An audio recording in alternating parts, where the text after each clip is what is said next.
of the Toyo Tires Desert Challenge presented by Monster Energy. You just heard from Miles. We're going to have all kinds of information come from him. As he said, we're going to have Tiffany Stone out at the main pit. We're also going to have Pam bringing in some different interviews throughout the day, and it's going to be myself, Ricky Johnson, along with Bob Bowers, making the call. We got a lot of different vehicles out there, a lot of different classes, but there is going to be a top three. So if you, Guthrie is Pro R, and so he's starting in the second row. Everybody is very impressed with that vehicle. Wayne, another Pro R that they had, he was just down a little bit. We had him in here for an interview. He said he was just down a little bit on speed. I asked him if he's going to change his clutching because a lot of times when you have the prologue or a qualifying and you go right into a race, they won't let anybody touch the cars. But Dave Cole realized that somebody's going to do something, and then it creates a whole another problem. So he is if you need to work on your car, you can do it. But I asked Wayne, would he clutching, and he said no. Everything was right. It was just off a little bit on speed. So. Unfortunately for his wife, Kristen Matlock, their radiator froze overnight, which they weren't used to that. They had water wetter in there, but not antifreeze, and that bit them. She blew a head gasket, and she is out for the race. So it's going to be a few more minutes. It was supposed to go off at 11:15. Obviously, it's 11:18 at this point. But Bob, you're sitting in the car. You're Chase Warren. You're on the pole. Okay. You did everything right for that. You can see he's got the yellow microfiber towel in there, wiping his shield, ready to go. Does everything slow down for you, or does everything speed up? For me personally? For you personally, because as I said, when you did the chariots, it was a lot more dangerous because it was a death race. But when the horses were cranky too. But when you were racing your multiple, how many, 35 Baja 1000s? No, 31. 31. I'm sorry, I boasted. Let's just say 40. Let's round up. That's terrible. Round down. No, so 31 is still a lot, and to sit on the starting line and the nerves, because a lot of people that are watching have never raced. So right now, he knew he was supposed to start racing a few minutes ago. Where's his heart rate? What's his thoughts? Your mind is already in the race. You're gone. Your brain has left the start line. And you're mentally going through your first 10, 15 minutes. What do we got to remember? There's a hard left out of the wash. Don't be doing stupid stuff around traffic. Get out of town. Get out of town. Get out of town. But while I'm just sitting there, I'm thinking that, but I'm also, is kind of like a Zen moment. I'm calming myself, get my heart rate down, breathing. I'm watching everything. I'm looking second check, third check, fourth check. Are the switches where they need to be? Are the gauges where they need to say? And then I just really look over at my driver when I'm in the right seat and kind of assess him. What's he doing? Is his shoulders forward? Is his head down? There's a lot of body language that goes there that kind of tells me what my job as a co-driver is to help pop him up or calm him down. I agree with you 100%. When you're sitting over there, you have to come with the ultimate cheer. You want to keep him in the right mindset. And Charlie Schlevy, who was a crew chief for myself and Jimmy Johnson and Bryce Menzies and multiple other guys, he was definitely one of those guys that would try to bring you up or piss you off or get you in, get whatever you needed. Charlie was the guy to want to put you in that mode. So as you see, they're starting to line up. You see a whole lot of 10 cars, and now you're starting to see the buggies come in. Then we see Cliff Matlock. First starter at 1088, Chase Warren. Matt Winslow, Matt Winslow in number 1081 out of Clovis is going to start second. 2911, Mitch Guthrie Jr. Next at 1082, Eric Everly. 1080, Peter Hedges. Next at 1036, Corey Going.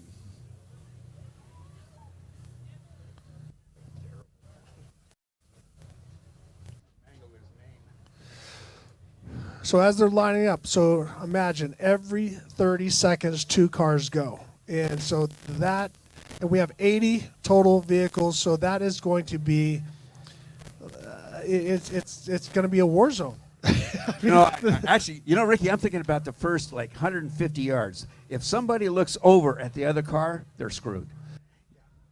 But as we see, your head down. they have the pole sitter actually sitting on the outside for the first turn on turn 1, but I think it's going to help him because it's going to open up the turn and give him more room. He's going to be to inside go. on the left. So you're looking at the different ones. If we have Warren in 1088, we're going to put him on the right side. That's going to put him higher up on the berm and sort of give him a slingshot. But as you can look back and you see the Red Bull, and it says the Red Bull Razor, and that is the Pro R. And if you look back a little bit further, back there is Wayne Matlock. So Wayne, as he said, was off a little bit on speed, but he was able to put up there. And then we start to see we see another Can-Am in the mix. We see, but this is a race. You're going to have to survive. You have to survive the first 50 miles is going to be the scary part.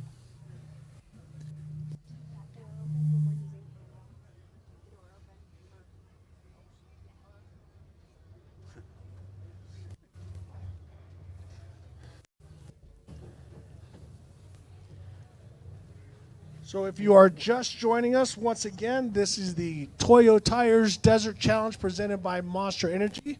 And I am Ricky Johnson as we see Chase Warren and Winslow as they pull up to the starting line. Once again, every 30 seconds. Now it's real, Bob. It is real. Now's the time when you put it into gear. Then you take it into neutral and put it in again just to make darn sure you're right there, because it's embarrassing to pop the clutch and nothing moves. Or we've seen Walker Evans put it in R for race and went backwards on the start in a short course race back east, which I mean, he's done everything in off-road racing. So for him to do that was quite classic. But So I wish yeah, it was with sequential box, you'd want to make sure you're not in second gear because the car's going to bog when you take off. that has happened. Oh yes, it has. How many times? I've started in neutral on motorcycles. I've been waiting for the thing to go, and we're getting ready to take off. Look at this. I just seen something. Look how slick the inside line is and how dry this is out of here. I think you're going to see your pole sitter scoot out right now. I think that inside line is going to get a little squishy. Well, and Too also, Chase has already got his wheels turned a little bit to start. I think I would go straight and take that other driver out to the wall. Yes. Call it dirty, but I want the whole shot. You're done hitting him. Well, yeah, I might if I have to. If he runs into your front end, what are you going to do? Well, if I'm on the inside, I have the right of way, so I would aim and pinch the driver off towards the outside, because this whole shot is going to be so important. As you can see, the second driver, tell me what he's doing out there. Well, he is just sitting on the outside saying, I'm going to come in next to that wall as soon as the green flag drops for these two. They're going there. Look at that, a double clutch start. Did you see that double hit? Yep. There's jitters, nerves. He knows he's got the pole. Can he make the turn? Can he get inside? No. No. Chase did a great job taking Winslow. So now Chase Warren is your race leader with a quarter mile into this race, and now we start into the dust. He's into the dust. Now let's see how this one turns out, Rick. Mitch Guthrie on the inside with an all-wheel drive, with Everly on the outside. Yeah, just and like there's you said, all-wheel a car drive length before the turn. My gosh. So that is that Polaris Razor Pro R that everybody's raving about. It's bigger, it's stronger, it's a lot. I call it the Class 10 of UTV. Well, I'm sticking with my R means. Peter Hodges and Corey going next, and it seems like that outside has a little bit more traction, but the inside is definitely helping him. That's a sleep at the switch. You know, that the traction doesn't matter if you're not doing anything. Oh, that's kind of not nice, isn't it? Got to be ready to go. I'm a harsh judge. It's a start.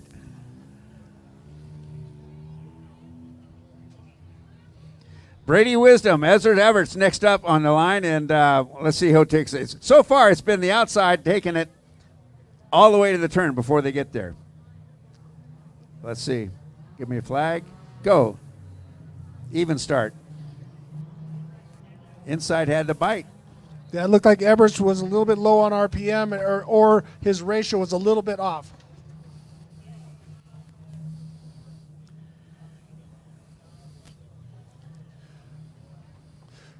.10.05 Mason Cullen and 10.64 Justin Buckley.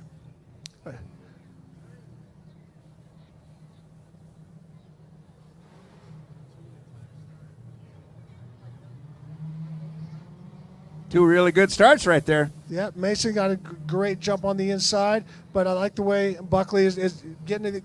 You want to keep as much dirt out of your car as possible because getting sprayed with the mud and stuff, next thing you know, you scratched your visor and you're looking through. Yeah. In number 1006, Dan Potter's next up, and next to him is 2954 Austin Weiland. And this is going to be good. There they go. I was sure wrong about that inside line being too slick, wasn't I? Yeah.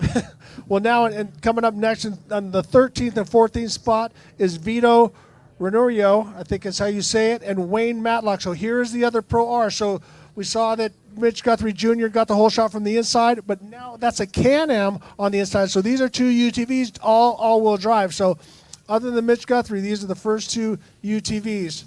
And actually, the Can-Am got a jump on the inside. Yeah. Vito got an unbelievable jump, but here comes Wayne Matlock looking outside, looking in. Over under? No, not yet.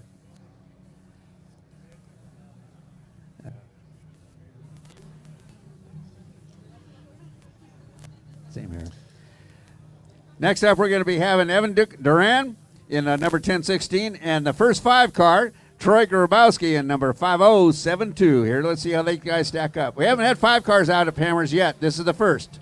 But we've talked about how strong this Grabowski family is. They started in this Class 5 Unlimited, and they've done such a good job. But you can see the weight of a 10 car versus a 5 Unlimited. It's not quite the same. He got himself a little out of shape there. Did you see him spitting the decorations back into the desert? Yep, 1046 Ben Hagel, and 1010 Moisés Cuevas. Moises Cuevas.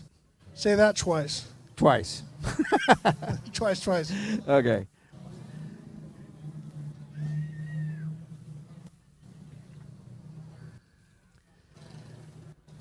Coming up next, we're going to have number T849 Dean Wheeler, pardon me, and number 1995 Caden Wells are about to take off. There we go.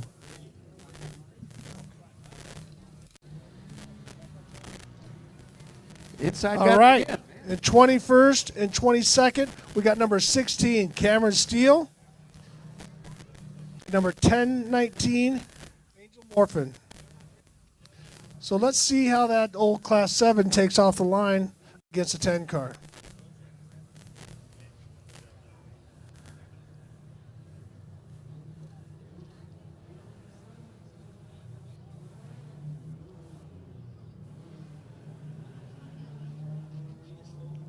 Cameron Steele with a jump, and away he goes.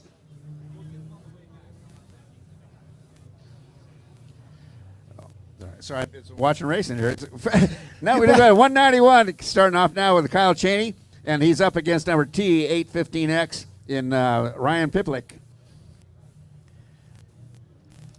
Oh, Ryan. Kyle Cheney, these are definitely guys that we need to watch later on throughout the day. Kyle Cheney was so fast and was so dominant last year. So obviously you see how quick that Can-Am takes off the line. Turbo Can-Am, he's on his way. Is this an all-wheel drive? Yes, all-wheel drive, absolutely. So one of my favorite guys, 944 Phil Blurt, and 5095 Travis Chase. So here we got all-wheel drive. So I'm going to put my money on Phil Blurt on the inside on this one. Even though out in the desert, I might give it to Travis Chase. But very, very strong package right there.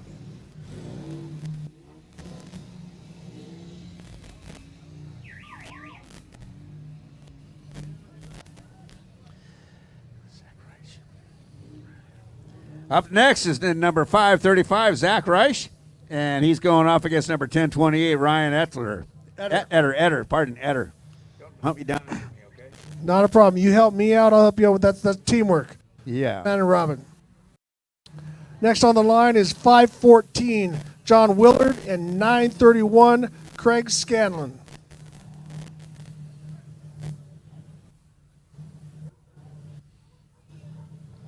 And as we're watching the guys take off, we can see Chase Warren. Chase Warren is out in front with a pretty good lead. You can see that actually the dust is settling behind it, but they have a strong pace. That is your race leader, Chase Warren. Up next in 5028 is Chris Schwiers, and he's going off against number 2917, Mike Daly. Next on the line, 2914 of Daniel Hearn and T948, Matt Burrows.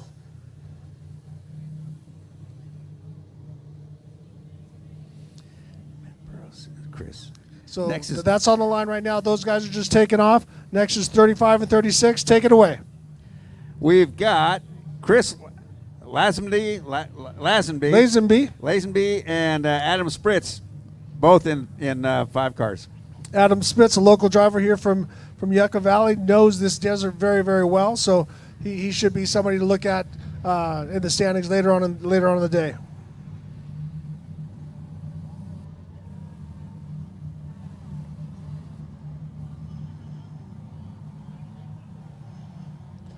Those side-by-sides definitely get the squirt coming out of the hole. Number 519 next is Matt Coleman and 516 Ethan Jackson.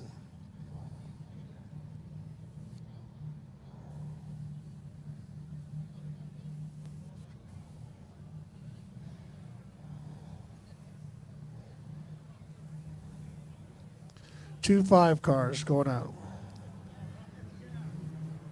Neat looking cars. But next up is number T977, Braden Baker. And he's going to go off against number 1999, Charles Dorrance.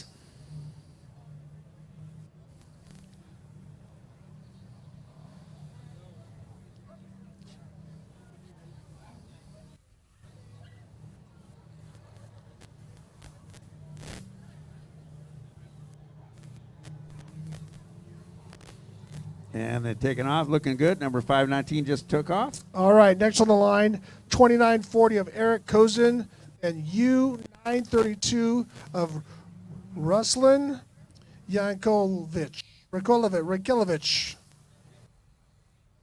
Yeah, I actually tried to say that. All right, we are halfway through the field at this point. 29. I think we're one ahead.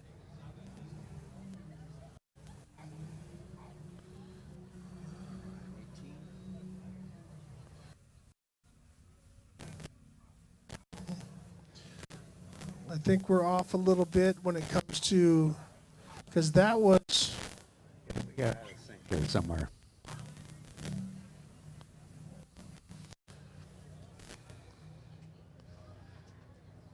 So as we're looking, you can see the dust is starting to hang. You got the helicopters going back and forth. We're a little bit off on sequence when it comes to the cars. 518? 519?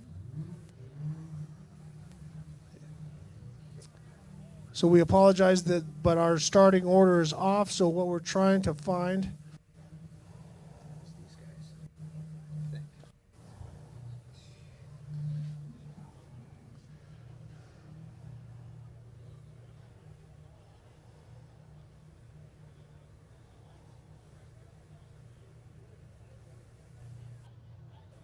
So what you're watching on the big screen, that is Mitch Guthrie Jr. in the Polaris Pro R.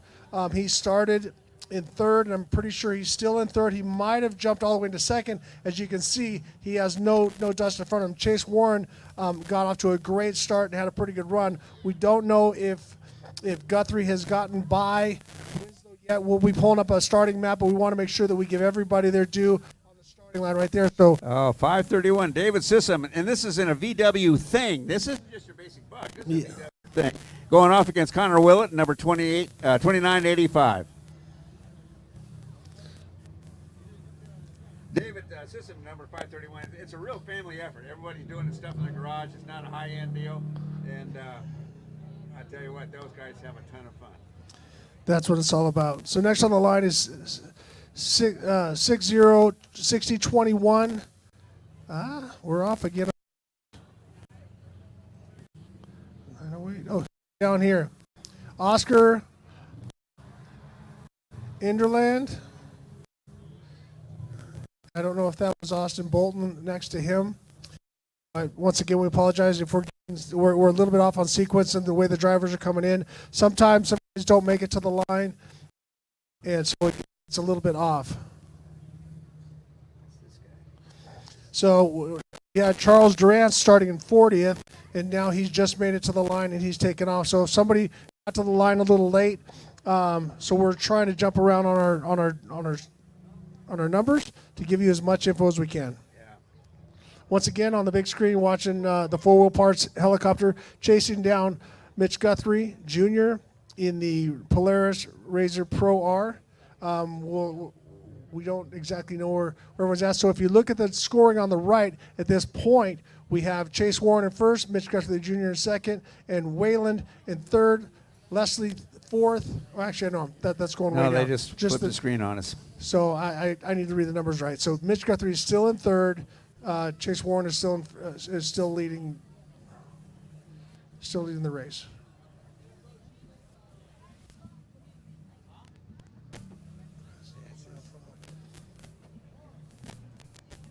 So yeah, Ignore it. can you? All right, Ben, if you got any information you got to feed to us at this point, it would be helpful.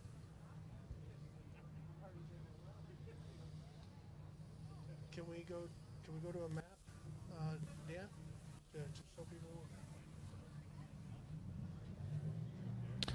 All right, we see one of the drivers had a difficulty, something working. So as we start to get situated here, we're going to give you as much information, and as we talked about, we are going to chase it by unofficially, just because there's so many things that are happening on course, off course, with the different things happening right now. Unofficially, we have Guthrie that is on time in front, but we're not exactly sure of that. We know that physically Chase Warren is still out in front. Once we get once they come through pit one, that'll give us a better idea because then we'll have a visual on that. But as we keep going, we're going to keep putting as much going as possible.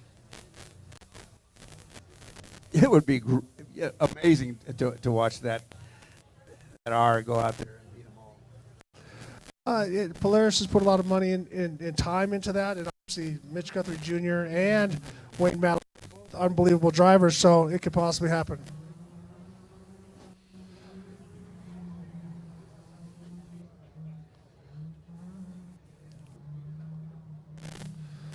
So we have a driver down the middle of the course. The guys know that. They slow down. Then race and get back on after it. I bet there's two guys in that stopped car talking to the car like the car had ears. Yeah, or saying bad things to it. Yeah.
Back to heads. On three, correct? Or one? What channels do you want open? Alrighty, we are back. Okay, so we lost a little bit of time there, but we're back. We're back on. We're going to stay on the camera to make sure that everybody gets off the line. Everyone's going. Here we're seeing Phil Blurton, or that's Cheney. I can't quite tell. That might be Cheney, the two factory Can-Am cars. And this is Heartbreak Ridge, ironically, with one of the cars on its side. 2938.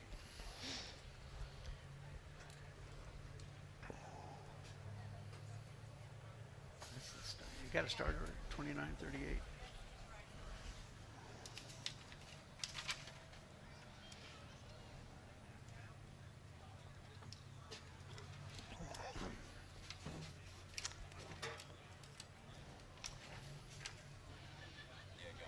All right. So 2938 is Mike McFadden. Mike McFadden rolled over, and then another. You can see a couple other cars have tried to get around and had a couple issues there. And now there's a new line developing to the right-hand side.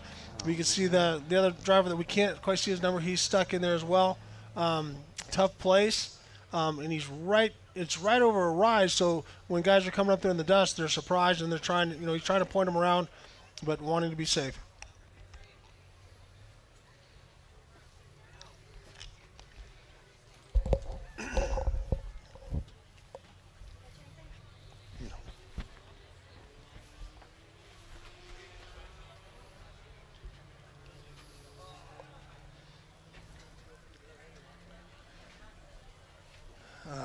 That's a tough way to start your race, Bob.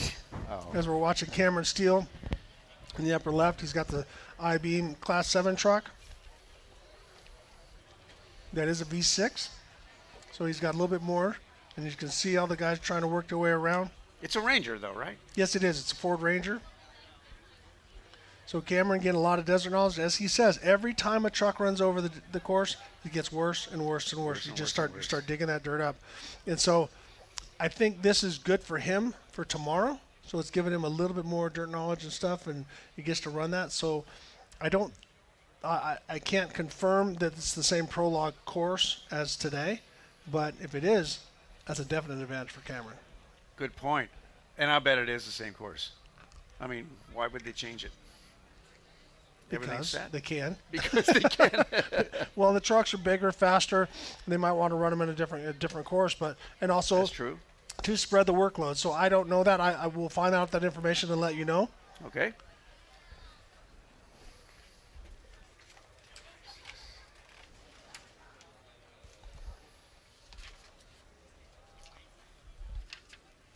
$10.36. Well, we don't have a 10.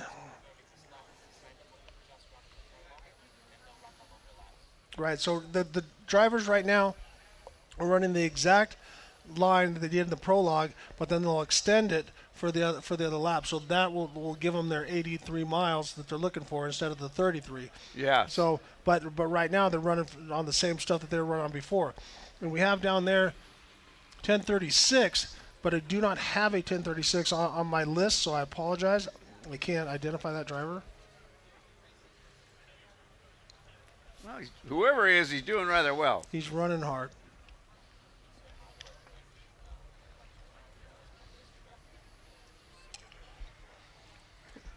So now we talked about how you got to watch out for bottlenecks. So this is Heartbreak Ridge when you have these other vehicles. So they get towards the top. One driver, driver got stuck there and rolled over. Now everyone's bottlenecked up, and now you're just losing time. And you notice there goes the four-wheel drives have been able to get up to the left or to the right and get around. But if you notice how far it falls off to the left, if you get over there, you're in trouble. One of the T3s dropped a wheel over to the left. Now sitting on his pumpkin, he has no way of getting out. So they're I know the people at Ultra 4 Racing are trying to get somebody up there with a tow strap to get them out of there. The two first vehicles are through remote pit 1.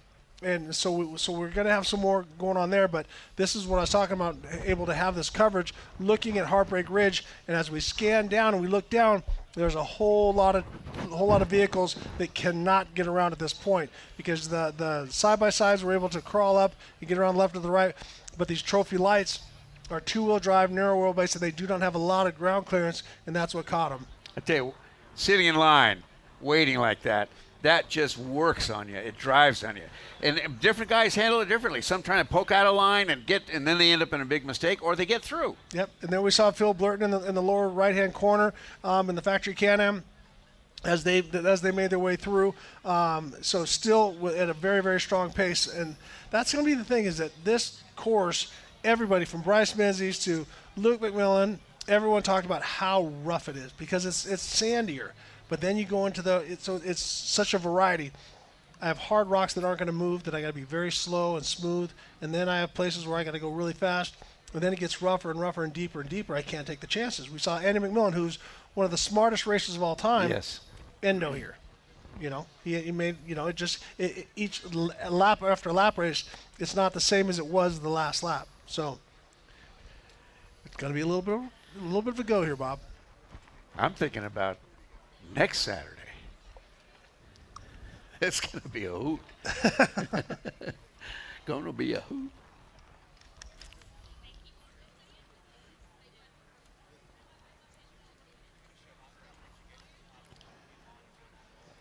Oh, they went down below. Yep, so Heartbreak Ridge, that's the thing. Larry Ragland always told me that he talked to Rod Hall, and Rod Hall says you got to be Baja wise. When you get to a bottleneck like that, you stop, get your co-driver out, and say, find me a way around. And sometimes you have to make a whole new trail. Yes. And some of these places it was unbelievable that Larry would tell me this race course was because somebody broke there, and we had to find a way around it, and Rod Hall bushwhacked his way through. Made a mark. And away we went. And followed the mark.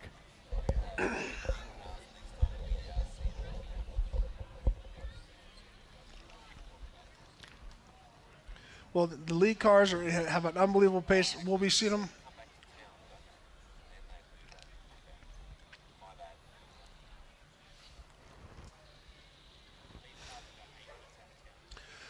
So the lead cars are about 8 minutes before they come back to Hammertown. So a strong pace. I'm going to say about the same as they were, probably a little bit faster than qualifying because they know the course, they know the bumps. Yes. And so they're doing that off of muscle memory. And also we're seeing the top cars really not as dusty and as bad as I thought it might be. I think for some reason we got a little bit of wind going. You can see, I think this is Phil Blurton as he's working his way through.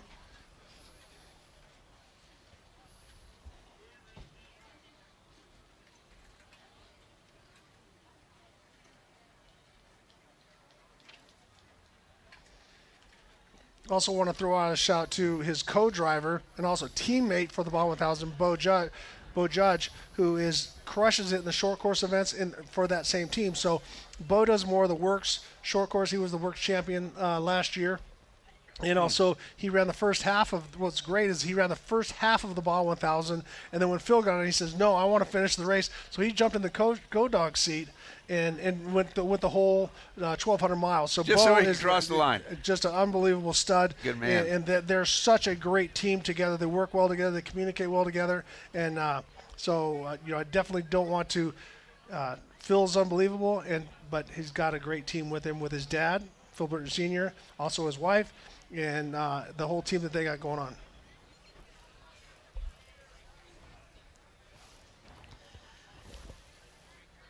All right, here's our leader, Chase Warren. You can see no dust in front of him, got a great pace going.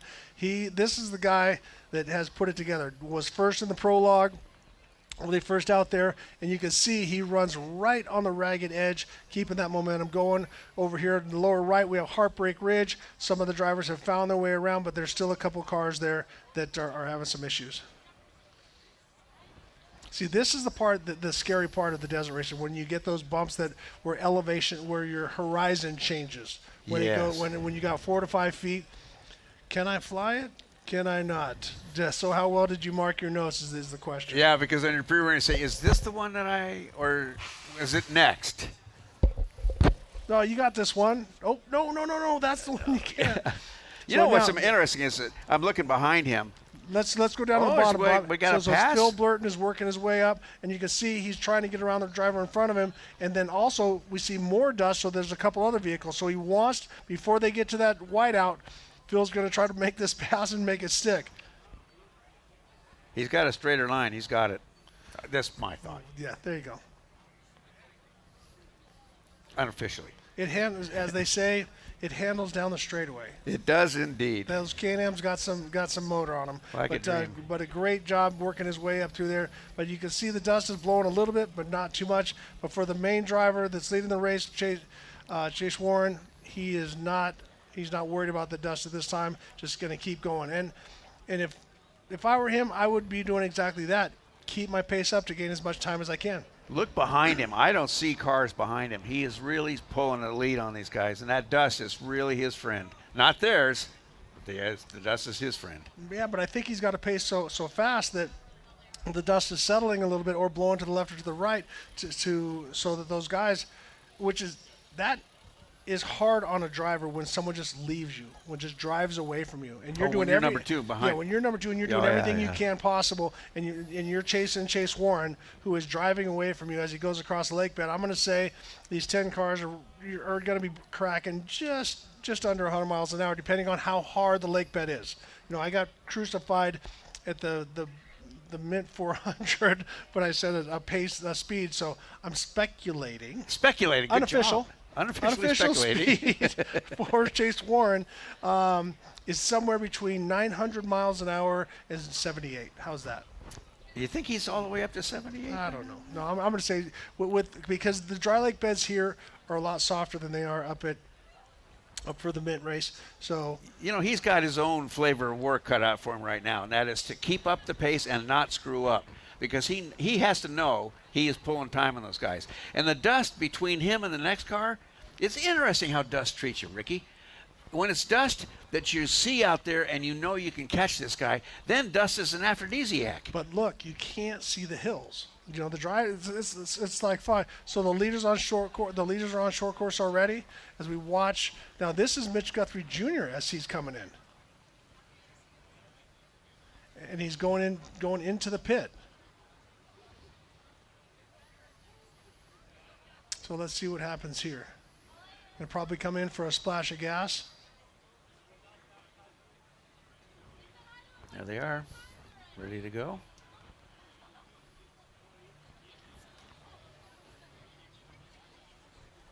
Looks like gas, and look at it. Look it over. Look for wet, right? And I could be wrong. I couldn't quite tell that. What you may not be? On being Guthrie Jr., I'm not exactly sure. Unofficial. Whoever he is got back here pretty quick. Yes.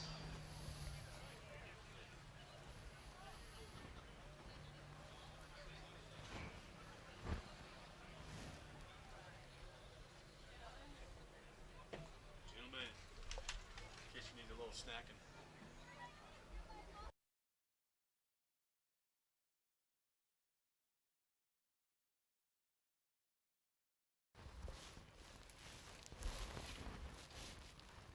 Down there.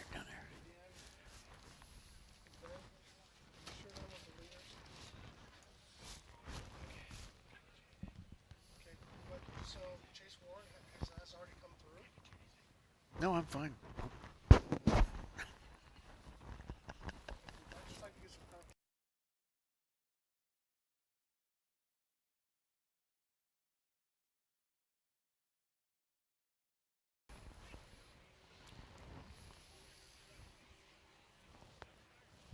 I don't think that's the leader. No, that can't be. Here we go. That's Chase Warren. All right, so we have the leader of the race into it. So I apologize. I was off before. That was not Mitch Guthrie Jr., but this is Chase Warren as he works his way in around the first thing. So the leader of the race is now through the short course, and now he starts off into his 83-mile, which is a combination of the two courses, 83-mile loop. So he's 33 miles into his 83-mile, so he's past the prologue.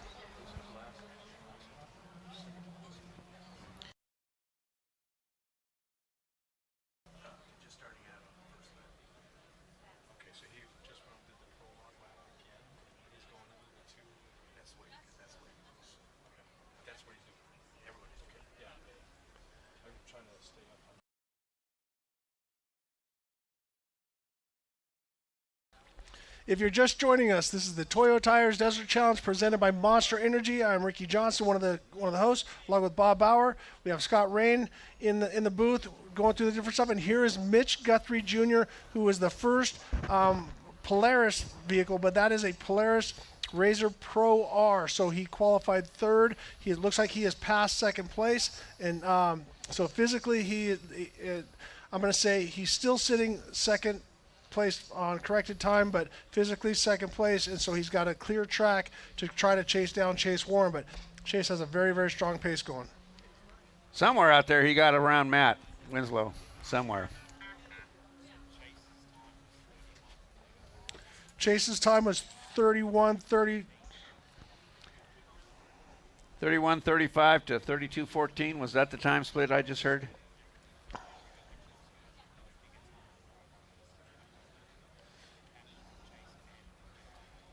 So you got to remember, Bob, that they're going to add their prologue time. So he was time. So right now he's over 2.5 minutes behind because you got to tack on the gap for the prologue. Carry over the time. Carry over. So carry which the is two, regular qualifying. You bring just get down the time the 4, to start. subtract it by 2, put the gazintas in there. We'll figure this out. But no, there is going to be a little bit of math at the end of the day. But right now, Mitch Guthrie Jr. is lost a little bit of time on that lap, but also was behind over a minute when it came to the prologue as well. So right now he's over 2 minutes on corrected time behind Chase Warren. So Chase Warren right now is in the catbird seat, has everything going for him.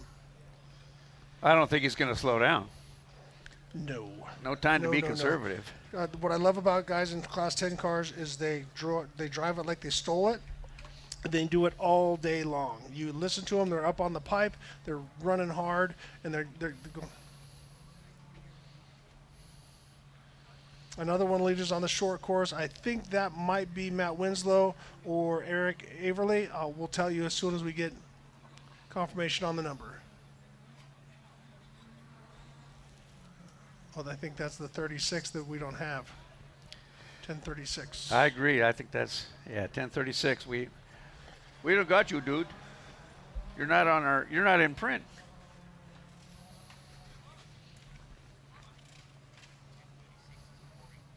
Corey going.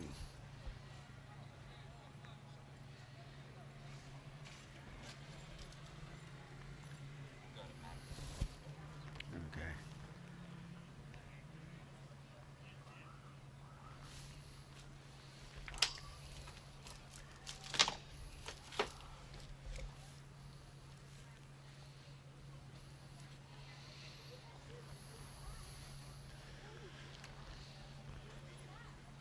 Now they're starting to come back here and do their pits.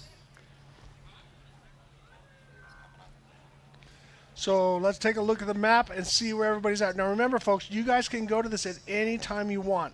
So if you notice the different vehicles as they're coming through, that you can see the miles per hour. So if you're trying to compare your driver to another driver, make sure that you look at the time that it logged in, because they don't always.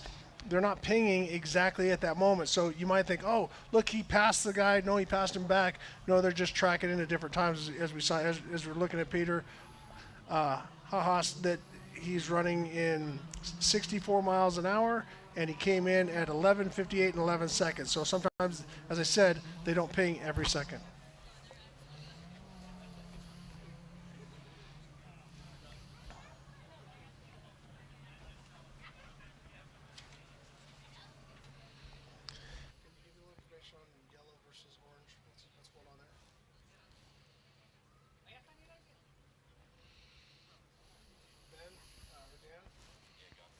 Yellow bubbles versus orange bubbles. So they're already that far ahead. Second lap, they've done 84.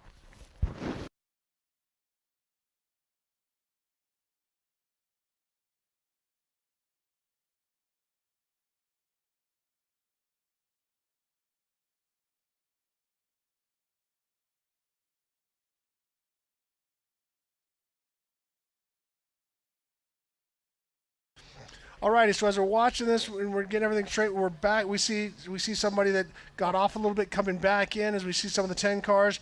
You come over that ride you can't see. But Miles, you got some stuff happening in the pits. What's up, buddy? So I've got Luke McMillan down here. We're watching the action coming through. They're coming through fast and heavy, but look at all of this this haze. It's crazy, isn't it? The dust is wild. Yeah, it looks super dusty out there. Not much of a breeze out there, but looks like a good race going on. It's interesting. I actually haven't got to watch a race in Hammertown. It's a really cool event. I'm usually in the race, but it looks like there's a good race going on between the UTVs and Class 10 cars are 1 and 2 right now. So that's cool to see, but yeah, this dust is gnarly. You know, I hear they took off 2 every 30 seconds. That's a plan for tomorrow. It gets a little sketchy and very dusty. So interesting to see what's going on today. So we're just checking it out, getting ready for tomorrow. Yeah, you're in the T1 tomorrow in that all-wheel drive Mason Motorsports truck. That thing's awesome. I'm super excited to see how you do. Yeah, no, I'm really excited. Last time we raced this race, we weren't here last year because we were actually busy developing the all-wheel drive, kind of putting some test time on it before we went to Baja. But the last time we raced 2 years ago, we had the two-wheel drive, and we got second place to Bryce Menzies, who had an all-wheel drive, and that was a huge advantage. So, especially around this course, it's a lot of open desert, very sandy, soft, and then rock climbing and big hills and big mountains to climb up and over. So the all-wheel drive is going to be a big advantage, and I'm excited to run it out here. Yeah, we're stoked to have you back. You were here. You won 3 years ago, if I remember right, and now Bryce won the last 2 times in a row. So we'll see what happens.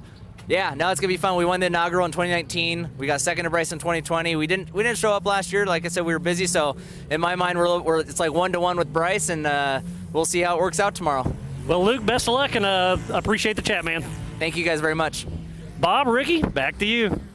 Well, there's your Baja 1000 winner. I mean, Yeah. he's won a lot. He's had a great couple of years and teamed up with the legend Rob McCachran. They did a phenomenal job. Also, the two of them were battling all the way to the last mile in the mid 400. But we had similar conditions with this dust and how it's lingering and stuff like that. And you could see the concern on Luke's face, like I experienced this a few months ago at the Mint. So we have a couple situations on the track right as the arches have come in.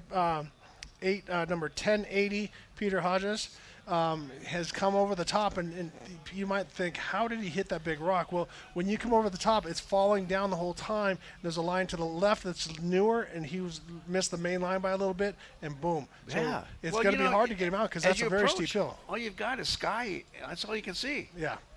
So tough run for him as they're coming in.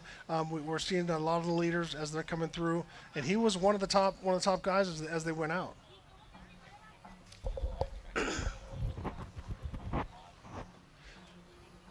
If you go to ultra4.com and then you could go to the live tracking, you can see all of this, and you can go back to the map for yourself and check it throughout. You can bounce back and forth because it gets a little confusing of who's coming in, who's on their first lap, who's on their second lap. But right now we are the leader is about 40 miles into his first 83-mile loop. Then he has to come back in. So everybody's going to have to do a pit stop to get rolling. But right now we're off to a great start. We've had a couple situations on the Heartbreak Ridge. The drivers got smart. They found their way around. Dave Cole has his safety crew out there getting those guys safe and off the course so that when it comes second lap, they're not in their way. They're not in the way at all. That's the way it should be. Exactly. Would be nice. But you can see how the dust is hanging, and that's the biggest thing, the biggest concern for the drivers is that I want to be able to see, but it's actually going up a little bit like fog. It's lifted just a hair, but it's not going anywhere. It's staying right in the valley.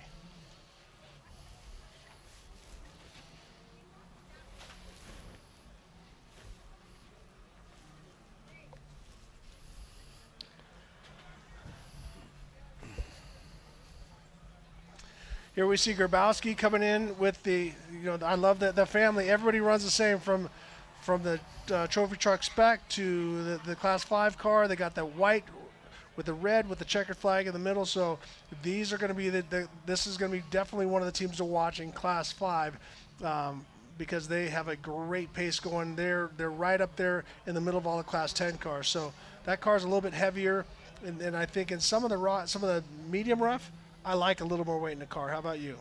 Yes, I do, because you don't get any kick.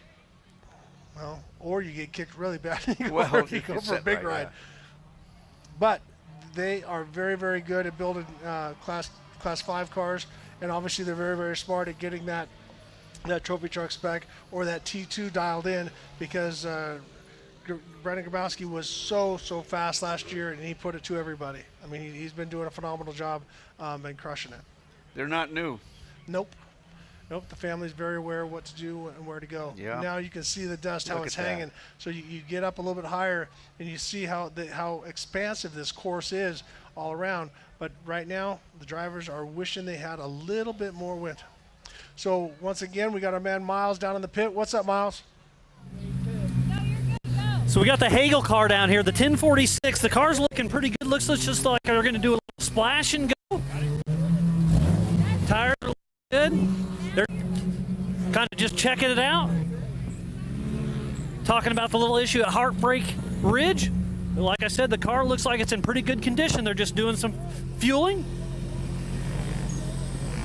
These Class 10 cars are pretty impressive on what they are.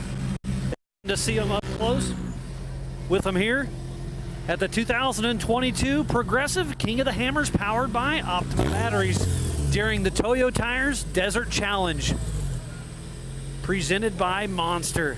So it looks like a good just fuel and go. So it looks like you just did a quick fuel and go. The rest of the car looked to be in okay condition. Yeah, everything went smooth. I think they're still out there running. Keep going. So that was only 33 miles. How often do you have to stop for fuel? I'm not sure on their car. Every car. 2.8 miles to the gallon. Oh, it drinks it pretty heavy, so you'll have to stop again at remote pit 1 as well?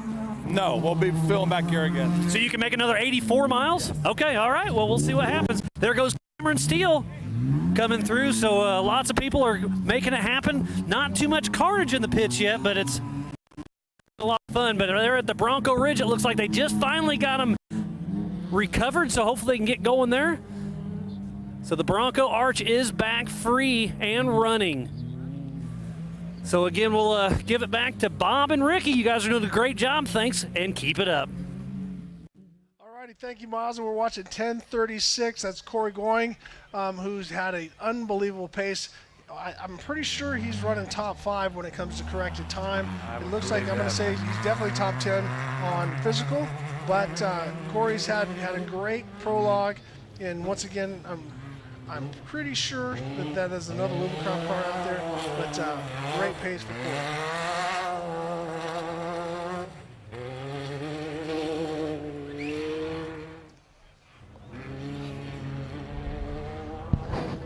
This old man, you're working your ass off. Eat your Wheaties.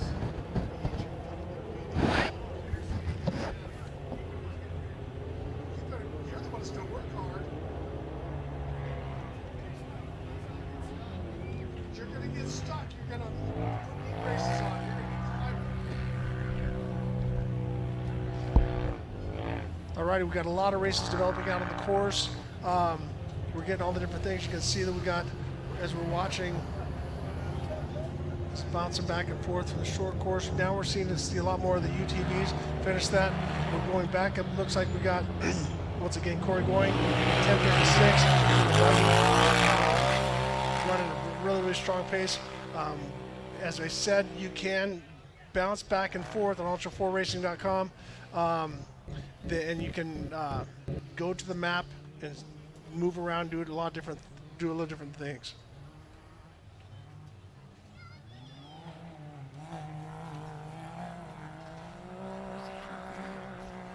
That's 10 trophy.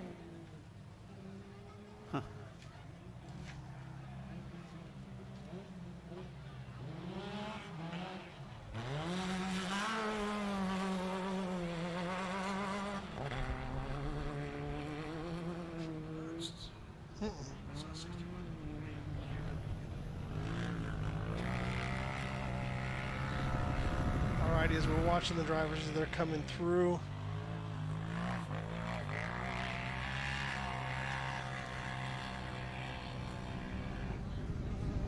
Great heli shot.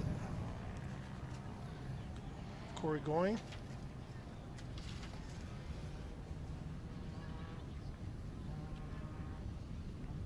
Not a lot of signage on this race car we're looking at right here, which tells you that he's probably self-funded. Well, we are not self-funded. That's what we want to throw a shout out to to our sponsors of Can-Am, Ford, Bronco, Monster Energy, Optimum Batteries, 4-Wheel Parts, Method Race Wheels, Progressive Insurance, King Shocks, Nitto Tires, Holley EFI, Laser Nut, Toyo Tires, VP Racing Fuels, and Griffin Radiators. We also want to throw a shout out to AMSOIL, Tribe 16, Boxo Tools, Axia RC Cars, Spider Tracks, Recaro Seats, and PCI Radios. Once again, thank those guys for looking out for us, keeping us going here. Oh yeah, every one of those companies puts products out that help us do this.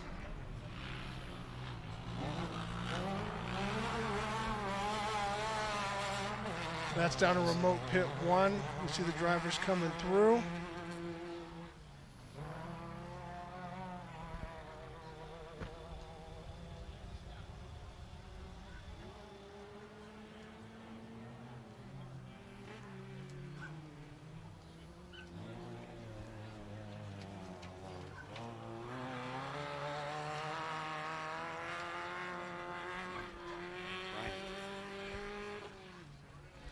That is Jared Bryant as we're watching him work his way through.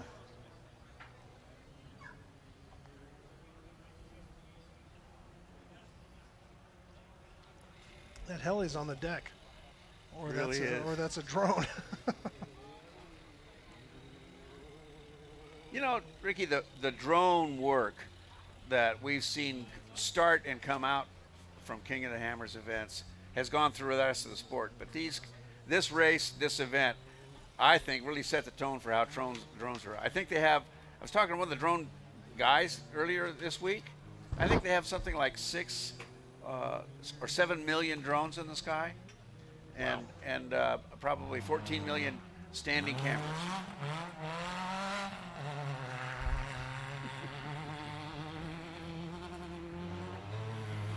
So we saw Brandon Sims, because remember he had some issues, blew a belt in the prologue, but Brandon was able to finish. I think he ended up, it was starting order of this race was about 25th is what we saw. No, he's back further than that. I thought it was 25th too. There it is. So Brandon Sims 63rd. started 63rd. So Brandon Sims has got a great pace going, working his way up. But now we're starting to get to some of the other sections. As you can see, it's a little bit more hammer-ish. It's not so just flat desert and go really fast.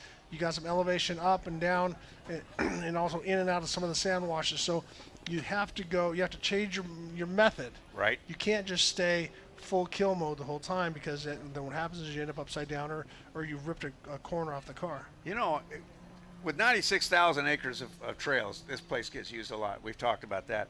But I'm seeing all these trails out there. You know, it wouldn't surprise me at all to see some of these guys, especially on this first run around, is to make the wrong turn. Some of these trails all look burned in. They all look worn. You know, it's natural to follow that. Well, when we talked about that, is that, you know, Eric Miller, who's the multi-time king of King of the Hammers and the Ultra 4, he's from back east. He's from up in New England area. I mean, so he's not familiar with this, but he comes out here and he just goes wheeling and he gets familiar with it. Right over there is Cougar Buttes. Right over there is Backdoor. Right over there is Chocolate Thunder. So you know your way around, and you also know the dirt and all the different stuff. Because that's what I've said about guys like Rob McCachran. The dirt knowledge that he has.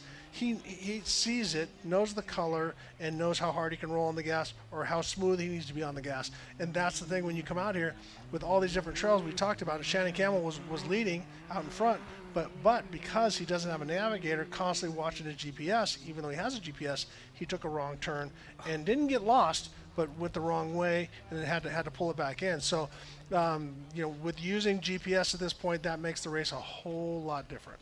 And that's different if you guys are fans of the Dakar Rally.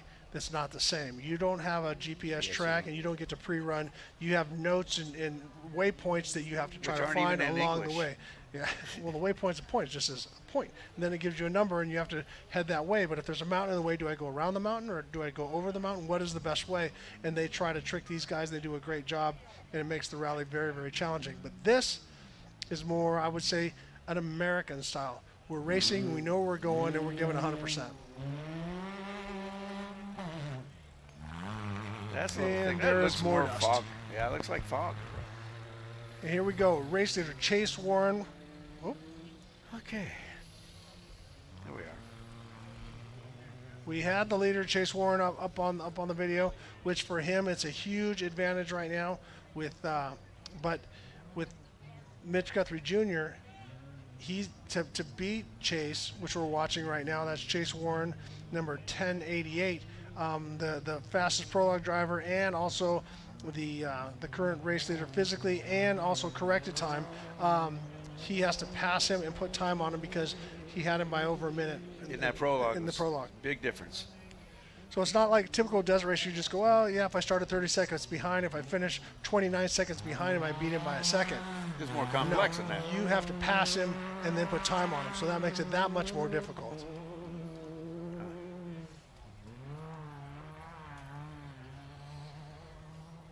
You know, inside the car, he's a happy guy. Oh, man, he's in his happy place right now. He's Yeah. pre-ran the course. He knows his way around. He's done this race before. He's hearing every piston come up, stop, pop, go back, Blink, blink, down. blink. Yep. And he's probably humming a tune. Yeah. No, he's in his happy place. So Yeah. doing a phenomenal job. I love that. I love this long shot with dust coming right at us.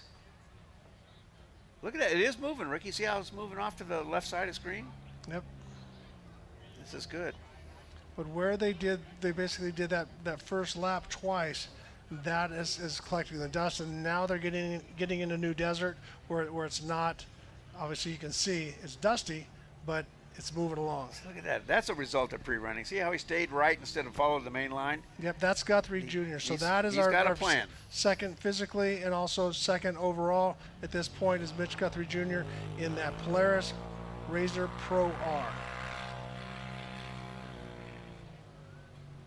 I'd like to take a second and throw a shout out to Off the Grid Clothing, MBRP, Yukon Axle and Gear, HCR, Pro Eagle Jacks, Baja Beef Jerky, Buggy Whip, Empy, Class 11 for Class 11s, and TreadLightly.org, BFG On Trail app, King of the Hammers course and Hammertown, Oak Hills Brewery, ARB, Rigid, Brannick, Spicer, Curry Enterprises, Action Sports Canopies, and Share My Coach as long as Warren at Factor 55. So thank those guys for their support. As we get back onto the course, we're seeing, you can see the expansiveness of this course that they're traveling. 83 miles is a big loop. That's a pretty good pace. And the good news is they're only doing 2 of it, so there shouldn't be a lot of lappers in the way, but the lappers are going to become a factor. But you know, it's also a short enough 83 miles. You only do it twice, where you can't start playing out a long-term strategy for this stuff. It's not like running a 12-hour race. So they've got to be on the pipe, but they got to be careful. Whoa! Whoop, straighten it out. He'll get it. They all come back together. That's what he's telling himself. I didn't do that bad. You know, though, Ricky, guy makes a mistake. What's the most common thing to happen after a mistake? Make another one. Absolutely, because you're so you're upset with behind the gun. yourself. You know, and what it boils down to is your brain's back there where you did the mistake, whereas it should be up ahead of you. Well, I'm notorious for chasing somebody for a long time, and finally when I pass them, I get clear air, and then I go nuts and break something and get a flat. So that's the part that I get, is when I finally get clear air, I have to take a deep breath and try to slow myself down and not try to go nuts. So as Well, we're I bet watching, with enough experience that you have, you probably listen to yourself now. I mean, I'm a young 57. It's those That's what I voices, mean, Ricky. immature 57. So back to watching the guys.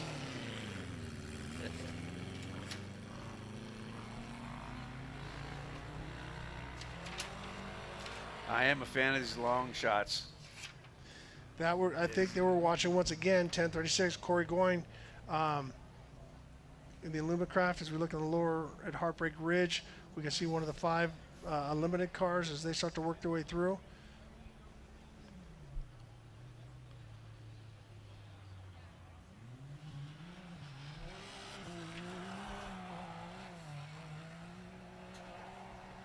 David Sissom in the 531. Obviously Oh, that's the Can-Am. VW thing. Oh no, that's the VW thing. Yeah, I was talking to Alan, one of the crew guys, and they are just hoping to finish.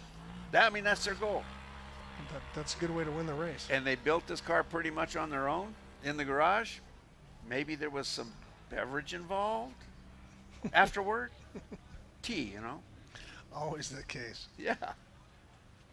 Once again, your leader down on the lower right, Chase Warren.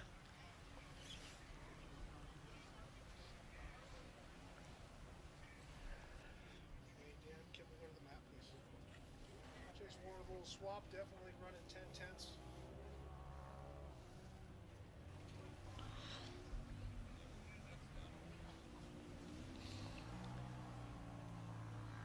Chase Warren obviously running 10/10.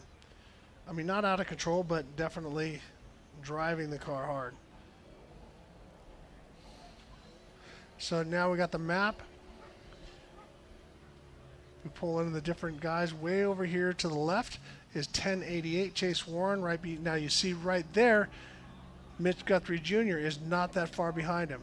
So there's Chase Warren, your leader. Mitch Guthrie Jr. Corey Goyne, as we said, Corey's been running a strong pace all day long. Here's Badley Wisdom. So the front guys have kind of broken away. Also, we have Ezra Eberts that's been running pretty strong. Justin Buckley. I'm stating the obvious, people. I apologize, but I'm reading what it says. Stan Potter. Well, then we got 16. And they're race mile 14. That's the thing I'm looking at. Is where are these guys and how close are they? Those guys are close. But we didn't need a chart to tell us. Well, let's see how this rolls out, because I definitely feel the pass coming on. This is a cooperative pass. This is one of the best ways to do it. Is the guy in front knew there was a behind there that was faster. He moved out of the way because it's the right thing to do. So this is a cool car. This is a single-seat Polaris. So you save the weight. You don't have the co-driver, but you have to read your own GPS. You don't have anybody that helps you. If you crash, just like in a 10 car or a 16 car, whatever it is, if you're single seat, you save the weight. You also sit in the middle of the vehicle. These things are bullet fast. I race against them in the normally aspirated car, UTV worlds and stuff like that, and they smoked me down the straightaways and up the washes. I'm talking about they really let it rip. So, well, Ricky, I think about that.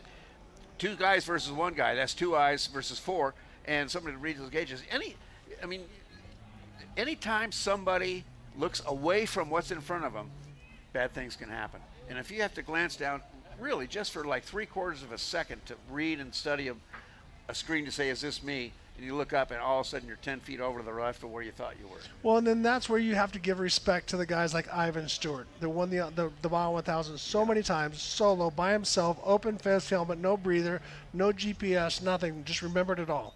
Yes. And he would just drink coffee for 20-some hours straight, and just such an unbelievable, they call him the Iron Man for a very good reason, but yeah, it does help. But I think if you're going to start racing, I think you need to do some single seat stuff. I know when I did a 10 car when I started, it helped me respect the desert, and I knew that no one was there to help me, and so it really taught me to say, hey, you jump into that sand wash, can you get out of that sand wash? And so now when it comes to this, it's better to have someone read GPS and someone change your tire and stuff like that, but you're also adding that extra weight and that extra safety cushion that you think you have, but you really don't have. But, if you can be fast, and people, you can be fast, that's good. But if you have to be, if you can be fast and smart, you're smart fast, and that's what gets you ahead of the rest of the gang.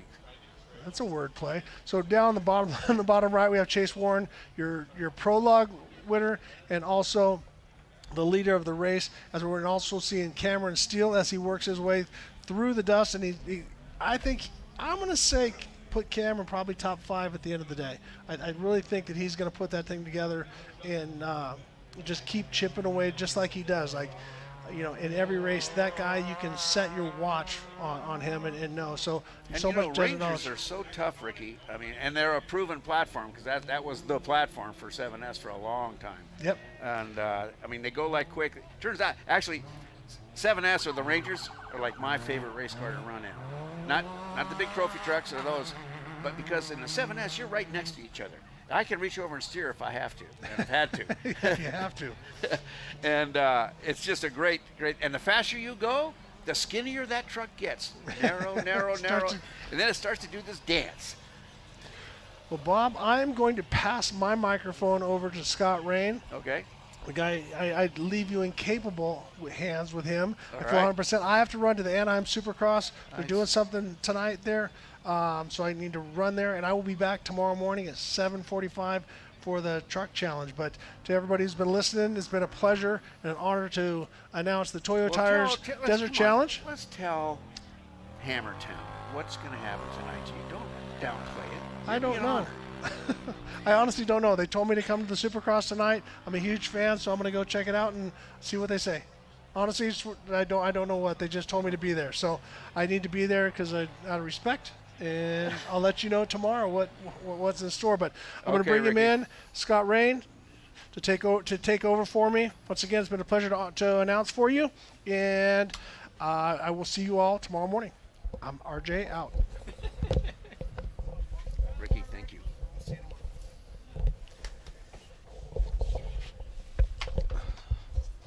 So what do you say, Bob? Well, How's the first time ever at Johnston Valley going for you? you know, it's not my first ever in Johnson Valley, but Well- it's the first ever Hammertown. Okay. We've raced here like crazy in the 80s, and I'm going to tell you, this desert is nasty and rough. And when it gets windy, it's nasty and rough, and it blows your car. We had actually falling leaf off the race course one time. So I love Lucerne Valley. I love Johnson Valley, and I think I'm liking this event. You know, I've never been, and the reason is because I had to work over in. BFG? Well, it was a client. Michelin was my client, and about January 5th every year I'd be flying off to Burlington, Vermont, and to drive from there to the top of a mountain in Bolton Valley where it's cold, and I'd be doing a winter tire school until about March. So I was in the snow the whole time Hammers happened all those years, and never got here. Never got here. Here I am. Yeah. Yeah. I was excited when I saw the roster of broadcasters coming in this year and your name being on the list. Well, thank you. It was a very cool addition. You kind of touched on a little bit of your history in off-road racing, just to kind of familiarize yourself, or I should say the fans out there listening. What is your background? I mean, where did you come from? I mean, you've obviously been doing this a very, very long time. Yeah. You're in the Off-Road Hall of Fame, the whole 9 yards. I mean, you're wearing the ring, so I got to bring it up. Oh, But what's the story behind Bob Bauer and off-road racing? I think it all is based in something I discovered when I was in my teens. And that was that I have this highly developed sense of irresponsibility. It grew on me. You know, the first time you go to any kind of a race like this, you get excited. But something happened in me. And truth of the matter was, it happened when I was 8 years old. Tonka toys out in the backyard in the dirt? No, I mean, it may not matter to a lot of folks. I was laying on the floor in the living room reading a magazine because that's all we had. It was Motor Trend. There was an article in there about the Bill Strop Lincoln Mercury teams running the Pan Americana Carrera race, Carrera Pan Americana, and talked about the way they would pit, and the Strop would build. Well, anyway, I'm getting too excited about the damn story, but what it is like said to me, it's like, whoa, man, if I could ever do something like that. Well, I got involved. I did a mint, and that hooked me, and that was 41 years ago. So I started running. I ran the BFG pit program for a number of months. I ran it for a year. I did some things that seem to have mattered. I'm the guy that established the BF Goodrich pitting organization. I created that. The BFG maps, that's a Bob thing. And you know, it's just like everybody here at Hammers. Turned out it was just because of the love of the sport, and that's why I feel so good about being here. Even though it's my first time, nobody's treated me like a stranger so far. So I'm a lucky guy. I've been involved in off-road, Scott, for all my life. Well, as we're watching more race action take place out on the course, I believe that we're watching the 1950 of Logan Goodall. We're going to step aside real quick, come right back after a few words from our sponsors.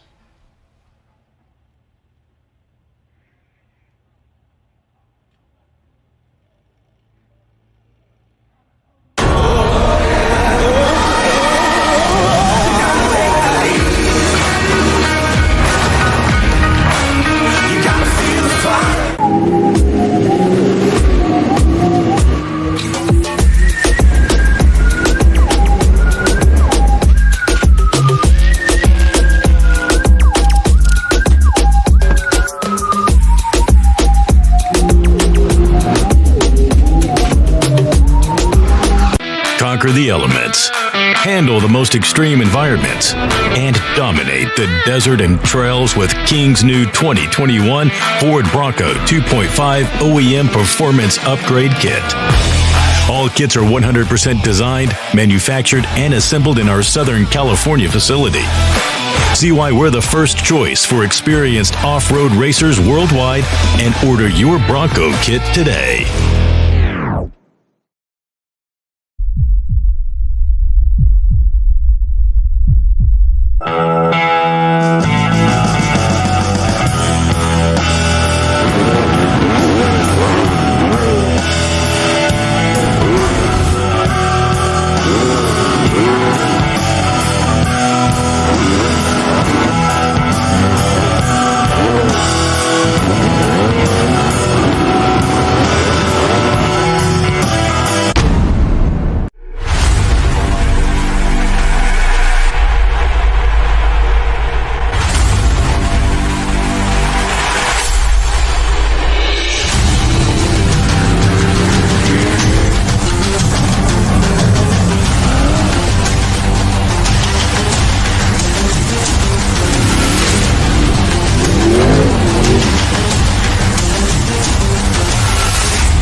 Let your queries be known. Yeah, hi. Instead of letting passengers wrap their arms around us, can we put little handles on our jackets? Deny. Can you imagine? I want a new nickname. Can you guys start calling me Snake? No, Brian. Denied. How about we all get quotes to see if we can save with America's #1 motorcycle insurer? Approved. Cool. Hey, if Brian's not going to be Snake, can I be Snake? No. It's time for electric to turn into lightning. An electric truck that can haul on both ends, that can help build your house, and if need be, power that house. That feels like a bullet train and works like a freight train. The fully electric F-150 Lightning.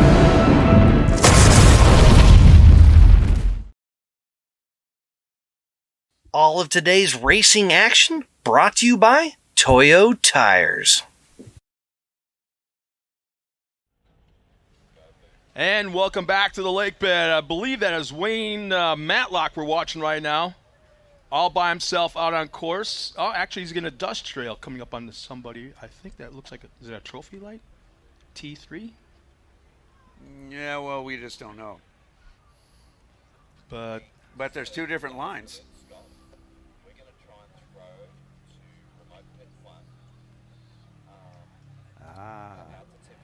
A mistake.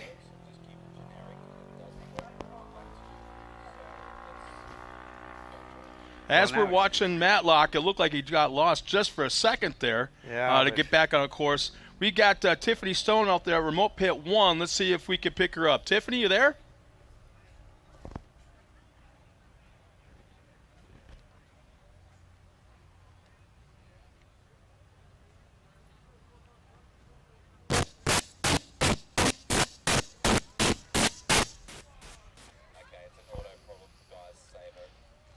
Well, it looks like we still have a little bit of issues that we're going to be working on and have been working on all morning to bring you the best broadcast possible. But Tiffany's out there at remote pit 1 all week long during the racing action.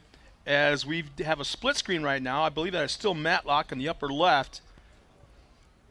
And I want to say, is that a B2 in the lower right? Not able to pick up a number. Looks like a B2 to me from here. Of course, you know, the UTVs are getting so big and fast, it's hard to tell. Yeah, it it's really is. amazing, some of the technology that all of a sudden, it's a far cry from the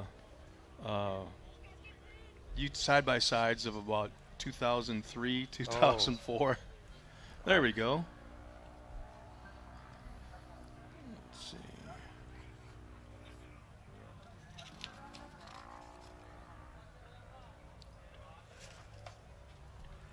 Is that Austin Wheeland? Yes. Yeah, 2954 Austin Wheeland. He's an UTV pro.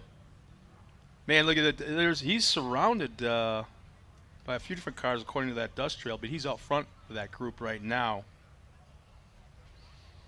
And you just look at that suspension work.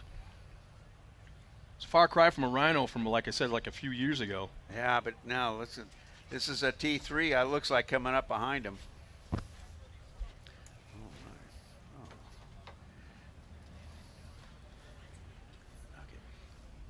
You know, Bob, everybody sees us up on stage or inside the booth here, our entire broadcast team, but what they don't see is the support staff that keep us going all day long, all week long, and bringing us food, drink every once in a while, and keeping us going. So I think a huge credit to what's going on behind the scenes that no one ever gets to see. So we have to definitely thank them. And, oh, here we go. We got... Looks like a pass going on. Is that Matlock on the left side, I believe?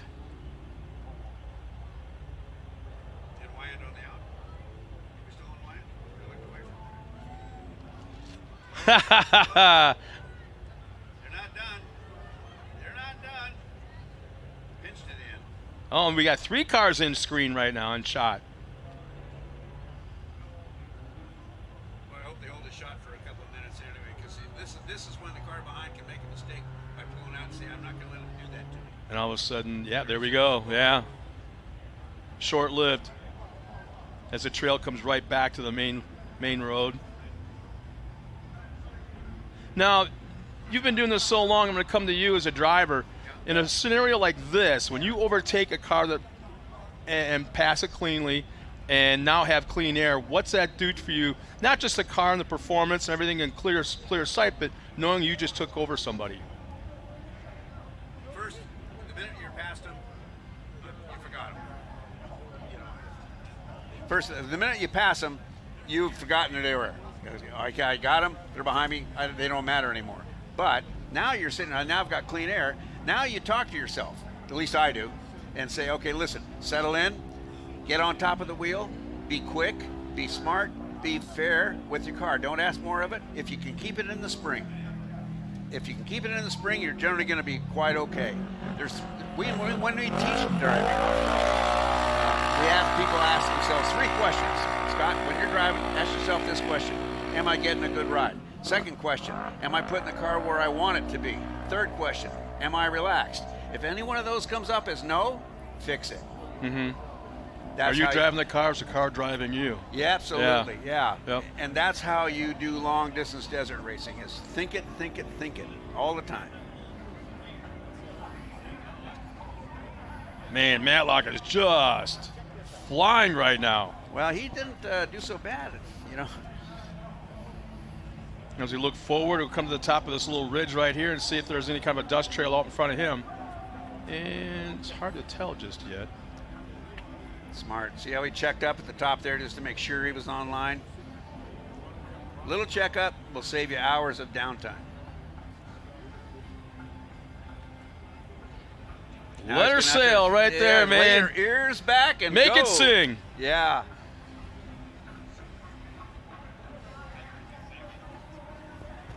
Once again, this is all part of the Toyo Tires Desert Challenge presented by Monster Energy this afternoon.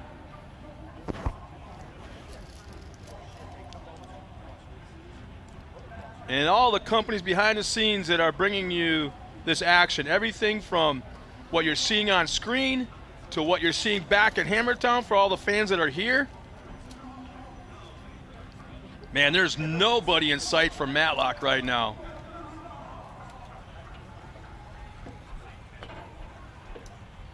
I believe that's one of our B2s in the lower right-hand screen.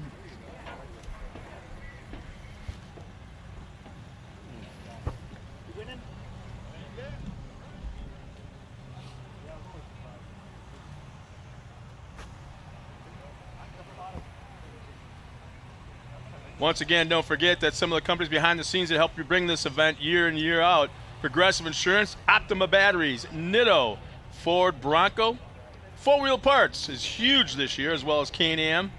Griffin Radiator's been a long time. I think, if I remember it, they're one of the first, if not the first. Yeah, I think they're the first sponsor on board behind King of the Hammers, as well as Monster Energy, Warren, King Shocks, Amsoil, Holly EFI, Boxo Tools, PCI Race Radios, Baja Jerky. They're here for the second year, and I brought a couple samples up for you to check out. They have just taken care of us for the snacks of the day. Yeah, they'll be coming up here later this afternoon with samples to toss out to the crowd as well, I'm quite sure. Nice. And don't forget about tonight's race. I am not going to forget about it. Something tells me that's got your name written all over it. That's the Baja Jerky Class 11 Showdown, presented by Empy. And that was probably the it was the loudest race all last year. Loud from all the week crowd? long. Loud from the crowd, yeah.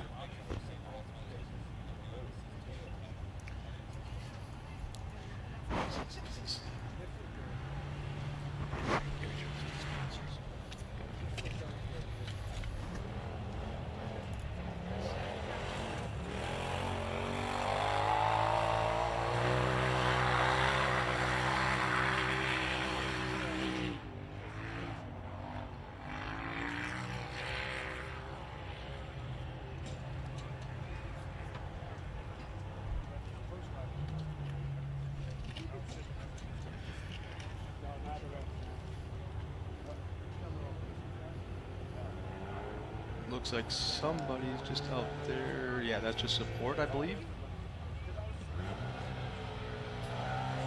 Our camera crew, how about that? These are the guys who are the artists. Yes, sirree. Live shot right now of the short course start-finish line.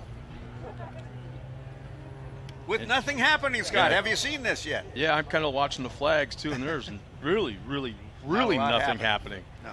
But again, some of the companies behind the scenes: LaserNut, Toyo Tires, VP Racing Fuels, Griffin Raiders, who I had mentioned, as well as Amsoil, Tribe 16 with that big, huge, would you call that a statue out there in the fire pit? Sculpture. Sculpture? Yeah, it's got more syllables. Sculpture. Yeah. Sculpture. A lot of welding. Either way, there's a whole lot of welding going on there. And Axial RC cars, Spider Tracks, Recaro seats, and PCI race radios. And can't forget about off-the-grid clothing. True. They're here for the second year. MBRP, Yukon Gear and Axle, HCR, Pro Eagle, Buggy Whips, TreadLightly.org, BFG On Trail app, KOH course, and Hammertown. You'll be talking to one of the individuals from that organization sometime this afternoon, BFG On Trail app, which is pretty cool. Right now on screen,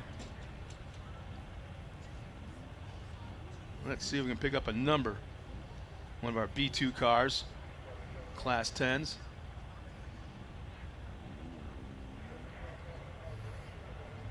I'm starting to think that this announcing thing might be a young man's position too, because I'm wearing really strong glasses and I can't pick up the number. Suffer. You're not old. Ish. Yeah, you're a puppy. 5, 6, 7, 8, 9, 10. Oh yeah. Tell me he's not after it there. Perfect. So kick. Well, it looks like the guy's been working hard on trying to get it all hooked up and working him once again. So let's go out to Remote Pit 1 with Tiffany Stone. Tiffany, who you talking to? Mods. Check, 1, 2. 3, 4, 5, 6, 7, 8, 9, 10.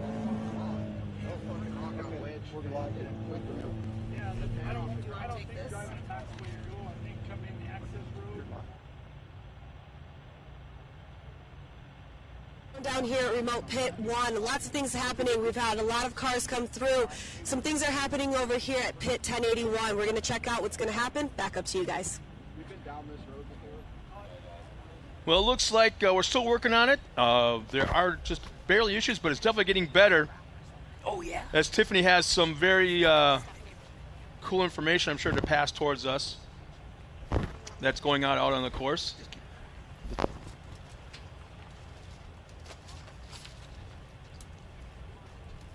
That's Justin Buckley.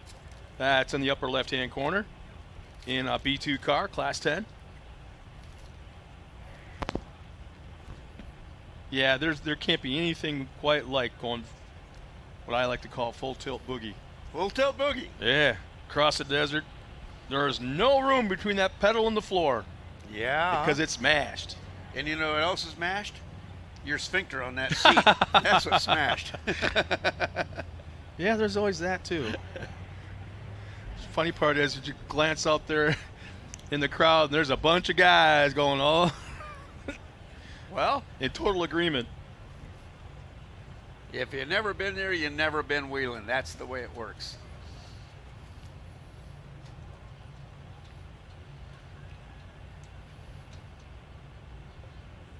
Now, I've never been in a desert car. Really? Out on course. Nope. I'd love to try it, but the craziest thing I ever did was jump in a two-seater Pro 2 with Walker Evans. Yeah? And he did almost kill me. Because I think we're in Charlotte on a short course at Charlotte Motor Speedway on the dirt track. Downside. And they were still, we didn't know it at the time, but there was still a blade out in the track building a jump. And Walker's out there, and Walker and I have known each other for quite a few years, and I kind of called him a name or two and says, okay, show me something. Yeah. You know, kind of getting all testosterone. You challenged him? In a way. You fool? Yeah, totally. And so he's out there throwing it, hucking it sideways, hitting jumps. And the front stretch tabletop was pretty tall. I want to say it was like 6 foot tall, about 50 foot in length. And we hit the air. And that's when we saw the blade still working on the landing side. And as soon as we hit the ground, he hucked it sideways, of course, passenger side toward the blade, and we slid sideways and just came within probably about 6, 8 inches of it. Ooh. And he looked at me and goes, pretty cool, huh? Yeah. That was the meant to do that look? No. Well, these guys that are like Cullen here, they're having a different deal than a short course field. Yeah, in the desert, it's you take a long time. You get settled in. You have time to think. Your mind is busy with what I describe as the time, speed, distance, obstacle, impact, result frame. Okay, he's at speed. Yeah. I saw he had a towel out, looked like it was right on just outside the window, like he's wiping his goggles or his shield or something. Yeah. And then pulled the towel back in. It looked like whatever he's doing, part of the towel came out the window, and then he pulled it back in. So. Here's what you just saw happen. The air pressure from going forward blows the air in through the windshield, out through the side windows. He was storing his rag on the net until he could grab it. Ah. So he had to kind of push through. No, you don't even have to do it. The air pressure holds it out there. Yeah. Another thing is that speed in the desert you don't get in short course. When you get up over fast and you turn your head to the side, Scott, like this, the wind catches it, you have to sometimes move your hands to pull your head back straight. It's fun. Yeah, back in my much younger retarded days, I drove dirt track late models. Oh. So you go you're sucked into the back of the seat going down the straightaway. Then you go into the turn and you throw it sideways, and your head and body get thrown to the right, but then the wind all of a sudden comes in the passenger window and pushes your head back to the left, and you're actually grunting and groaning, kind of like almost like a fighter pilot when he's going altitude. And it's the coolest thing. Well, like when you get to the Coliseum this next weekend to do your NASCAR gig, you look at those seats, you'll see they have this big old catch thing there, and there's a reason.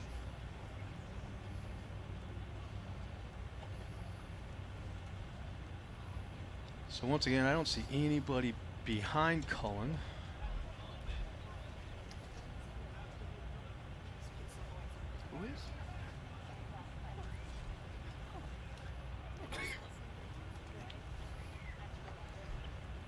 That's a cool shot right there in the upper left portion of the screen. The whole surrounding area. It doesn't portray the dust that we have hanging over Hammertown right now, that's for sure. You know, I know it's dust. Intellectually, I know this is dust. You know what it feels like? It's cold. It feels like fog. Yeah. What time do you think he's going to roll in? Definitely. 2 hours from now? Okay, good. Before dark, so that's helpful. Similar races we got going on all week long. Right now we are part of the Toyo Tires Desert Challenge presented by Monster Energy. Tonight will be the Baja Jerky Class 11 Showdown presented by Empy. And then the rest of the week provides us with the Can-Am UTV Hammers Championship presented by Progressive Insurance. Now, Progressive Insurance sponsoring a motor sporting event. Is that like you got your, what's the word I'm looking for? Captive audience? Captive clientele, so to speak? I think they choose a rather good way of saying we'd like to earn your business because they're out here supporting us racing. Exactly, yeah. That's a good reason to go ahead and give also, a shot to it. coming up later this week, we've got the Holla EFI Shoot-Up presented by King Shocks and Action Sports Canopies. And probably one of the most popular events we have all week long is the 4-Wheel Parts Everyman Challenge. EMC. So, yeah. Then we have the At Night We Party On, Garth, with the Pit Crew Challenge presented by Pro Eagle and Buggy Whips will take place just, I believe, right in front of the Buggy Whips display. Well, that would make sense, wouldn't it? Yep. And then an interesting concept, the Can-Am UTV Grudge Match. We'll explain that a little bit later on this afternoon. And then the big dog, the big thing, when everybody's here, the Indy 500, Daytona 500 of the Lake Bed, the Nitto Race of Kings, powered by Optima batteries. Gonna be a rocker this time. I'm telling you, you're gonna feel it since you're here all week now. You're gonna feel it as the week goes on. Every single day, something happens to everybody's attitude. Whoa. Everybody starts to, wow, big dust up right there. Nose it into the ground. Is that one of our B2s, I believe? But yeah, Yes. Everybody's anticipation, the tension grows a little bit. And then Saturday morning, it's, you can cut the air, you can cut the dust with what's going on, yeah. Wow. Well, Scott, I tell you, I'm going to take myself a moment. Going to go grab a bite to eat. Well, you've had 2 bites. You've had a really, really good morning. Welcome to the Lake Bed and your first ever King of the Hammers. You take a break, well-deserved break, and we're going to bring Ben in here, I believe. Ben's coming. Look out, folks. Ben Napier, one of our, where are you from again? Australia. Yeah, one of our Aussie boys. And I guess you'd say he is the Australian version of Miles Hasselquist. He's like the walking encyclopedia of Ultra 4. So, see ya. Had a great morning. Nice job. Ben, come on in.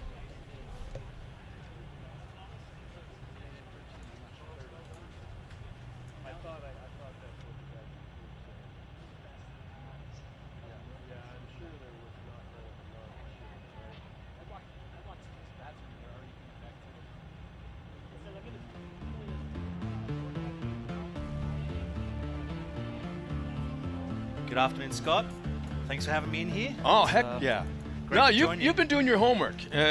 Way before you jumped on the plane to head out this direction, but you've been doing your homework this morning even, sitting back there in the production truck, and you're basically, like I say, you're the walking encyclopedia of yeah, I've been around King of this the sport Hammers. for several years and raced for a long time and loved it, and seeing it grow to what it is today, and this race with the B2, B3, all our Class 10s and UTVs, it's really cool to see new things. And whilst I might not know a huge amount about them, I'm loving learning about it, loving meeting all the new races and getting involved.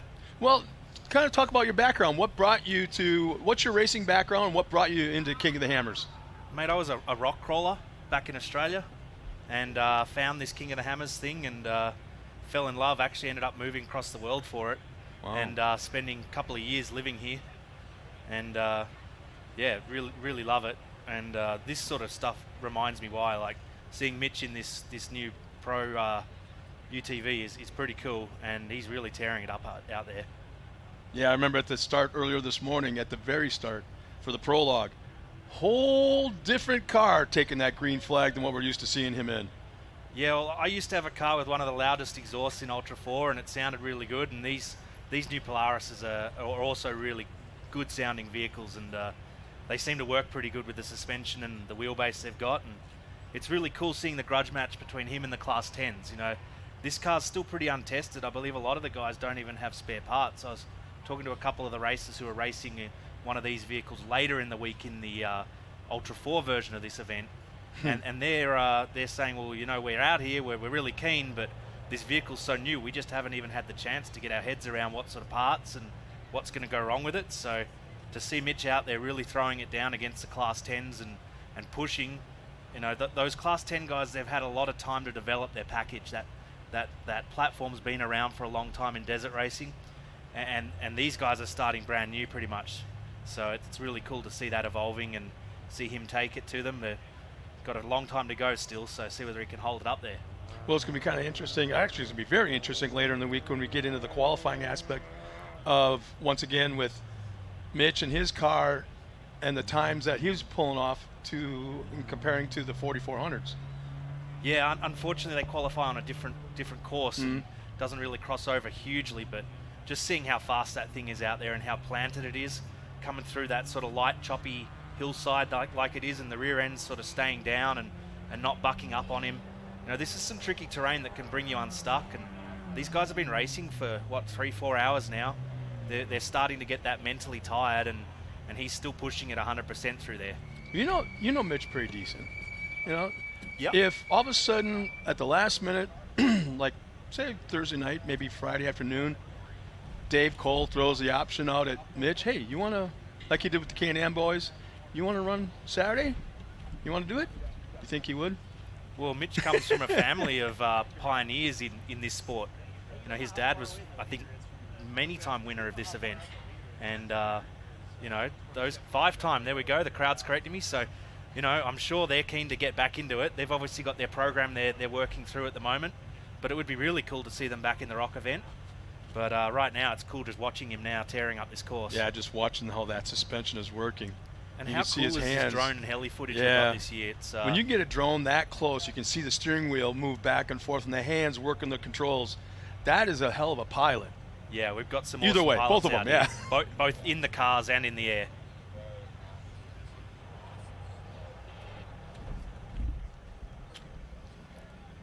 So as we watch Mitch, hopefully we can get a bit more of an update from Pit 1 and see what's happening out there with some of the teams that have had to make a couple of stops, and see how the pitting action is out at Pit 1. Here's Tiffany.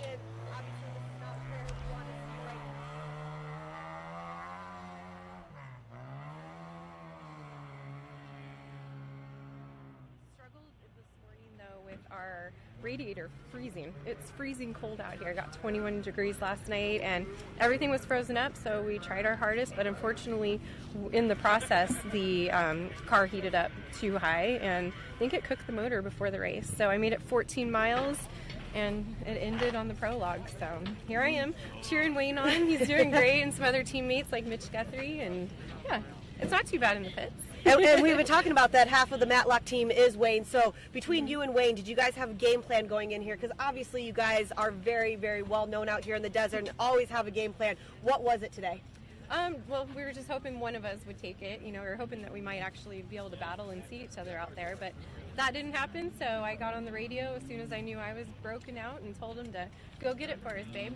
And talking about that, has Wayne said anything about how the course is shaping up? Obviously, we've talked about the dust. We can look towards Hammertown right now, and it's just very dusty, and it kind of gets dusty through remote pit as well. Did Wayne say anything so far? So far, he's just moving up through the pack. So I know it's a tough course to pass on because it is so dusty, like you said. But yeah, I haven't heard much from him other than I'm just watching him on the live feed and just seeing him. He's gone from 15th, I think, up to about 10th. Now. Awesome. So, well, thank you so much for the update. Back up to you guys.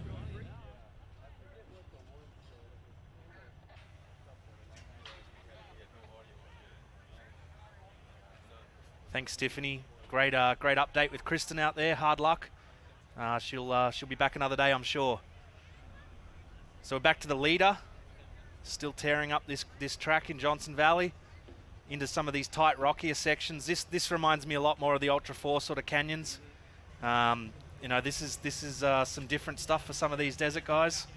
A lot of the American best in the desert style stuff doesn't get this tight. I know down in Mexico they absolutely do, up in some of those rock canyons and up over the hills. But you know, this is some different racing for these guys. And talking to some of the drivers and the teams, you know, they're really loving this Toyo Tires Desert Challenge because it gives them something different. And you know, a lot of the guys are asking, how do we keep our tires alive? How do we keep our cars alive? And that's what this middle part of this race is for them. You know, conserve the car, conserve the equipment, make sure you're in there for that third lap and you can really throw down in that third lap and push. Well, and the thing is, the B2s are a little bit more of a budget team, or budget teams, so they don't have the opportunity to take time off of work, come out here and pre-run and pre-run and pre-run like some of the other cars or other teams have. So this is, outside of being here this week and maybe going out there and checking it out, pre-running it, this is their first, maybe second, or even at the most third time they've been on course. A lot of these guys out racing today is what makes Ultra 4 and has always made Ultra 4. You know, these are guys in their garage prepping their own cars, as you said, taking time off their own work or their own business to come out and race with us. And you know, they really are the champions of Ultra 4. We love the trophy trucks. We love the top level Ultra 4 teams. The fully sponsored guys, the pro racers, but having these guys here today, racing this B1 and B2 and B3 race, you know, it's really cool to see these heroes of our sport out here. Yeah, very much a grassroots class, I guess we'll call it, but the technology behind these cars are no less than any of the others that are out there, and they put on a great show. In fact, the technology behind some of these B2s are keeping right up with the UTVs, if not the UTVs themselves, checking out on. In fact, here we go. Absolutely. You know, some of these UTVs are not cheap anymore. We've got Travis Zollinger on screen with the ZRP sponsored RS1. You know, that's a long time to be out there in a single seat car. I don't know about you, but I loved racing with a co-driver. So he's doing it hard, as we were saying earlier today. And he'll be back later in the week to race the Can-Am UTV race, so that'll be cool. Love seeing guys race a couple of races throughout this week. In the upper left-hand corner, let's see. I believe it's Larry. One of our TrophyLite competitors. Yeah, one of the TrophyLites, Larry Schmauser. Having more than a few issues. They're obviously changing a left rear. They got the front of the truck off, whether they took it off or it came off someplace out on course, I'm not exactly sure about, but you can see the residue or evidence of like fluid all over the front of the car. Absolutely, they were checking something under there, and you know, this sort of race, you've got to be strategic. If you've got something feeling a bit weird and, you know, not quite right, you do need to jump into that pit because it's a long way from pit to pit. And if you pass up a pit and something happens 10 miles out of that pit, you're in a world of hurt. It's a long way to the next one. Got a good chase going on in here in this main heli shot. Yeah, at least two cars in picture in the upper left. Yeah, they look like a couple of side-by-sides.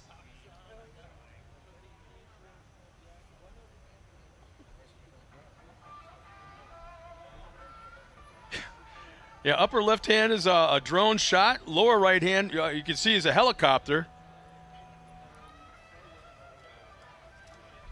When they come down the bottom of these hills, they hit what's called a G-out, and you can see him just blasting through that silt. Just blinds you. And, you know, both driver and vehicle just get completely choked in it. So pretty cool watching them hit that hard and keep on charging.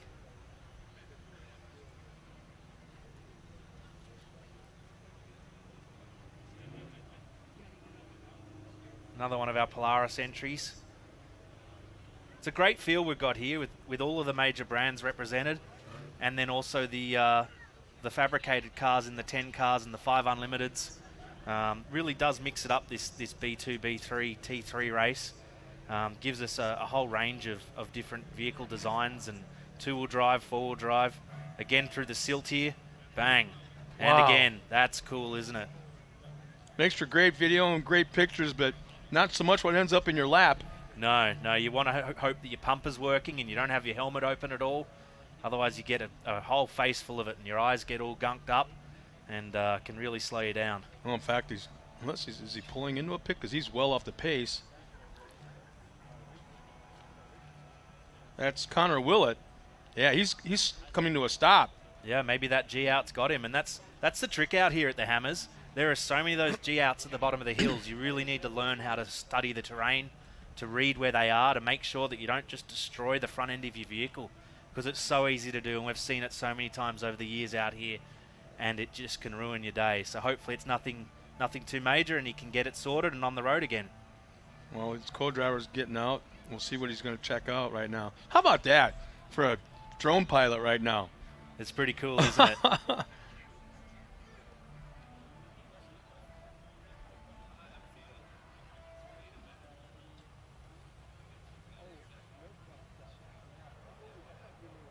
Something with the shock, Possibly maybe? a belt. Belt shock? Yeah. On this Can-Am X3. No, maybe just a quick little touch-up, and looks like they were just checking something. No, maybe looking for some tools.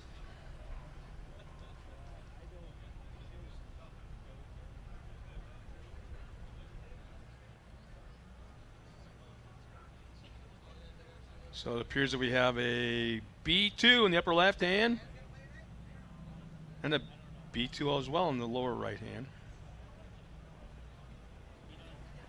I think that main shot might be Chase Warren, our leader. He's been out front all day running in that clean air. It's such a huge advantage out here. You know, we've got absolutely not a breath of air moving here, so it's just hanging. And like some of the people can see in Hammertown here, out in the desert, it's just dusty as, and it just stays. So having that clean air is a huge advantage for him. And all the others who are chasing him down, they've just got to work extra hard.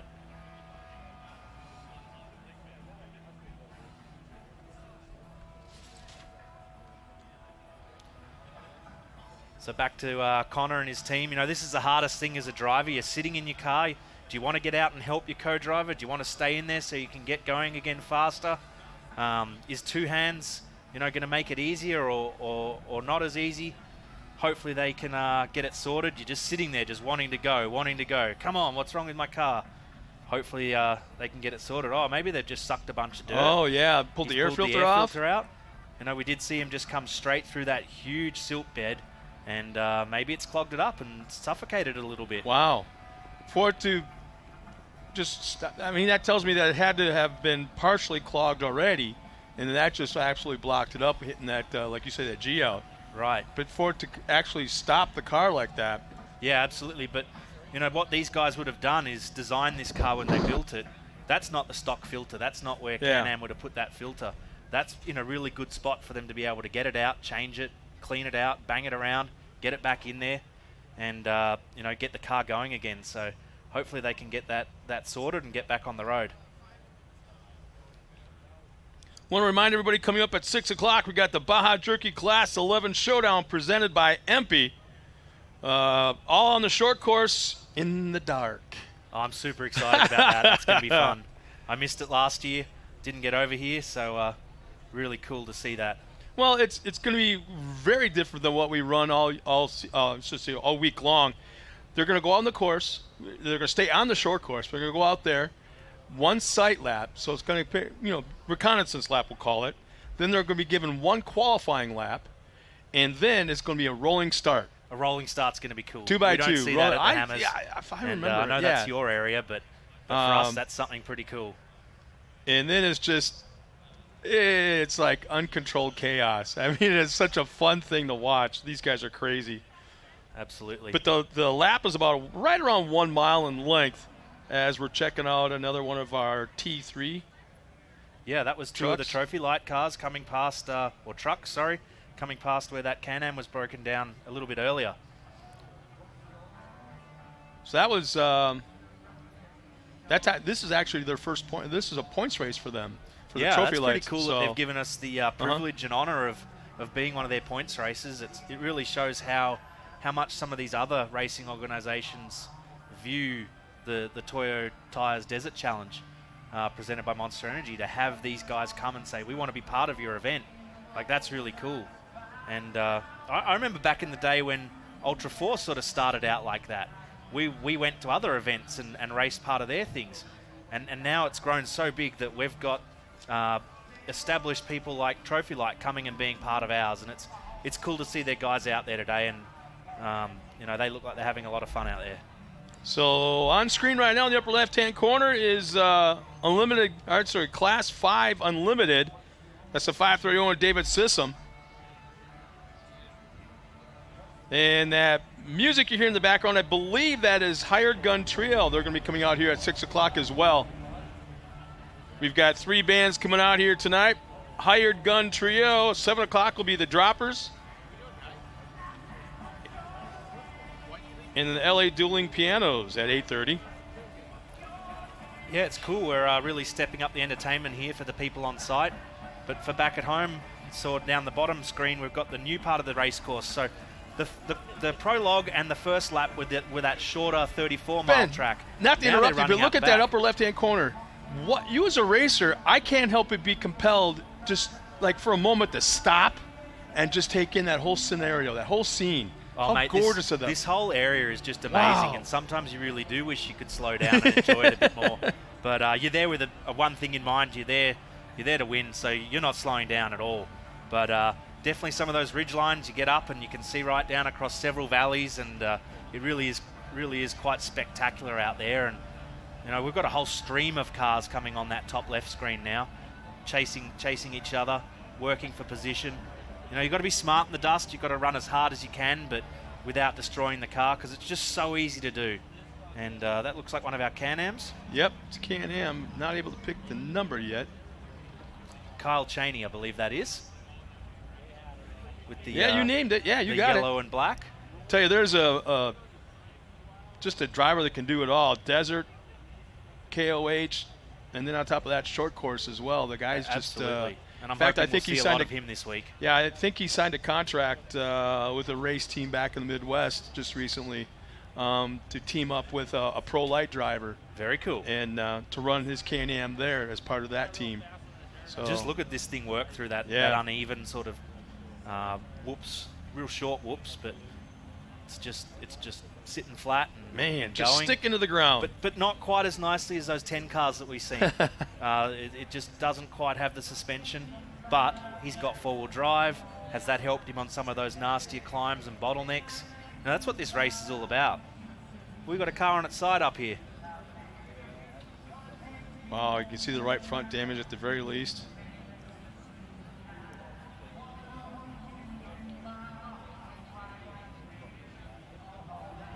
Yeah, looks like something with the steering there on that one. Hopefully everything's all good. And that's how quickly it can go bad for you as a driver. There we go. I was waiting for a window net to pop open. Something breaks or something moves, and yeah, you might go for a bit of a tumble. So hopefully they're all good. So you see a co-driver looks like he's moving around. Yep, they're crawling jumping out. I was getting kind of nervous there for a second. There wasn't a whole lot of movement. It looks like the driver's coming out the front of the car. Yeah, but Kyle Cheney, I believe, signed a contract with the team up with Shearing Speed Sport. They also run a snowcross team as well as a Protoype. Snowcross in the winter, Protoype in the summer. So they got a full schedule there. So Kyle Cheney really upping his program. So it's at 95. It's car 1995. Caden Wells. Caden Wells. UTV Pro. And they're both out, which is great. And we'll see whether that's something they can repair. The thing with this race is it's so long. We're only halfway through the second race. Through the second lap, sorry. We've still got another whole, finish this lap and another whole big long lap again. So if you can get that fixed and back on the road, you might still podium this race or, do reasonably well. And we just saw Cameron Steele go blasting past in the background of that rollover. And we've got Mitch on the picture-in-picture here. Still tearing it up.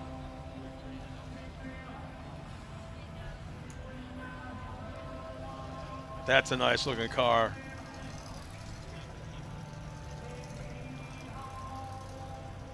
Justin Davis coming through the pits. Yeah, we've got some of the in T1 his, vehicles T2 for tomorrow. T2 is it? Yep.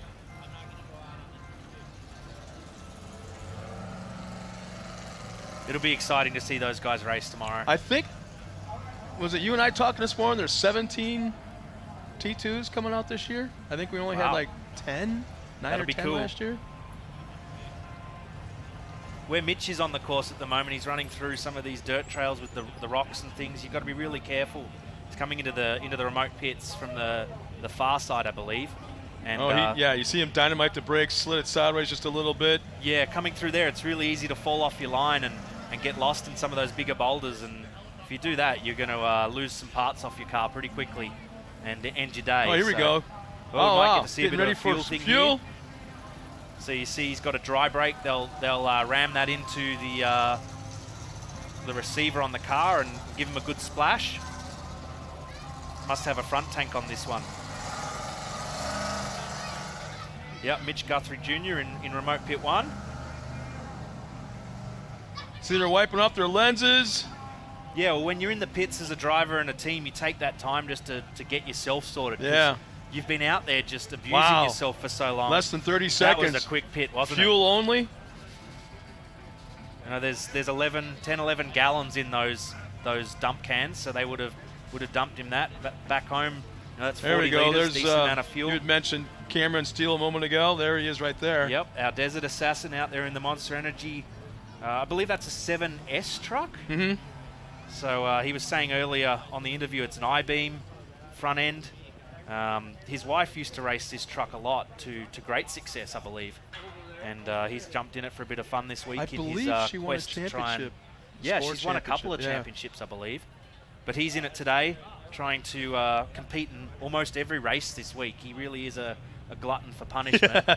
And riding with my mate Wayne later in the week in the Ultra 4 race. So really excited for those guys. And Cameron's got a pretty cool program linked in with Cody up at Lasernut, and they're really putting the effort in.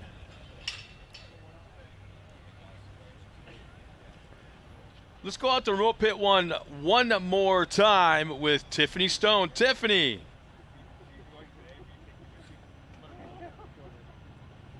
Down here with Mitch, we just saw Mitchie come through. Obviously, you're a very happy man right now. What happened for this pit?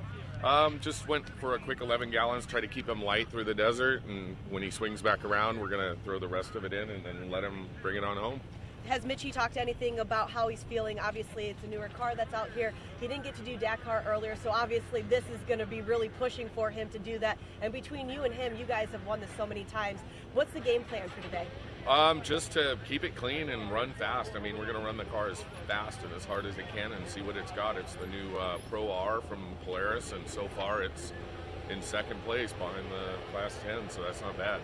Well, sir, I've only seen you cry one time, and it is when Mitchie actually won. I'm looking forward. I don't want to see you cry again, but I want to see that happen for you. So best of luck to the Guthrie team. Thank you. Back up to you guys.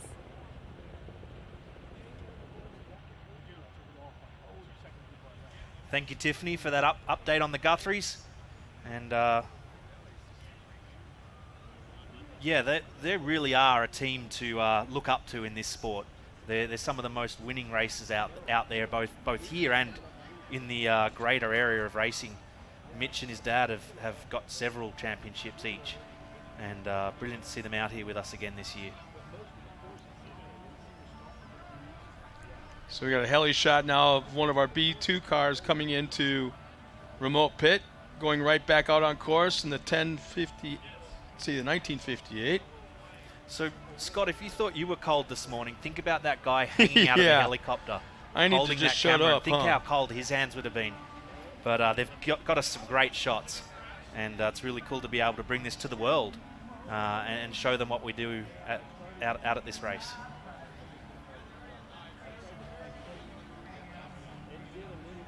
Man, there's one of those moments when like just almost want to stop and just take in the scenery and kind of go, wow. Absolutely, absolutely. Back on Cameron Steele here, running through one of these little gullies.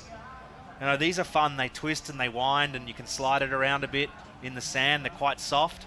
But if you slide it a little bit too far and tag one of these rocks, like this section that Cameron's going through right here, you know, you could take a tire out, damage some steering, and you know, end your day. So it's fun, but you've got to be smart and careful with it.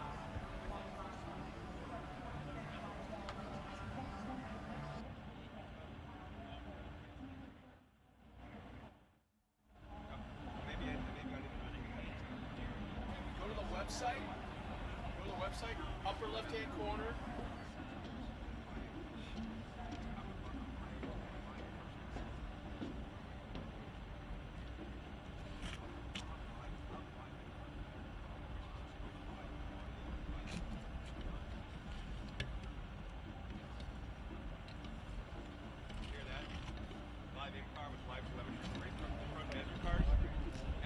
So with a 3-lap race, we should have the leaders coming back into town in the next little bit of time. So, and then starting their 3rd lap, it's going to start getting really exciting. We're seeing the pit cycle sort of starting with the leaders taking on some fuel, some strategy coming into it. You know, when you're racing on such a dusty track like this, if you pit early and lose track position, you know, it really puts you back when you get set into that dust. But pit too late and you're going to run out of fuel. Well, here we go. We got some social media people tuning in. Andy Miller, you can see right there, says, so awesome to be able to watch online. Thanks, Dave, for making this happen. It's Andy Miller. Place it here. I'm rooting for John Grounds in the 44-15. One of our Ultra 4 competitors. Yeah. What does prologue mean? And you being the guy from Aussie, or from Australia, you probably know this better than anybody else. Sure. So this is a little bit different from how we've often done things. Usually we'll have a qualifying lap, and that seeds you for your start position. What a prologue is, it's an early part of the race. It's a section of the race.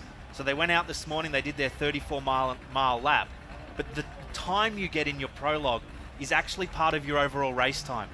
So while the race starts 30 seconds apart, the prologue starts 2 minutes apart, one car at a time. Absolutely. So you're running your own race. You don't have to worry about traffic or dust, pretty much.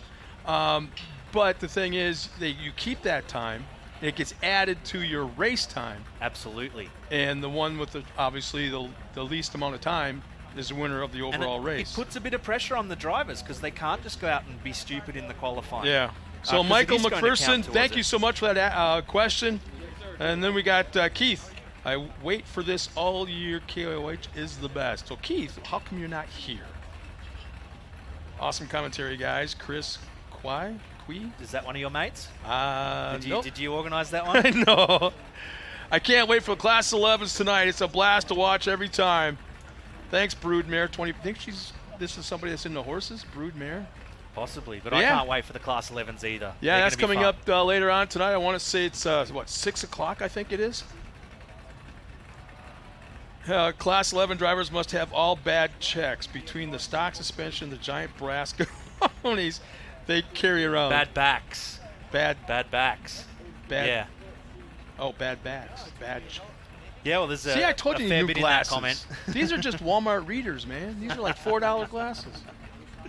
Yeah, I think there's some pretty brave drivers out there in that Class 11, and watching how those cars get beaten around the course and the people inside them, You're sure going to be out here have for some this? bad backs. Are you going to be one of the guys calling the race tonight? I'm not sure. I think I'd rather be out there spectating and having a couple of beers because I think it's probably be a pretty good safer one to be watch. here, though, because it's in the dark. I mean, it's going to be lit.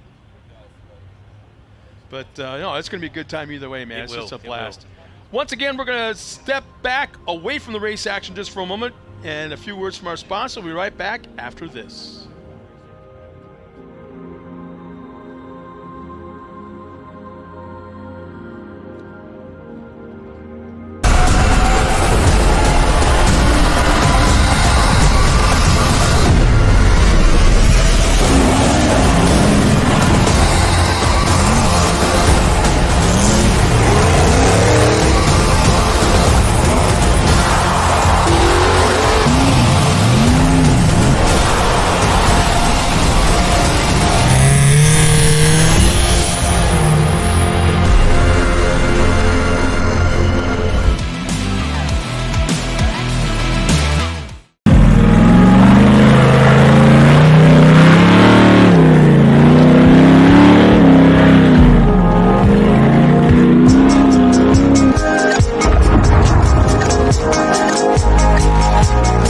Really thankful to have VP Fuels on board. UTV 96 is like perfect in these things, makes them rip. It ran cool, it ran strong. We got into those rock sections where we really needed that throttle response, and it was right there every time.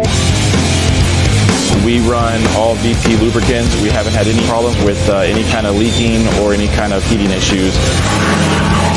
And in the State Frosty, no drama, temperature stayed under 200 the entire race. Ford WP is more than a store. We're truck and Jeep experts and have been for over 50 years. From wheel and tire upgrades to full custom builds, Ford WP has you covered. Whether you want to order the best parts online or shop in store, do the work yourself, or get it done by a pro, all roads lead to Ford WP. Do your rig right. Shop online or find your store at FordWP.com. Welcome back to the 2022 Toyo Tires Desert Challenge presented by Monster Energy. I'm Ben Napier and I'm joined with Scott Rain, and we're well and truly over halfway in this race. We've got Brandon Sims up on the video here. He was the guy that broke down just before pit 1 this morning in the prologue, and Kristen Matlock's team helped him fix it. So he's obviously got whatever's sorted out, and he's out back on the course in that big long Polaris RZR there. Yeah, this is one of those moments I'm just mesmerized. As much as I want to watch him in the suspension work, I just love watching the tires bounce and the shocks work. I'm also looking at the background just going, my gosh, just so beautiful out here. Yeah, it's cool. You have elevation changes out here, and you climb up and over a lot of these big rocky knolls, and yeah, really fun. Here's Mitch Guthrie again, tearing it up. That car looks good, doesn't it? So planted. It's too bad he couldn't take part in this year's Dakar Rally. Having issues right at the last minute, being able to get over there. Yeah, still a bit difficult. You know, I had to jump through some hoops to get over here with everything going on in the world, but you know, it's awesome that we can get around a bit more now. So, yeah, really cool. But would be cool to see him do a bit more Dakar stuff.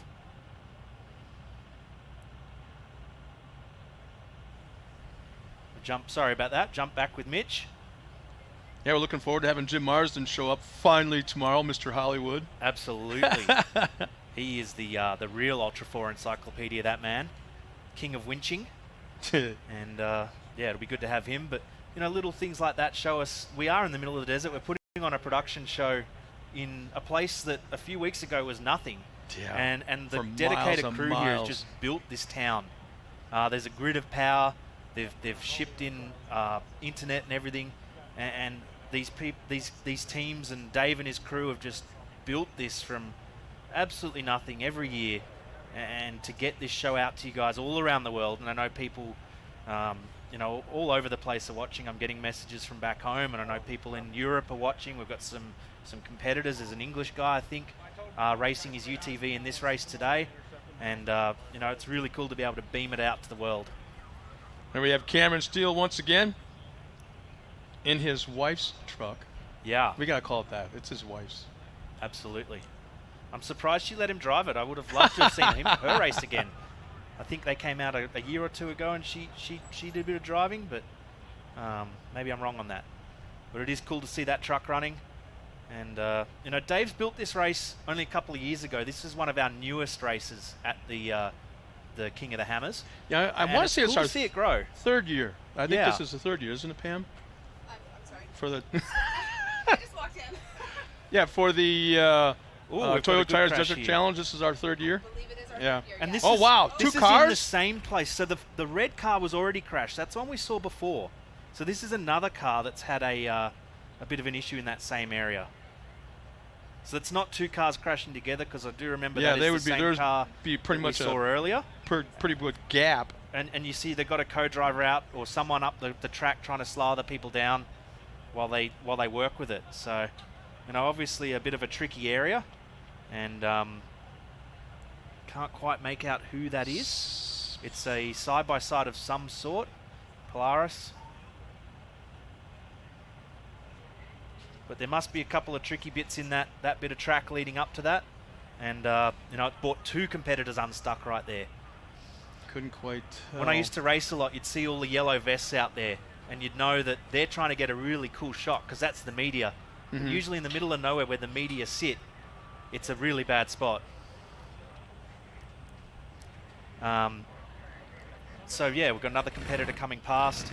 So it sounds like the safety crew is going to there. land the helicopter and make sure everything's okay. We just got reports of that. So yeah, we've just heard over the operations that they're going to just check on those guys. I'm trying to get. So we might lose our video here because we are going to set the helicopter down. Yeah. You can see it landing. We'll swing over to Cameron Steele. We love bringing you guys a cool live show, but obviously safety is our #1 priority. So we'll just check on those guys, and then we'll get back to the action with it. We've got Cameron Steele back up on the screen, still ripping around in that truck.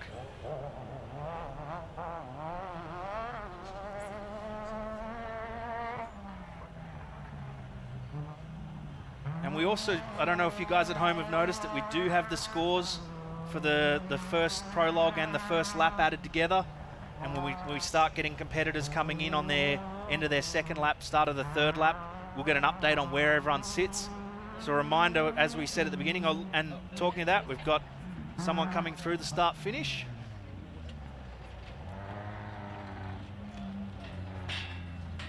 Going into the pits.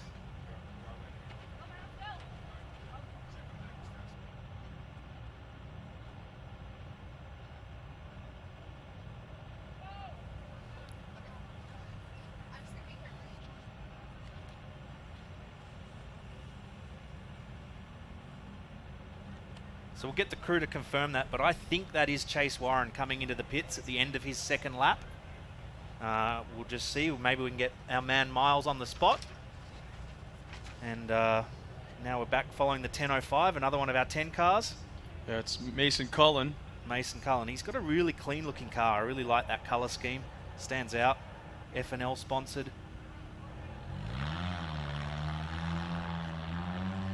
And you see how much lighter the front ends of these cars are compared to the UTVs that have the front diff and all the extra weight up the front of them.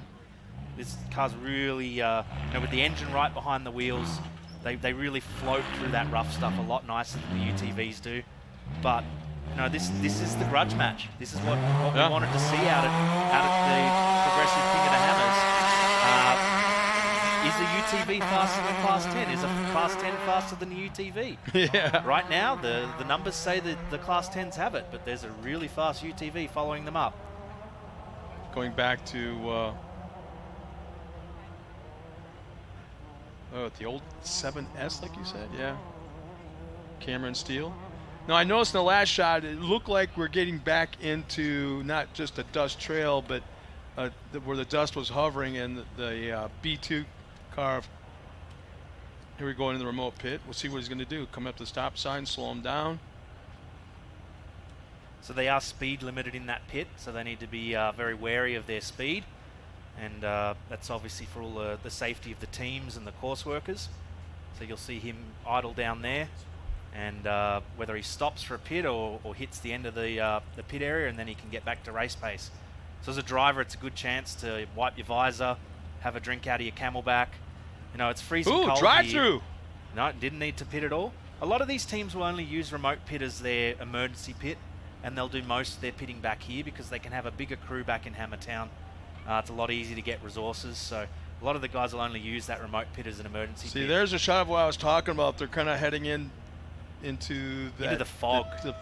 We'll call it fog. The mist of desert dust. It really is incredible. But that is nothing compared to what these guys would be experiencing when they're following one of their competitors. Yeah, exactly. You know, we're seeing a bit of fog here. It looks like, you know, a misty winter's morning. And as we watch this 10-car race through the course, we do have our man in the pits, Miles, with an update on what's happening over there. I'm here with Chris Warren. We just saw Chase Warren come through, and it looked like just a quick splash and go. You guys are the leaders from the get-go. Everything's going smooth, it looks like. We're having a great day. Qualified first. Car's been running great. We came in, got a little fuel. 1 lap to go. That's it. And like I said, it was just a quick fuel and go. I always try to read the driver, and he just looked like he had it. He was just kind of calm and collected. I gave him a thumbs up back, and right. I mean, you can't feel more comfortable than that with the clean out there, because this dust looks nasty, and he's been lucky out front all day. He's been lucky with the clean air being out front was great. Yeah, so he's relaxed, ready for one more. And it's the identical lap they just did, so 84 more miles, another hour and a half or so. I mean, anything can happen, but you guys have to be feeling pretty good right now. We feel good. The team's here. Everybody's doing what they got to do. We're ready to win. And when I first said, can we have a chat, you said, yeah, give me a second. I saw you playing with your phone, so you're playing that timing game, aren't you? I got the stopwatch on the second car coming through, right. And we don't see anything coming through. Oh, as I say that, we see Mitch Guthrie Jr. coming through the Bronco arch into the infield. So I'm going to say that's only less than 5 minutes, so it's going to be pretty close. Pretty close. We still got a long ways to go. And this race was on adjusted time, so it's only a 30-second time split between these two, if I'm not mistaken. But so for now, he's got it, but he's got to keep pushing because Guthrie Jr. He's no slouch, that's for sure. Right, he's coming right up behind him. So. And I love the four-wheel drive versus the two-wheel drive. It's interesting to see, but here comes Mitch Guthrie Jr. coming in, and he's heading out for his third and final lap. And what's that time split? 3:18.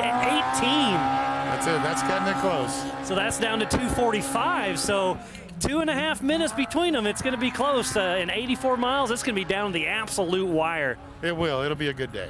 Well, Chris, I appreciate your time, and best of luck. We'll see what happens when it shakes out at the end. All right, we'll see you at the end. Thank you. All right, Scott and Ben, back to you guys. Thanks a lot, Miles, and I'm sorry, Ben, but yeah, it's the information and the drama that comes out of a pit. I don't care if it's a remote pit, the pit right here. That's when we learn all kinds of good stuff that's going on. It's really makes what the last lap is going to be all about as far as the drama, the tension, what the drivers, what the crews are all going through. Absolutely, and it's really cool that these crews give us access to this. You know, it'd be a pretty boring show if they were all business and wouldn't tell us what's going on. So thank you to those guys that Miles jabs a microphone in their face. And no, it's a wrench. A wrench, yes, a wrench. I'd call it a spanner back home. A spanner. Spanner? Yep. Or a spinner? A spanner, yeah. Spanner? That's what Australians call wrenches. But, yeah. But it's like power hour. But, Scott, we can see that on the live scoring. I know Miles was talking about 2.5 minutes, but Chase actually has a couple more minutes up his sleeve because, again, we are combining the prologue and main race time. So you can see he, after prologue and 2 laps of the main race, is a lapse time of 3 hours, 33 minutes and 29 seconds. And Mitch is 3 hours, 38 minutes and 23 seconds. So there's about 5 minutes in it. And third place now coming into the short course. Another one of our Class 10 competitors. Scott, can you make out who that is? You're asking the guy with Walmart readers, huh? Looks like he's coming into the pit again. And something we saw there is Mitch pitted out at the remote pit, whereas Chase pitted in here. And you know, whilst Mitch came in a bit behind him, he actually made up some time through here because he didn't need to pit once he got here. And if you look at the upper left and you see Miles Miles for a run. Running it from about 5 pits away to get the action. Yeah, by the end of this week, Miles is going to be really fit. Miles does some miles. Am I allowed to say that? Yeah. I did. Yeah. Anyway. He's got a little tracker thing on his cell phone. He measures his steps. No worries. So let's go to Miles and hear what's happening in the pits.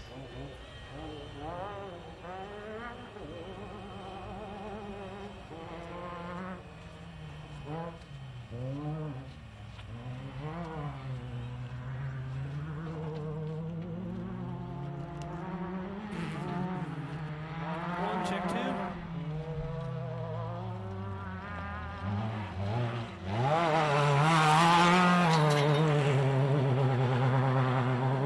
Well, I think Miles was a little bit out of range of with the mic, but we'll come back up, I'm sure, and let us know what the action was all about in the pits.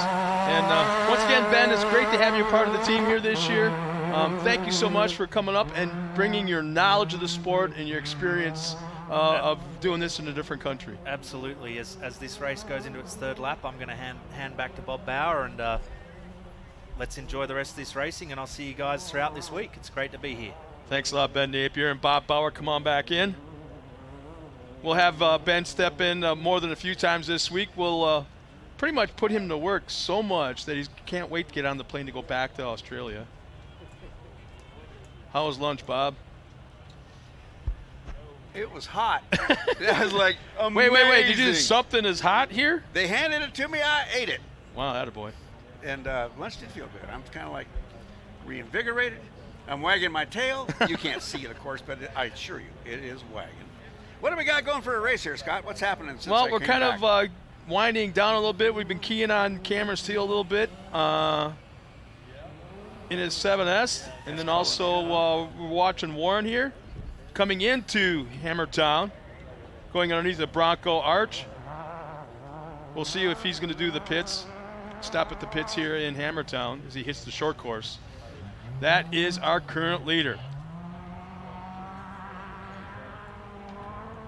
So things have changed. This is good because he was, I think, in 6th place when I left. 10.005, is that what we're looking at? Maybe I got the wrong car. Pulling into the pits. Yeah, that's Matt Cullen. Oh, that's not our leader. That is actually Mason. Mason Cullen, sorry. I Yeah. get that. 2 generations there, bud. You know. Time. And for them, life is a gas. No pun intended, right? Cool. Never, ever. Not for me. There's Miles right there at the wrench mic. Right in the middle of the action.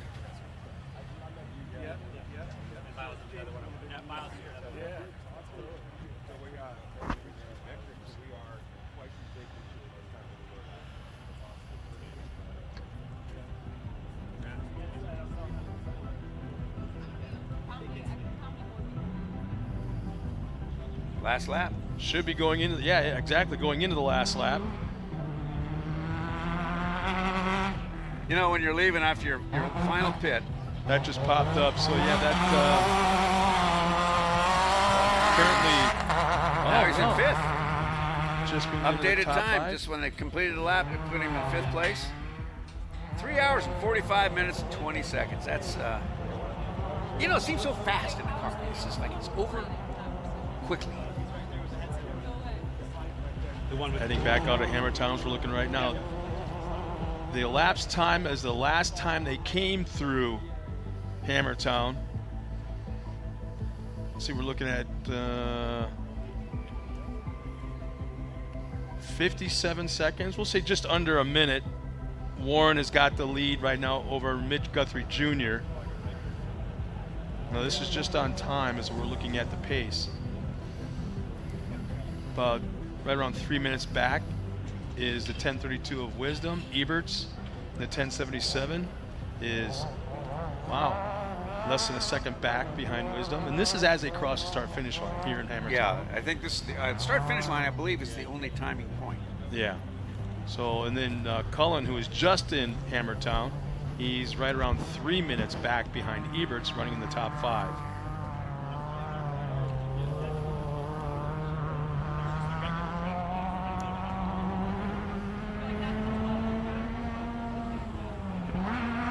Doesn't appear there's going to be a stop here.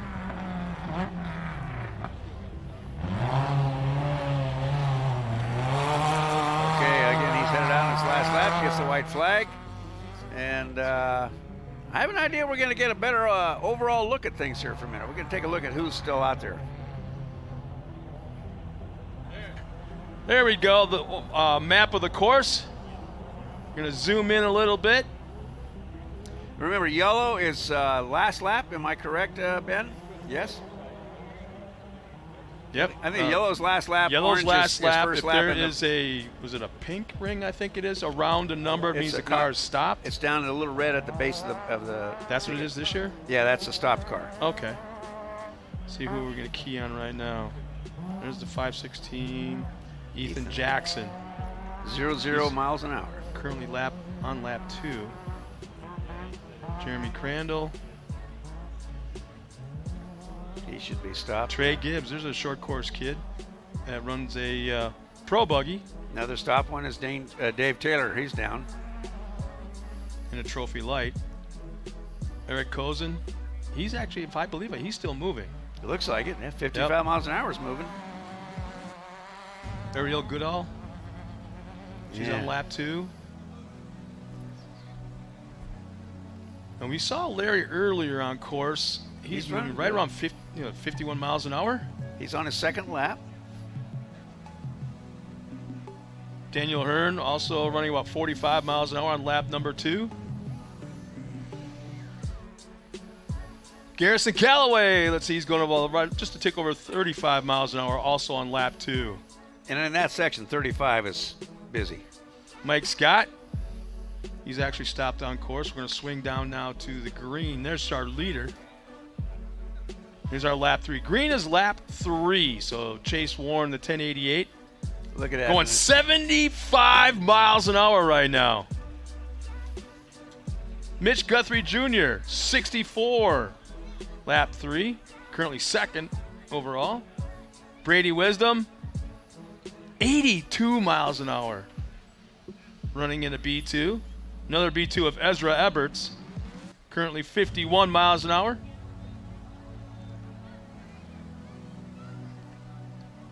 I believe that's all the lead lap cars. Look like it. So, Man, the speeds. Woof. We're done with color, as you can see. You got no more yellow, but Back orange. to the gray. We have gray and gray. A little brown.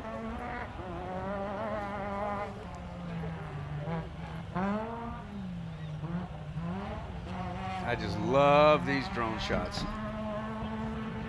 Again, I gotta shout out to Ultra for such innovation over the years, getting drones into racing. They changed how we see races. Oh yeah, and I believe that one of the first, if not the first ones to utilize something like that. In fact, last year, it's too bad you weren't here. I forget where it was. Maybe it was in Cougar Buttes. Maybe somebody out there can remember this as well. That one of our drone pilots actually went under a car up at Cougar Buttes. No, it was doing the slow rock crawl in one of the sections of Cougar Buttes, and the drone pilot actually flew underneath the car and came out the other side. Wow. Yeah, it was pretty awesome. It was on purpose, right? Yeah, we're just getting a call from the production truck. Pretty soon the drones will be driving the cars themselves. No, I got just a kind of a cheap drone at home, just a toy thing almost from I got from Costco. Yeah. I love chasing the horses with it. Does it hover? Oh yeah, I got a camera and all that crap on it. You know, all that gimbal. You're all not that. dyslexic or anything? You're not dyslexic, so you don't crash? No, I just chase horses around the pastures. Ticks them off. They don't like it. Do they I flip love their it. tail up and try to Oh pat yeah, it? they tail goes up in the air and they haul ass across the pasture. My goodness, look at those rocks. See, they're still kicking rocks everywhere. Look at that. That's Moses Cuevas in the 10-10 just a moment ago. 10-16. That is Evan Duran. Taking a drink, checking the car. Man, if I was is that a single seat? No. I was going to say, if I was a co-driver, I'm not too crazy about the idea of having that spigot right there behind my helmet. Yeah, you don't even know it's there. You don't even know.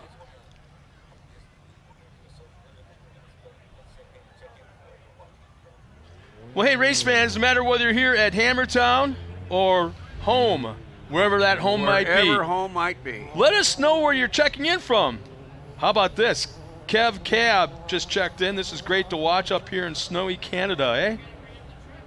Jamie Barbeau of Hammertown. So once again, if you're watching us at home, Richmond, Virginia's checked in. Let us know where you're checking in, where you're watching us from Parker, Arizona, Robbie Baker. John Robbins, here's an article. I have to say, watching KOH from a comfy chair, 6 inches of snow on 20 degrees outside, and seeing the desert. I used to ride my scooter and nearly 50 years ago. It was pretty darn great. Well, I'll tell you, John Robbins, it was 20 degrees here this morning, too. Yeah, so it we was. just didn't have the snow. The only thing we didn't have to do was shovel snow or scrape the windshield for frost. Oh, yeah. But yeah, like, one more time, it's like wherever you're watching us from, anywhere across the globe, please check in. Let us know where you're watching us. If you're here at Hammertown, do the same thing. Take a picture. Hashtag. I think it's 2022 KOH, or is it KOH 2022? I am but a mere I think it's a tourist in the hashtag. walk of life. I have no idea. If the guys in the production truck know, let me know.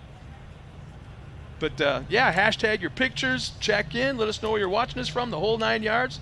There's one of our, I believe, unlimited Class 5 cars. That would be a B. He's got a stop sign. Oh, that was a check. So this is a 515. B3? No, it's at 515. 535, you're right. See? These damn readers, huh? Zach Reich. Desert Class 5 Unlimited. Great fun cars.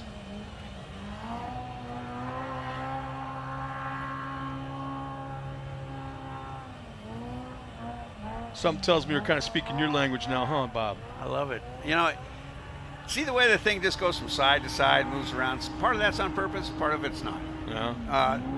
Especially in the turns. When you see a guy just sort of like let the car go in the turn, chances are he's a smart driver. He's letting it keep it higher velocity, higher mile per hour. And skip across the top. You don't, you just give the car the head. You don't want to crash, but you don't force it back into the line you want. Slows things down. Yeah, there's an indication for all the fans back at home. Look just above the semis. You get a little bit of an indication of how dusty it is here in Hammertown as we go back up out into the middle of nowhere. And now, Bob, while you were gone just a moment ago taking a quick break, it seems like that you can attest to this, having run Baja so many years, that sometimes I can't help the driver just wants to stop and take in the whole scenario of the beauty that is around them. It's just hard to comprehend. Not in Johnson Valley. Well, Scott, you're talking about stories that we've told it before, where there's a spot before you get to La Paz, and depending which class you're in, when you get to La Paz, it's going to be nighttime, and you set up on this thing. It's called the waterfall or the whatever. It's a bunch of rocks. You see the lights of La Paz off to the right, and you think, oh man, we've made it, we're here. And it's such a cheap trick because you still got about 50 more nasty technical miles before you get to those lights. Mm-hmm. But not here. There's a really close-up shot of Angel Morphin in the 1019. It's kind of like a good indication of a little kind of for people that have driven to Las Vegas. Yes. And going back to California there on 10. Yeah. It's like when you get to Prim. Or 15. I'm 15, I'm sorry. Yeah. When you get to Gene. Yes. You look down you can see Prim 12 miles away still. And it looks like it's right there. Oh, yeah, it's right there, yeah. So it sounds like Tiffany's got somebody out there remote pit one more time. Tiffany, who you got?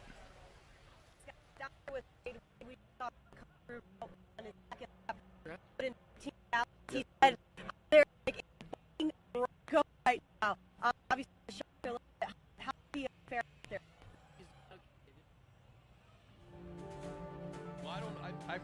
I'm kind of guessing that it's the weather conditions right now that are affecting a lot of things that are going out on course. Dust does have. Oh, there's a really cool shot right there. Well, dust. We should hang on that for a second because dust is a problem to us. Yeah. As well as the race cars. Oh, the technology you can get so much dust on your car that it grounds out the electrics. I mean, you have the fix to getting it started sometimes is blowing on the distributor to get the dust off. And so with our TV production crew, we're experiencing much the same, we think, is that the dust is migrating in and preventing connections from happening. And the guys are working hard to chase them all down and fix them all up. I got to throw this out there to our entire production crew, whether it be out there in the field or back in the truck itself. My neighborhood is out kind of like out in the middle of nowhere. Yeah. We got houses around us, but we live in the middle of 10 acres. And nobody out there, they're all horse people. Nobody out there is a gearhead. Nobody's a racer. Nobody knows nothing about motorsports. I bet they talk about But the thing is, I talk about this event and this sport in general. Yeah. And it's like, I just show them a YouTube video on my cell phone of one of the prior events. And the production quality is so freaking off the hook, so clear. Oh, now we got Miles working. Miles, what do you got going out there? Kyle Chaney, who won this race last year, the car's looking good, but he came with a big smile, said, we hit hard on something out there. But the car still looks like it's pretty good shape.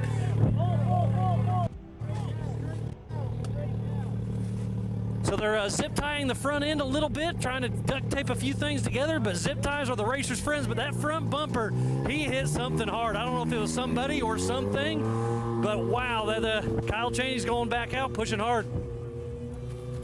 So it looks like the front end on Kyle's car was a little beat up. What happened out there? We're not quite sure. We think he might have hit something or taken a digger real quick. He said it's pretty rough out there. So Yeah, I gave him the thumbs up, and all I heard him was laughing. He's like, "We hit something hard." I didn't know if he could elaborate on that or not, but he's looking to back it up again. Last year he won the B3 race, and he's looking pretty good again. yeah, he's getting it. So we'll see what happens here by the end. Yeah, so 84 miles to go. Any more strategy on that, or? Let him loose and see what he can do. Perfect. Well, good luck. I'm gonna run down here and try to catch Cameron Steele. So Cameron's pulling in. It looks like they're gonna do a quick fuel.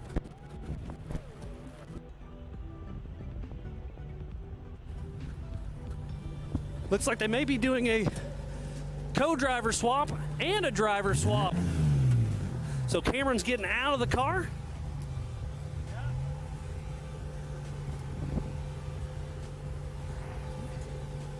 Looks like it's going to be Bobby Peacoy hopping in. So one of Cameron's teammates. Give him a sight lap for tomorrow's race. That's genius. Remember, you either have to start or finish this race to be driver of record. They're playing strategy 101 right here. The Desert Assassins are looking good. The truck still looks great. Cameron's racing every single race out here. But like I said, I'm doing my little visual walk around and everything's looking pretty good. Cameron's giving a little heads up. Remember, this isn't a T1, this is an I-beam truck, so slow down just a little bit. They're giving us a little pep talk. Swapped driver and co-driver. So Bobby Peacoy will be taking off.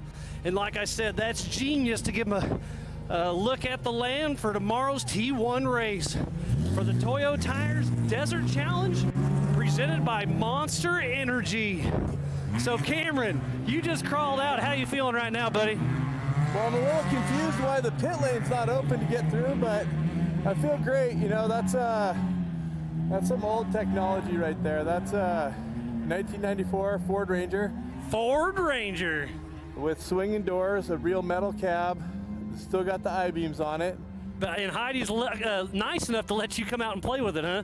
Yeah, you know, Heidi's been pretty occupied with the kids. We have a 9 and 2-year-old, and they love the desert too. But now that the kids are a little older, I think that Heidi can start coming racing more often. But super fortunate to have a great team around us. It's just weird the truck doesn't really fit in any particular class because it's a V6 door slammer. You know, the 1450s have the big V8s now, and so we're just kind of in a weird island, but it's still a lot of fun to drive.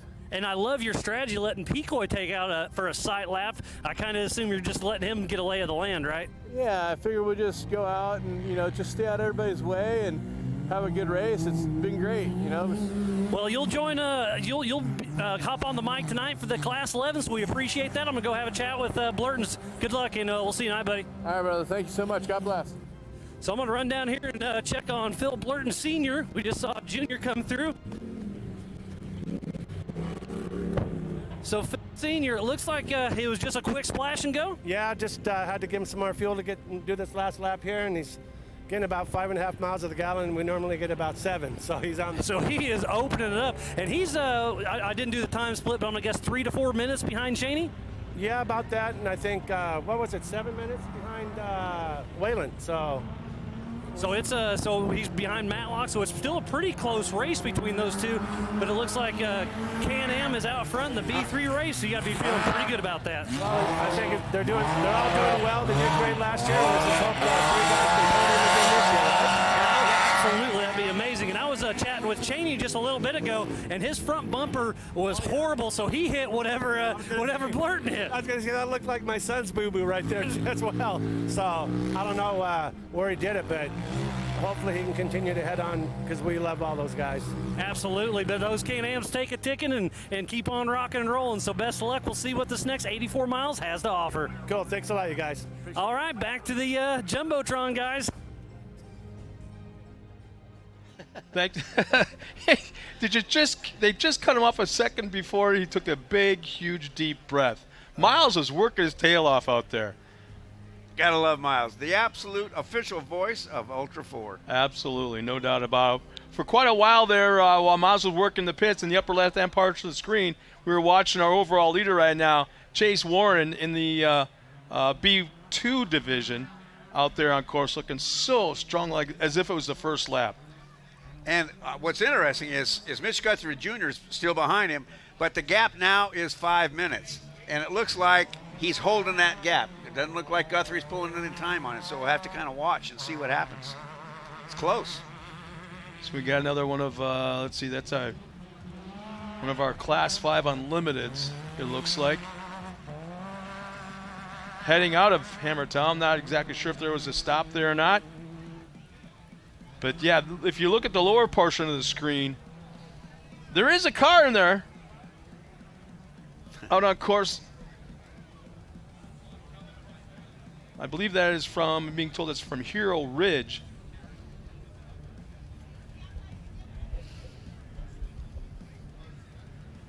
We're going back to our leader in the upper left-hand portion of the screen.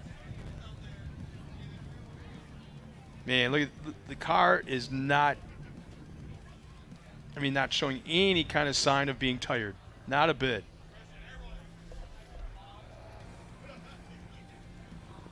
So what do you suppose, Scott? You suppose he's driving in defense mode, or is he still staying? I don't think there's anything defensive going on right there at all. I'm not sure if he's able to have his crew monitor what the time gap is, if there is one, as we've got 2 cars now, maybe even 3 cars, it looks like, yeah. In the pits here in Hammertown. This is great. See what he's sliding into the car there, Scott? Yep. That is a barrier between the car and the earth. So if any spillage happens, this is going to contain it. Gets caught.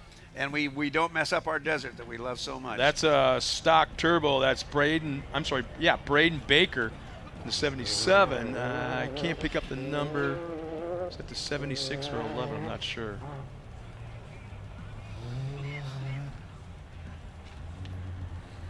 So that was Baker, as we got another car coming into Hammertown.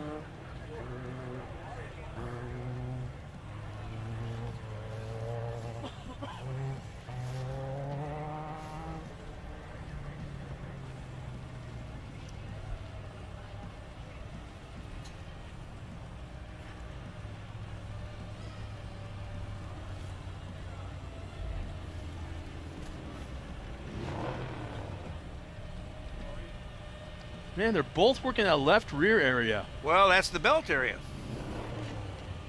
And so is that a cover right there? Could be. There's the belt coming up. Oh, man, that thing's chowed. Yeah.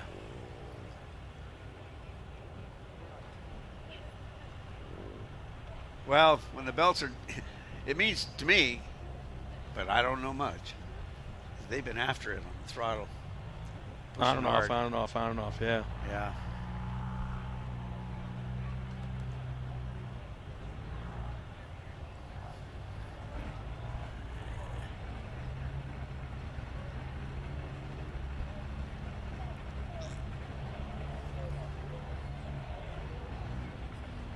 Well, we got cars coming in and heading out of Hammertown, and we have most of the field, I believe, or quite a bit of the field is on our last lap.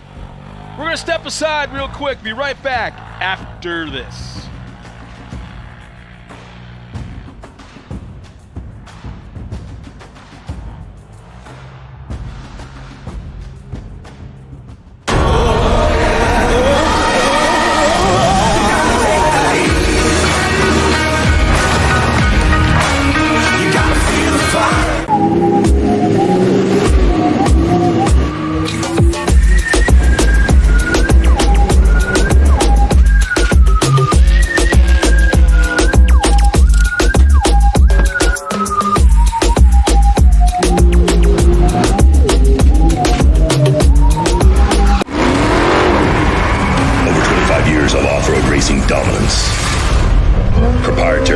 Race technology.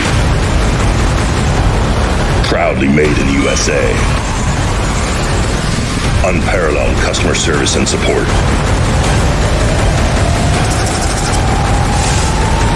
The choice of champions.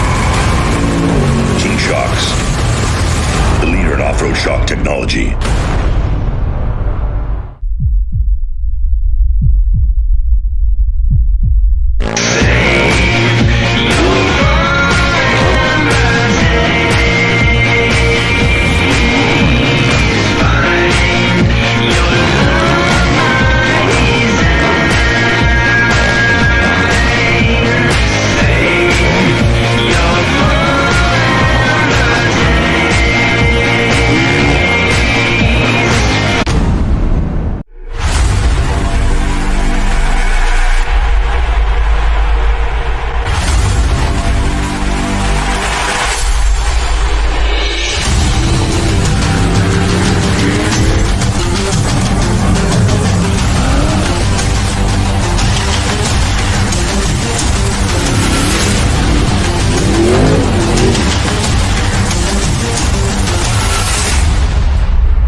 Let your queries be known. Yeah, hi. Instead of letting passengers wrap their arms around us, can we put little handles on our jackets? Deny. Can you imagine? I want a new nickname. Can you guys start calling me Snake? No, Brian. Denied. How about we all get quotes to see if we can save with America's #1 motorcycle insurer? Approved. Cool. Hey, if Brian's not going to be Snake, can I be Snake? No. There once was a colt who was raised by goats. He struggled at first on the snow, the rocks, and the rivers. Then he became strong, capable of handling any terrain. And the colt became a bronco. With 7 available goat modes that adapt the vehicle to go over any type of terrain, this is the all-new Bronco Sport. All of today's racing action brought to you by Toyo Tires.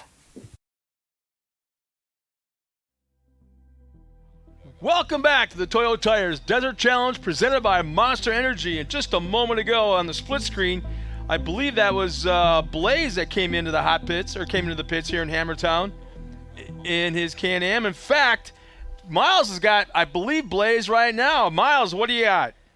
Down here in the 4-wheel parts hot pits, we got Greg Scanlon's crew, and it looked like it was a quick fuel and go. I got a good thumbs up from Greg. Yeah, all was well. We gave them some fuel, checked everything over. Car's looking great. They're running hard and good. Everything's good, so hopefully we keep running good and everything will turn out nice at the end. So we have 84 miles to go. Any other strategies going into it, or are they just going to go and hopefully make it back here with no stops? Hopefully they'll just drive the wheels off the car and make it back here. So not all the way off the car, they're still hanging on just a tick. Just barely holding on. Well, perfect. I appreciate the pit recap, but I've got Joey D, one of the main men behind 4-wheel parts. You guys are a huge help here. We thoroughly appreciate the Everyman Challenge and everything else you do. Absolutely. It's the best race of the year, so it's one that we look forward to from the moment King of the Hammers ends. We start talking about next year, and here we are. Absolutely, and you guys are giving away a couple toolboxes this for the Everyman Challenge, and to a random of just anybody that bought a ticket too, right? That's right, yeah. So we're giving away 2 fully loaded Boxo toolboxes. They're custom. I think one's on the stage. But yeah, we're giving those away. One to a customer here or a fan that's in attendance. Sign up at the 4WP booth, of course. And then, yeah, one to the Everyman Challenge race winner. The overall winner, correct? The overall winner. That's pretty cool. And then also you have a drone, I believe, and on the rock days, one of the obstacles too, right? Yeah, so we're really excited. We brought Smittybilt back out here, so we got Smittybilt supporting the drone, the FPV drone flying around, and then the new King's Veto Trail. So really excited to support that and support anything that's, Dave's doing to bring some more life and just, try and re-energize this thing more and more every year, which isn't easy to do. Yeah, absolutely. And you guys are selling parts on site. I think you have $100,000 worth of inventory, and if you don't have it today, you'll have it tomorrow, right? You read the production sheet, didn't you, Miles? Yeah, absolutely. We got plenty of stuff here. If you need something, we're running trucks up to the lake bed every single day, so we'll get you what you need the next day at no extra charge. Well, we thoroughly appreciate everything you guys do for us and being a part of King of the Hammers. Thanks from me and the Ultra 4 crew. We're going to throw it back up to Scott and Bob. Thanks a lot, Joey D, with 4-wheel parts. Thank you for having us. It's great. Wow, good old Joey D. He is one of the guys that really led the band on UTV development. I'm really proud of what he's done. So Joey D's from 4-wheel parts, and Miles always right there in the middle of all the action as we're checking out what's going on in the upper left. Can't even tell what kind of car it is. Race car. There you go. Yeah. But don't forget, later on today, we're going to have the Baja Jerky Class 11 Showdown. Class 11s and Class 9s coming out here tonight. I want to say the race starts at 6 o'clock, and it's going to be under the lights. And it's going to be a lot of fun. Baja Jerky, all the boys are here from that company, and they are just geeked out, smiling ear to ear. I'm dying to see it.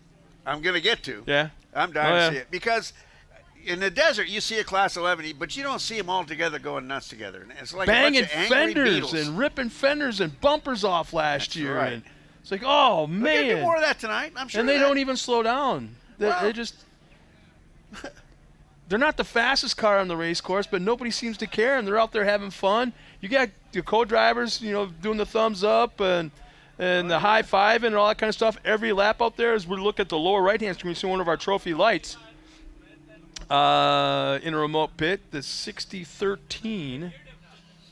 Let's see who that might be. That is actually John Ferrari heading back out on course. Truck looks pretty clean and tidy, like nothing wrong with it. This is a remote pit, of course.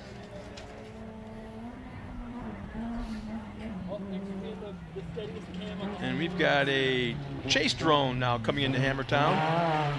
Making good time. White taking the white flag. Yeah, how about that? He's actually racing the car in front of him.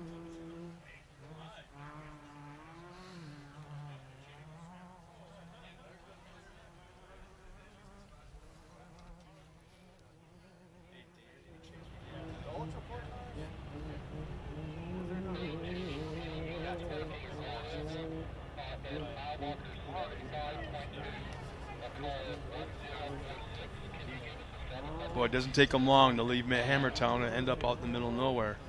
That one little section there, everybody that goes up there gets kicked to the right and then kicks to the left. Got to be some big rocks that do that. That's actually Matt Miller we were chasing there for a moment.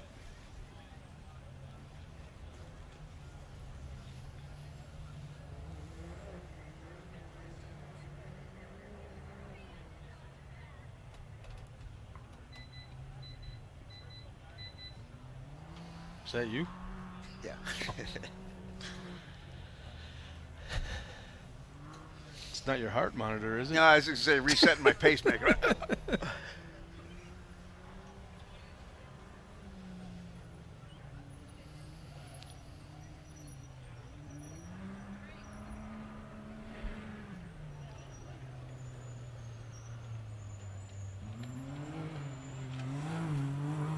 It's hard to... Well, it sounds like Tiffany's got some action going out there, remote pit. Tiffany?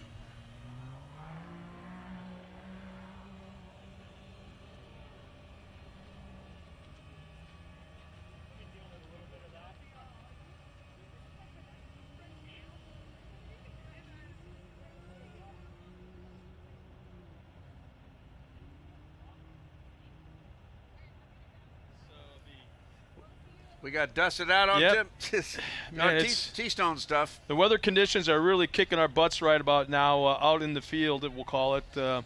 Tiffany's out there working her tail off, getting all kinds of information, keeping us updated on stuff, but the weather's not allowing us to kind of match up and get that information in here in the Hammertown. So, well, we got just a moment. Bob, you got a special guest up here with some cool information on what BFG's got going on this all week long, not only to help out the staff here at Hammertown, or I should say the staff here at the Hammer King Productions, but also something cool for the fans. I'm going to step aside real quick and turn the mic over. Well, that's true. You know, it's generally when you hear us interviewing somebody about BFG, it's going to be about tires, it's going to be about racing, it's going to be about that kind of stuff, because that's what you expect. But they really believe in the enthusiasts. And so I've got a man here, Mr. Oscar Pereira from BF Goodrich brand, and his project has nothing to do with rubber. It has nothing to do. Well, not totally nothing. Not totally nothing, but he's got a great program, and King of the Hammers Ultra 4 has embraced it fully and has integrated it throughout the rest of their sponsored core, the people there, their partners out there. And so I want to talk to Oscar about this. So Oscar, what is this thing that seems so special that actually is simple?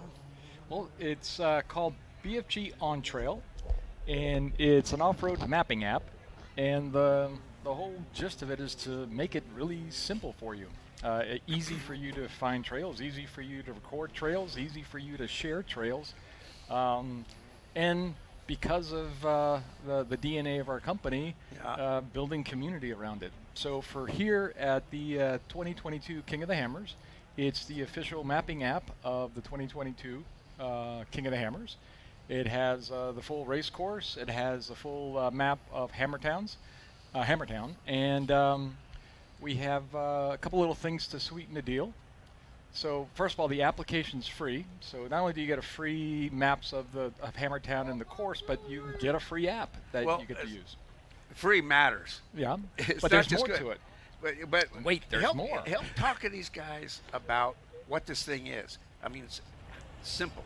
It's a simple, straightforward app. Right, the way we had it set up here, again, the app is free. We have QR codes around town that you could just scan the QR code, download the app. And when you download the app, you get a couple of, on top of getting a free app to go wheeling with, we also throw in a free $60 tire rebate. Ooh. You don't have to do anything, and you get a $60 tire rebate with the app. It's a free.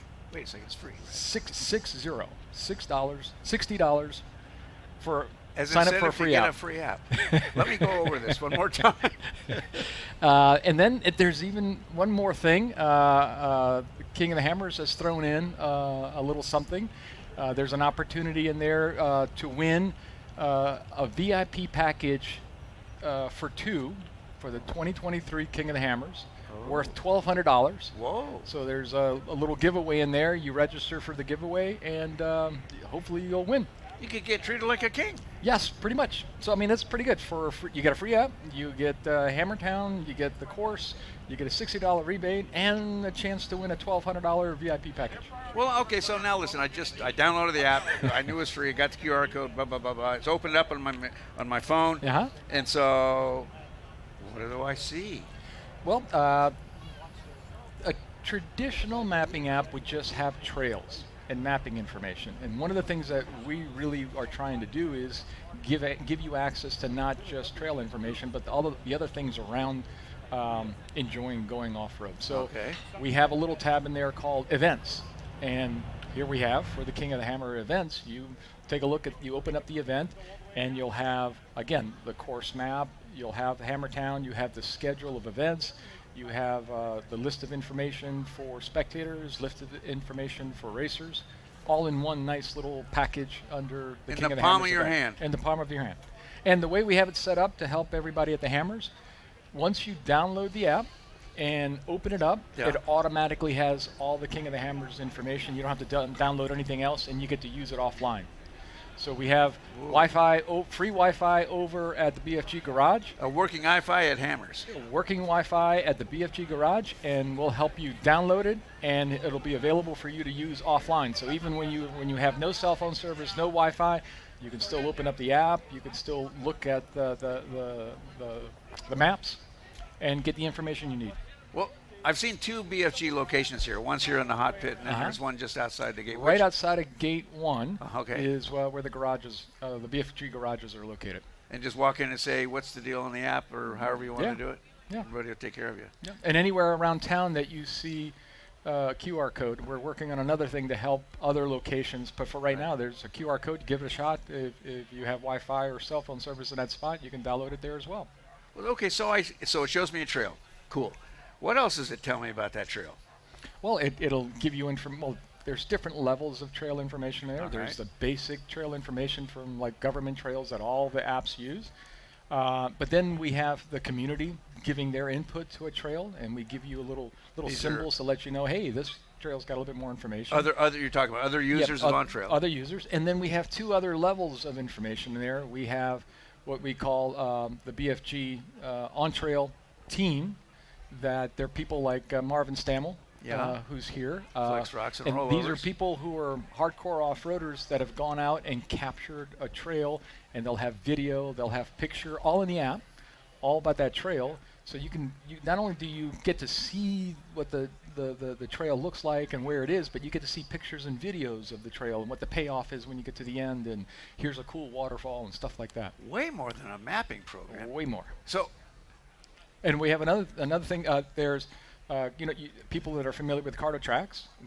They're a partner of ours, so we support them with their trails, and they support us, where you can get the whole Protoype library on our application as well. So when you see these trails, Oscar, even if they don't have video, that sounds like a pretty exotic trail. It's got video of it and everything else. But I'm thinking, well, somebody's got to have run it. I've never met a good wheeler in my life that didn't lack an opinion. So you write down. So they say, oh, the trail's piece cake. What if I don't agree? Well, there are a couple of different things. Good questions, by the way. We give everybody the opportunity to rate a trail like I don't know, like you rate Netflix or something like that. So at the bottom of each trail, you'll see comments from other people that have gone on it. They'll give it a 1 to 5 star rating and their own personal comments of what they thought about the trail.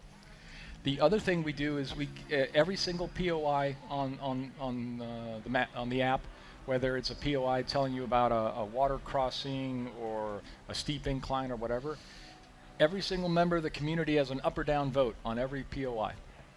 And they can say, yep, I agree with this. So you could take a look at a map and you have like 6 or 7 or 20 people that voted something down. You go, that's probably not true anymore. So Trails change. Yeah. So we give people the opportunity to give input real time so that you can see, hey, this trail's changing. Oh, so you can see, was this guy, his opinion, a week old or a year old? Yep. You know the difference? Yeah. Whoa. How much? Free. There is a premium version where you get you can download as many trails as you want. For the free version, at any given time, you can only have 5 trails downloaded at a time. But that means unless you're going to do more than 5 different trails in one day, you're fine. Oh, what happens to the trails you might have stored? Do they go to a library someplace or something? You have a journal in there with your entire off-road history that you keep for yourself. Oh, so you can go back and by day take a look at all the trips you've done for as long as you've been using the app. And if I want to go back and do it again? Pull it up and do it again. And if you want to share it with a friend, there's a little button in there to share it, and it sends a link to your friend. They can open up, they click that link as long as they have the app. Yeah. Automatically opens it up to that trail. You know, when you first, this happens to Bob, this happens to me.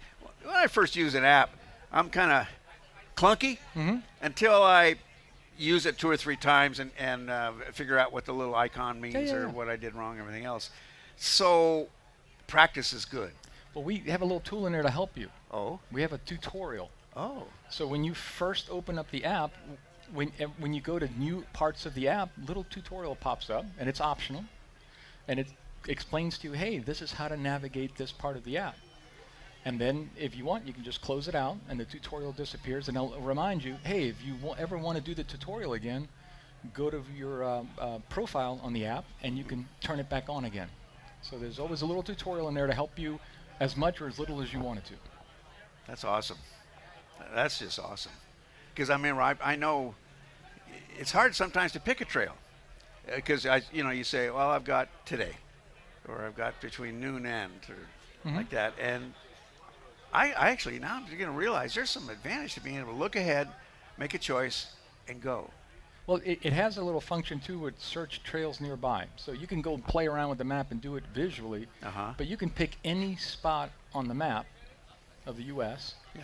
And search, and it just literally, it'll tell you trails nearby that spot. Oh, wow. Well, tell me again one last time, Oscar, where do they find it? So it's bfgontrail.com. BFG On Trail app. Anywhere around town, you'll see places with a QR code. But if you for sure, if you go to the BFG garage, we can set you up there with Wi-Fi. And it's a free app with the official mapping app of the 2022 King of the Hammers. It has the map of Hammertown, the map of the race course, and you get to walk away with a map a mapping app afterwards. And we're throwing in again a $60 rebate on a set of tires and a chance to win a $1,200 VIP package. Kind of hard to say no, huh? It is kind of hard to say no, but thank you for coming. Thanks for letting us know. And you know what? Thank you for helping us have more trails to run and more fun when we do. My pleasure to do that. Okay, guys. All right, bye. Well, we still got our, looks to me, we've got a T3 coming on in. Get the numbers. Pretty car, though. All righty.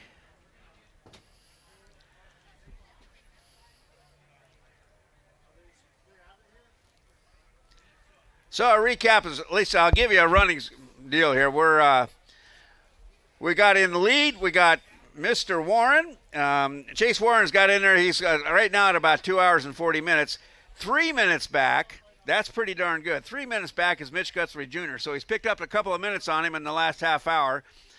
B. Wisdom in 10:32 is in third. Number 4th position is 10:77 of Ezra Eberts. And there we go. The Cullen boys, the Cullen family, is holding down 5th place, nice and tight with the 2 hours and 49 minutes. Well, Scott, you came back. We got Oscar launched. Okay. Aha. UTV Pro's very, very close right now. Austin Whalen is doing what?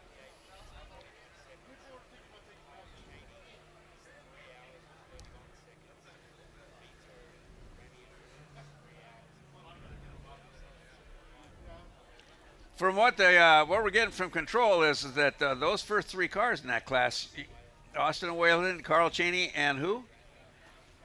And Rennie will be able to be covered with a single blanket. Just about, yeah. They're just very, that close. very close. And that's, after 2.5 hours of racing, I tell you what.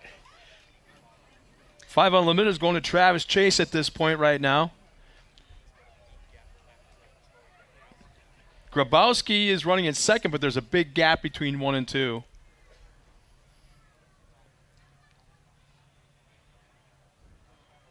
I'm wondering how the 5 car, the VW thing, is doing. Yeah. And TrophyLites are out here running their a points race for them. And Dave Taylor's right now is leading in TrophyLites. Ferrari's right behind him. Mm-hmm. Josh Cobb is up in the hunt. Top 3.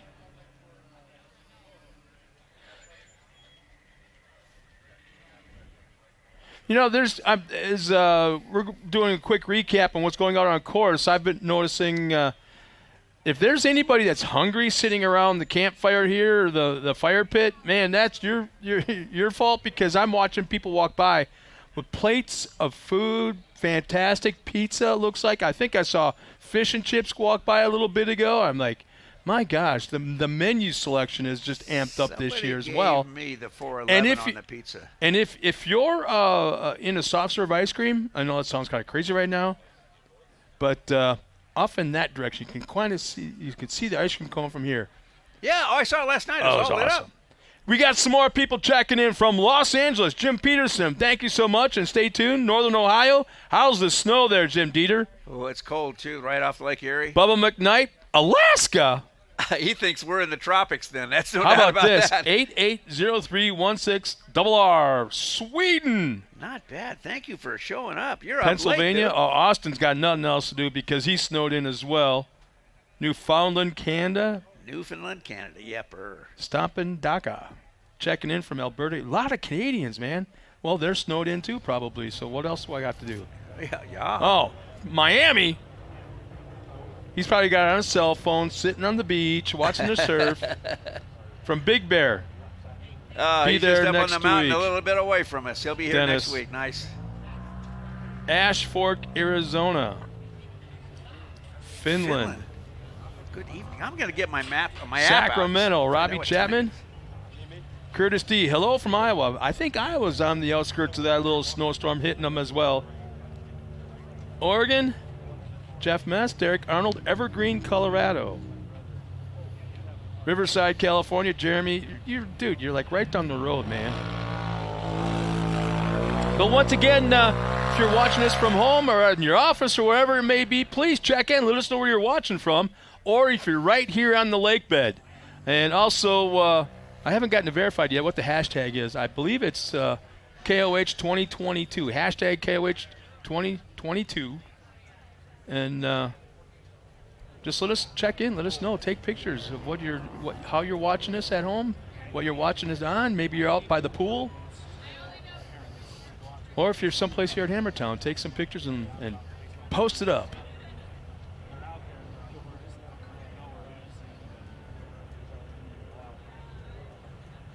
That dust is just still hanging, right, man? Yeah, man. there's zero wind.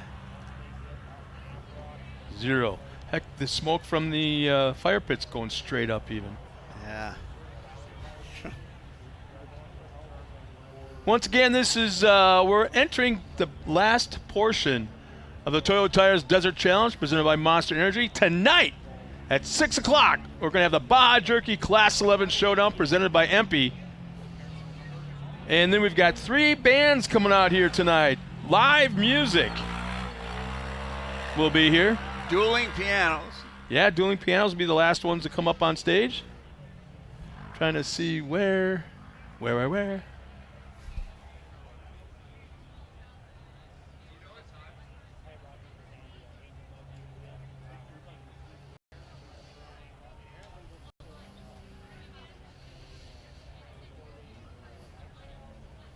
I got to call out one of our broadcast team members that couldn't be here. Hopefully he's tuned in right now.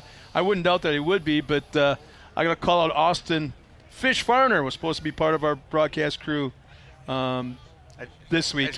I just got late breaking news on him. Yeah? He's joining us tomorrow. He tested negative. So he will be here. Yeah, and so the family's going to be well taken care of. He's on his way up. Yeah, it's so ironic because him and I were just chatting when the day before yesterday. He had just gotten the car to come out here as we're texting back and forth, and all of a sudden he gets a phone. Scott, let me call you back. He gets a phone call from his wife saying that she tested positive and their son tested positive, and he had to do a U-turn and went right home. Well, of course. I mean, he was fine, but he was taking care of his family. So he'll be here tomorrow. Yep. He's full information. Awesome. He watches over everything. And Looking he's forward to rarely seeing you, wrong. Fish. Just ask him. He is the statistical version of Miles Hasselquist when it comes to desert racing. Well, and he's got a great program if people don't know. I mean, teams can subscribe to his services and get all kinds of information while they're tracking. When he gets here tomorrow, we'll talk about it a little bit more because I don't know exactly the detail. But it's good that he's coming back up. Okay. TrophyLites in the pit. Just getting gas, looks like in the lower right. It appears there's Nobody's wrenching. something else going on because that's an awful lot of guys that are putting gas in. It does look different, doesn't it? I think it's just the family saying, how's it going? Did you want fries with that? Let's see, we have on the screen. Here he's coming in for his finish. You see the Bronco Arch up ahead of him. Around this turn, up that hill. Oh, you don't like to see that on the screen. What, the lat long? No, shutting down. Oh.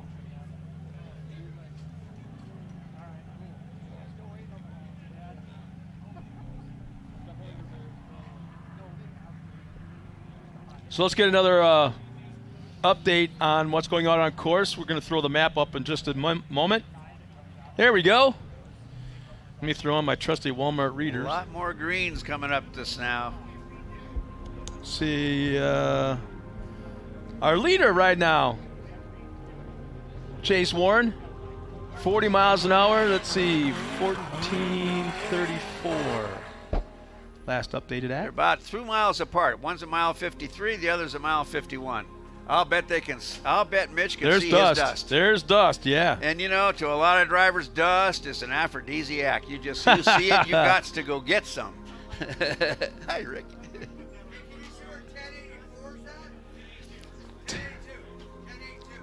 So we got Trey Gibbs. He's traveling at 35 miles an hour. On his last lap, let's go to Ezra Eberts. He's at 35, a little bit further back.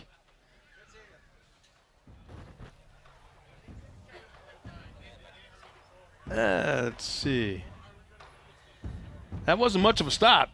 Well, you know, I was watching it. When you're at a checkpoint and you get the stop sign out, I believe that they know the racers they like and the ones they don't. The ones they don't are the ones that rock them and you know, spray them. They'll lift that flag and let you do a rolling stop. Really? If you're a cool guy, good guy, you take care of those workers.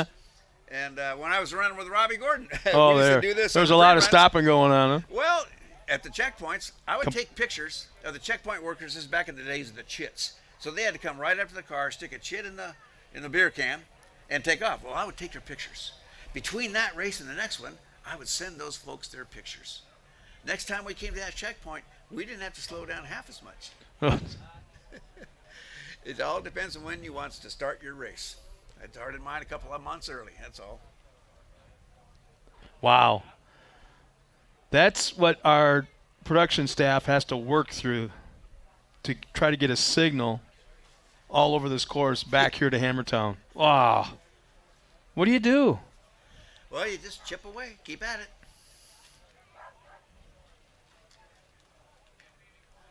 What's going on here? Uh-oh. These things are still warm. Light's coming. No, that's not a light. That's a bug on our screen. Sorry. That's some bitch over there. So once again, tread lightly and care for the desert. King of the Hammers, daily cleanups. They join us for daily cleanups at Chocolate Thunder and backdoor spectator areas. And that's being done daily from the 30th all the way through February 5th. And 8:30 in the morning, meet us at backdoor, or 9:30, meet us at Chocolate Thunder. And let's try to keep Johnson Valley in just a beautiful condition. Let's leave it better than what we found it when we got here a few weeks ago.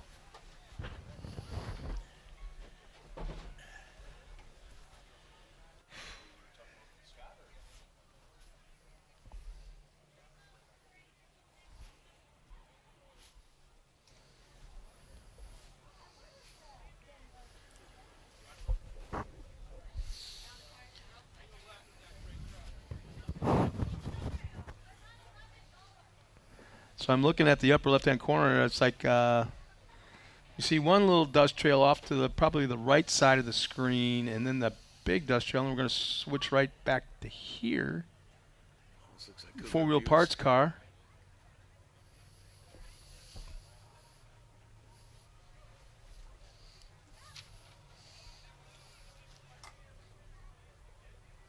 What a shot of the desert. I mean, look how bouldery it is out there. And then there's these trails between the boulders. What do you suppose you hit when you get off that trail? Them boulders. Yeah. I saw that one coming a mile away. Yeah. And that's what happens, Scott. You know, they say don't look at what you don't want to hit. Look away from what you're trying to avoid. Most guys look at something they're trying to not hit, and it drives them right into it. One of the TrophyLites coming into Hammertown. Coming into the pit, and looks like. Yep, going to make a pit. So this has to be a lap 2, headed for his lap 3, one would think.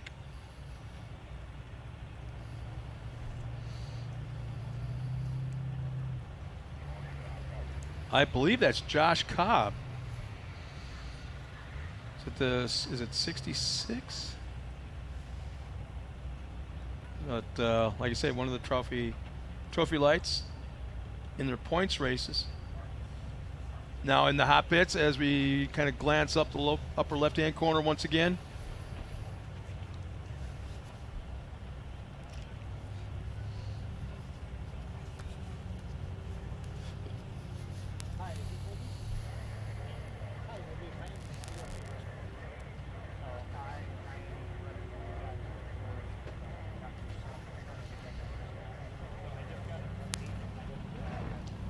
Yeah, the first day of race is going to be just absolutely stacked, and the action. Here we go. One of our TrophyLites coming into Hammertown, cresting the Bronco Arch, and they got the B2 off that big old rock.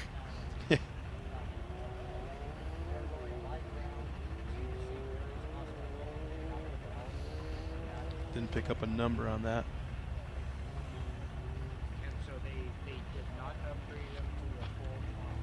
I know Ricky drove one of these things in a race. Didn't you happen to be find yourself in one time? Not a TrophyLite. No? I was in a Mason in the other class.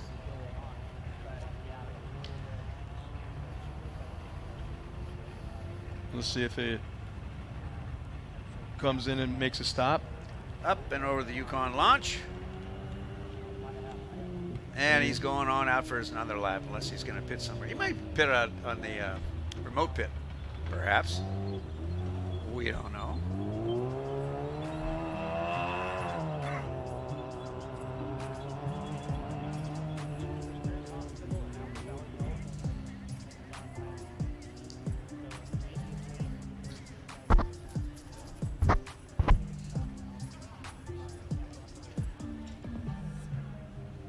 Those TrophyLites are actually quite a capable little cars. I underestimated them when they first showed up. I thought they kind of looked like toys.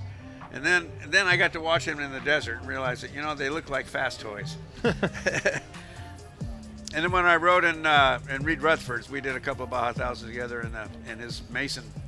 I think the class was designated 7-2 at the time, whatever that is. Ecotec motor, amazing suspension. You just basically keep it mashed if you can, and let the suspension soak things up. Really capable little cars, and they climb like goats. I like them.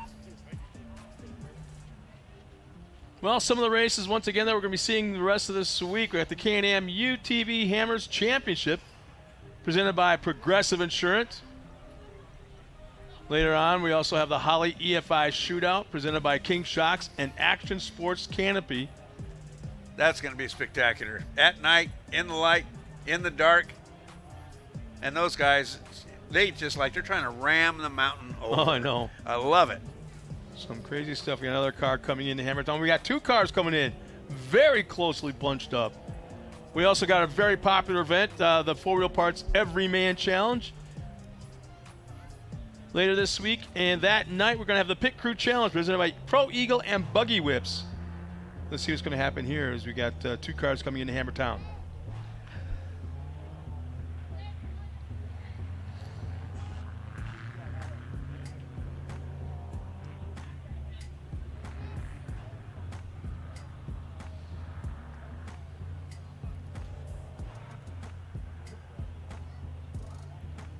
In for a finish, you think?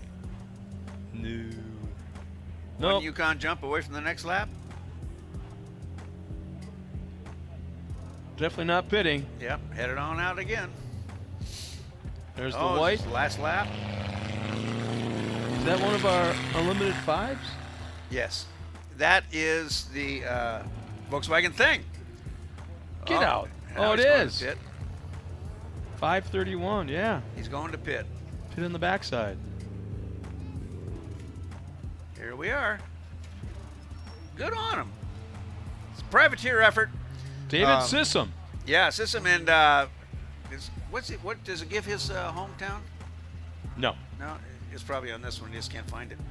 I got talking to Alan, who's also our guy in charge of our drones, who's part of that team. And you know, it's like old school, good fun, built it themselves. Meet in the garage on Friday nights. You know, it's one of those kind of deals, and the guys just have so much fun because they came out and they're doing it. There's a 5 unlimited. Heading out of Hammertown. Grabowski. No, that's not Grabowski. I'm just guessing.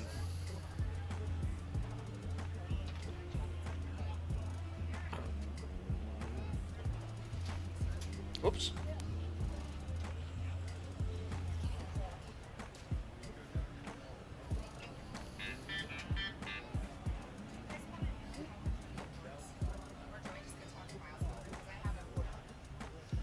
Are we involved?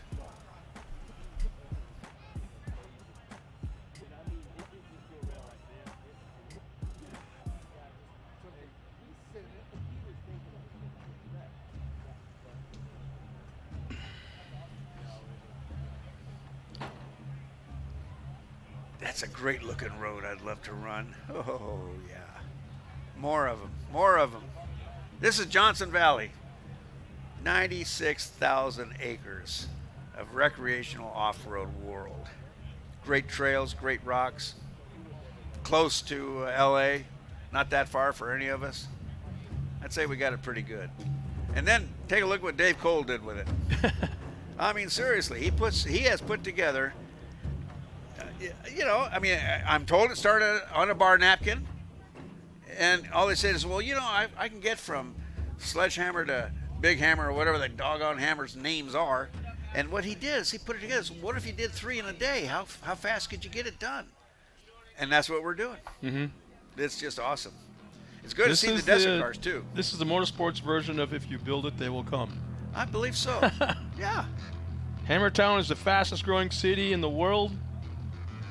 for 2 weeks.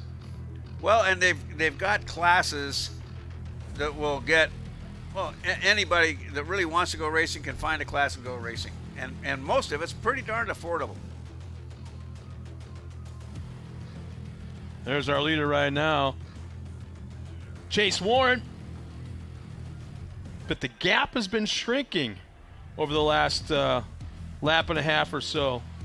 Kind of makes me wonder where Guthrie is at the moment, because wasn't he like about 2 minutes back? 2.5, 3. Let's see, 43. He was 5 minutes back entering in the last lap. 3.5. I'll call the it last time they came through Hammertown.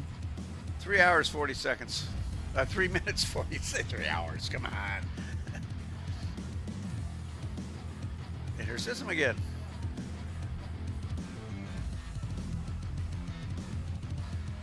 Great looking little car, Volkswagen thing. Man, maybe it's just, Scott, because I'd love to have a Volkswagen thing. And it's like when you see one that's been sacrificed to the race gods. I don't see Warren slowing down at all over the last probably 50 miles or so. He's still on it. You know, there's something to be said, Scott, about rhythm. You get it, you know, it looks like you're after it. You're really spanking it the whole time. But when you get into a rhythm and you kind of get connected to the car, you don't feel speed. You just feel differences. And so he may be actually backing down on the thing only where he wants to say, okay, I'll just brake a little quicker here, off sooner, float on the suspension, but he still keeps the foot on the gas. Mm-hmm.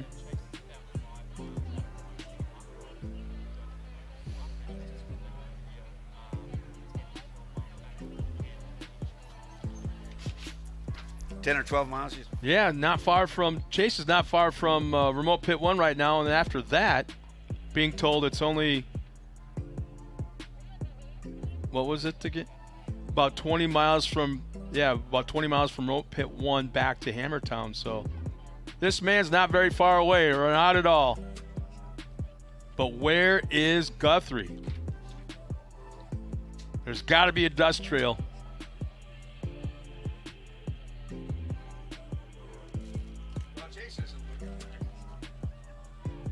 You know, there's some radio communication going on, though. Look at that. I love that fact there's that little piece of white tape in the steering wheel, letting them know where the top of that steering wheel is at all time. Okay, that's the dead top. But watching it just a moment ago, it was barely going back and forth an inch or two either way, which tells me that car is really handling nicely. Yeah.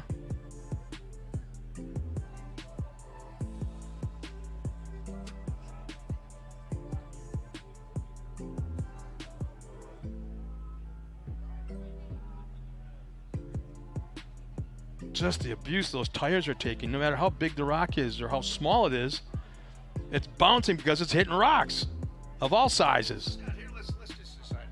What if you, Scott, was the right front tire? What if you were the right front tire? Here's a question for you. What if you were the left front tire on that car? How would you feel? I'm like, get me into Hammertown. Please. Yeah, let's get this over with. I'd be looking for silt and sand. I don't mind them. Yeah. Not as the tire, I don't. One more rock, and I'm going to let my sidewall talk to you.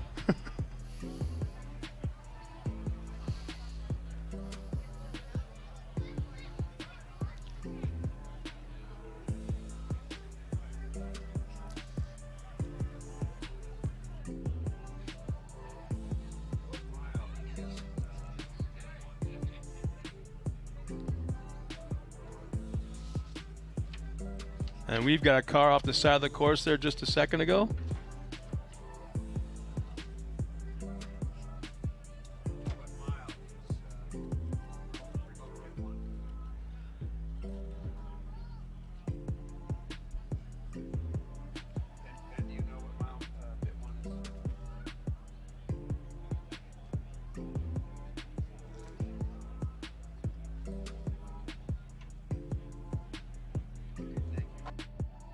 Chance we get a map up again.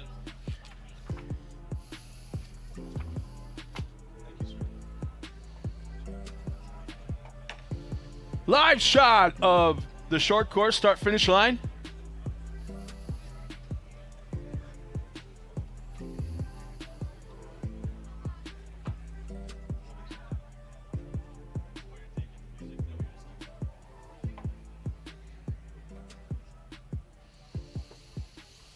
Man, we've had dust trails, dust clouds. I don't know what the heck you would call that. Dust wall. Whoa. It's a good shot. I love it. It shows that how steep and twisty that turn is. And it's downhill.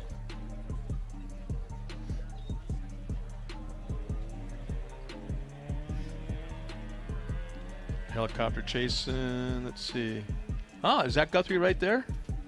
Yep. But where he is in relation to Warren, that's hard to tell at this point. Oop. But you were here at the start, Bob. Yes. Where was Guthrie at the start in relation to Warren? 3 cars back. So we're being told now Warren just made his way through pit 1. Which is So about 25 miles to us at the finish. I thought it was right around 20. 20? But this morning's start, Yes. they were 30 seconds apart, correct? But where were they at this? What was the time? I guess we can't really, we can't guesstimate too much because A, we don't know what the prologue times were right now, and we really don't know where they are on the course. Well, the prologue times are incorporated in this. Already, or is it done Yes. at the end of the race? No, it's at the as they start, because the prologue started by class. By the time the prologue was run, you were resequenced to start this race based on your finish time in the prologue, but your prologue time carried over. Whereas in regular qualifying, it just gives you a start position. Well, if you had a fast prologue and worked your way into a class, you could find yourself in a different class at the starting line. Absolutely.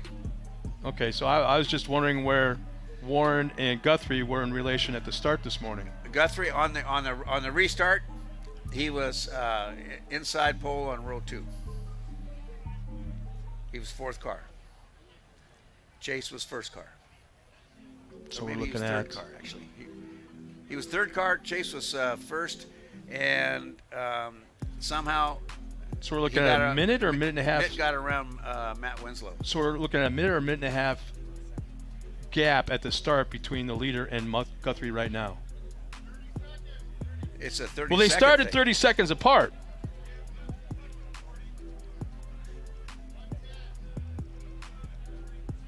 Do I hear 120?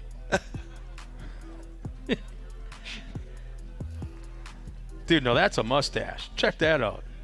That is badass.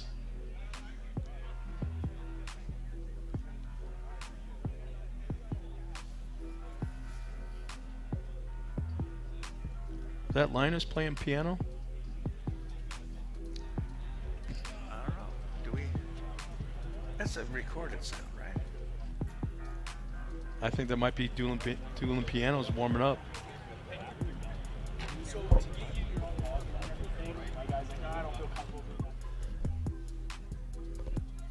Well, we're less than 20 miles before our leader comes into Hammertown for the Toyo Tires Desert Challenge presented by Monster Energy Championship. And we got some really cool trophies and plaques to be handed out. They're really, really neat this year.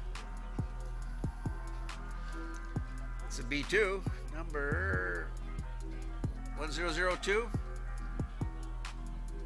1032. Brady Wisdom. He's in 3rd place. That's your 3rd place runner right there. So he's looking to rope in Guthrie, and Guthrie's hoping he can beat the 3-minute gap that they had when they started this lap. So actually Wisdom and Eberts aren't, they're basically 30 seconds apart. Yeah, you should see each other by now.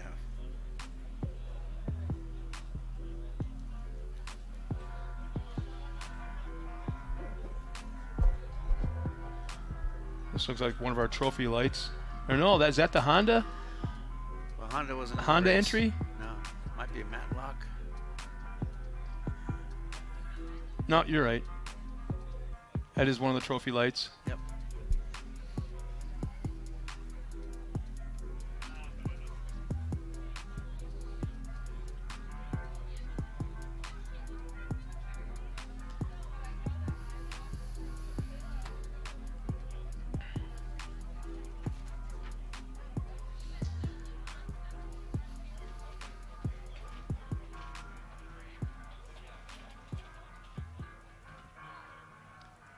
Oh, Gave him instructions for something.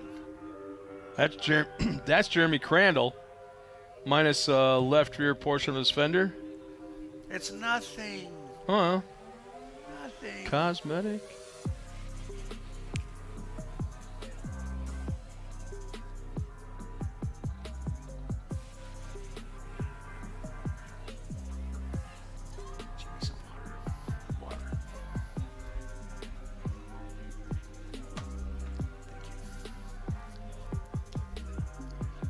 Yeah, Crandall doesn't have anybody in front of him. It looks like there's no dust trails to key on.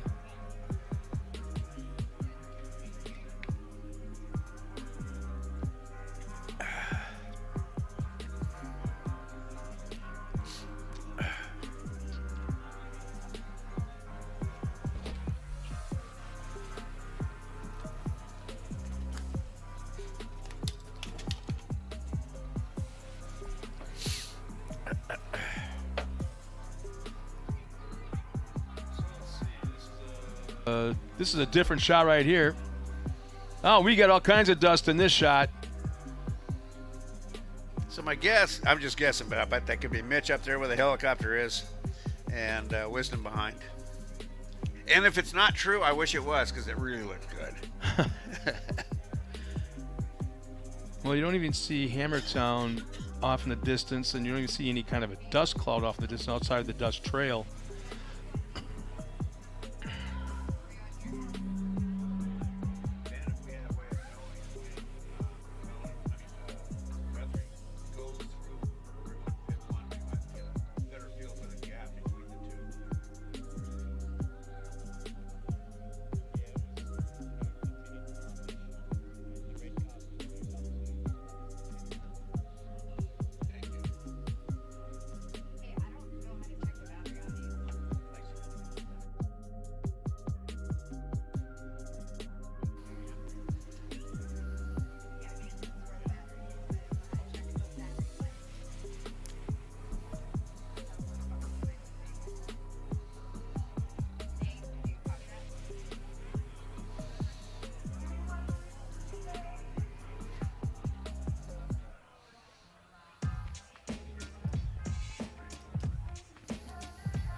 Dust coming in. You find yourself bleeding one way or the other. Yeah. With these drone shots, trying to figure out what's going on. I thought I was the only one. No, I just got it. Okay.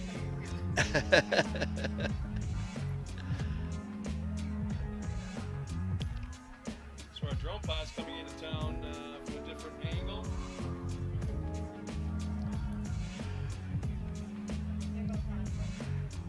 Somebody's going up for their last lap as a white flag is waving.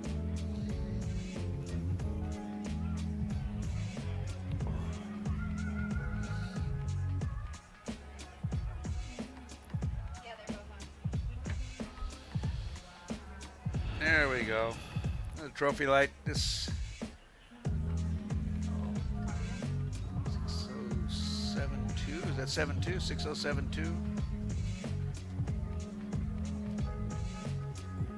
6072. Look up. It's either 6072 or 612. I don't know which. Greg Bragg. Aha. Headed out. Lap 3. So 6012, that'd be Greg Bragg. just coming through Hammertown.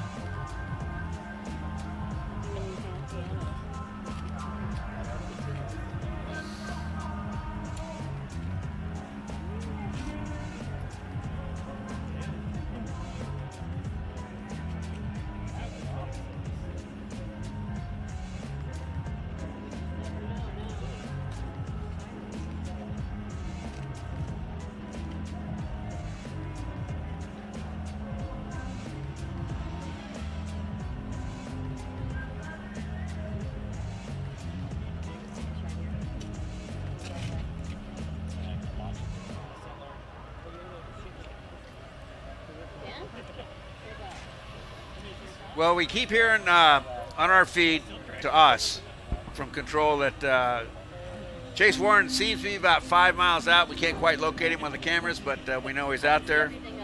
And this thing's coming down to it. So if Mitch Guthrie Jr. is going to beat this T2 car, He better get on it now, yeah. Yeah, B2, he's going to have to spank it. And I kind of think something catastrophic might have to happen to Chase Warren for that to take place. Won't happen. Yeah. No. Too strong, too much. Too smart. You know, I mean, you've got 10 miles left. Are you gonna stand it on the nose? No.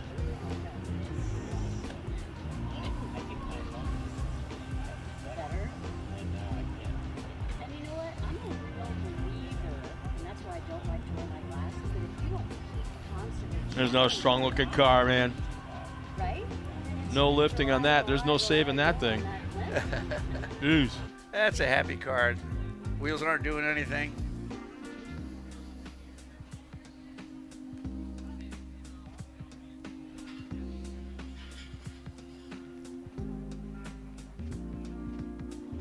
Just, I mean, not really, but you could almost put a glass of water on the hood of that car and just watch the front tires work.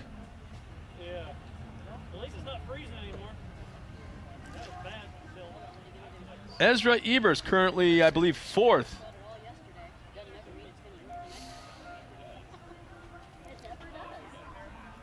Strong racing family, the Eberts. Been around for a long time. Very successful.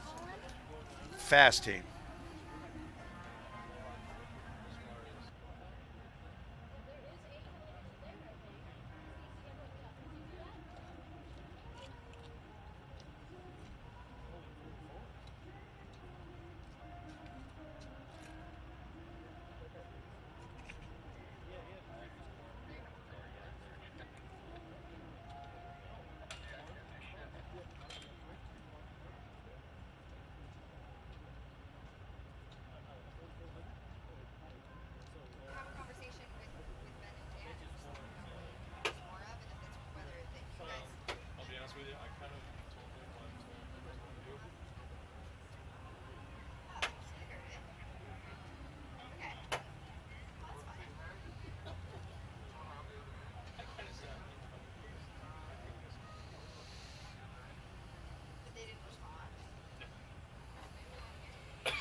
Yep. Well, it's coming down to it, ladies and gentlemen. It's we got think this is what's going on. Yeah, Mitch this Guthrie. is unofficial. We see a dust trail on the right side of the screen, and that's Mitch Guthrie right there in the middle. And Control has let us know that Mitch Guthrie has pulled some time on Warren. We don't know how much time. We don't know if it's enough time. But you know what? It's the best time he's got. So I'm done timing. Yeah. And you could see that they were, in fact, that's Cullen. Yeah. Cullen's in 5th place. So now we've seen our top 5 here in the last 2 or 3 shots. It's coming down to it, ladies and gentlemen. We've got Cam Warren, who was about 20 miles from the pits, probably about 15 by now. And, whoa. We got a hot dust trail right there, and that's Mitch Guthrie. Oh, okay, there's the cause for the dust trail. Oh, you saw a lapper. Yeah. Yeah.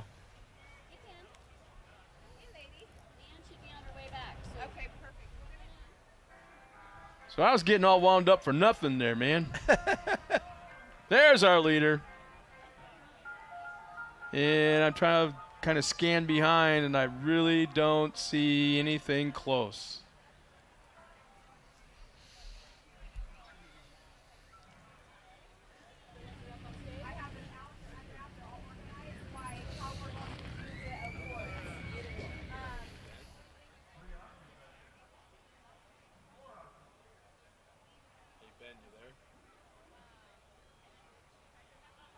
Is there a way to figure out what the gap from our leader to second place has to be at the finish?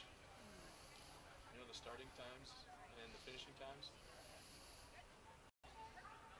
Wasn't the prologue added in at the beginning or at the end when they crossed the line? Do you know what I mean?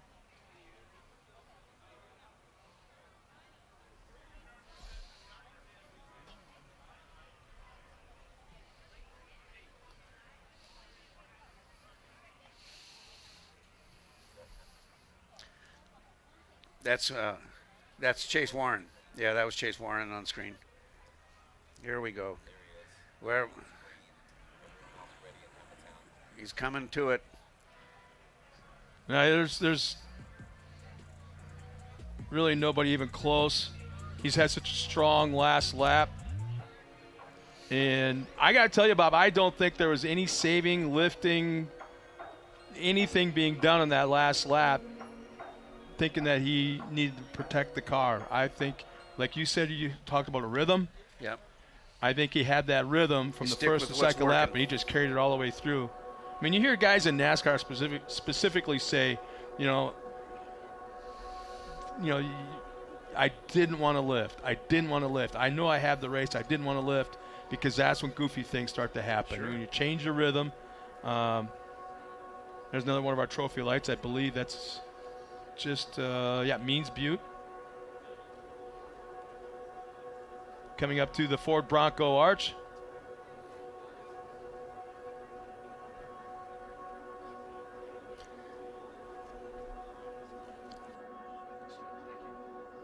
So I believe the TrophyLites getting ready to go up for his lap number 3. Now you're going to see during qualifying for the 4400 race, they're going to come up here so fast. And there's our leader right now. Those yellow lights upper right-hand screen. There he is in the middle. Coming into Hammertown, ladies and gentlemen, our overall leader, Chase Warren, coming up to the Bronco Arch. Now sees Hammertown himself.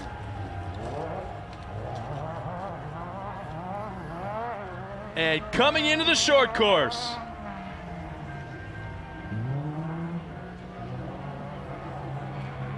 Up into the Talladega turn, pointed at the finish line arch. Ladies and gentlemen, Hammertown, let's welcome the winner, the overall champion of the Toyo Tires Desert Challenge, presented by Monster Energy. Unofficially, Chase Warren.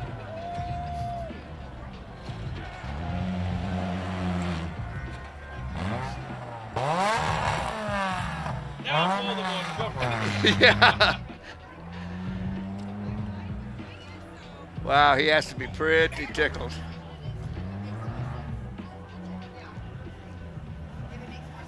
So what do you think, Scott? To him, it's not a cold day. To him, it's not a dusty day.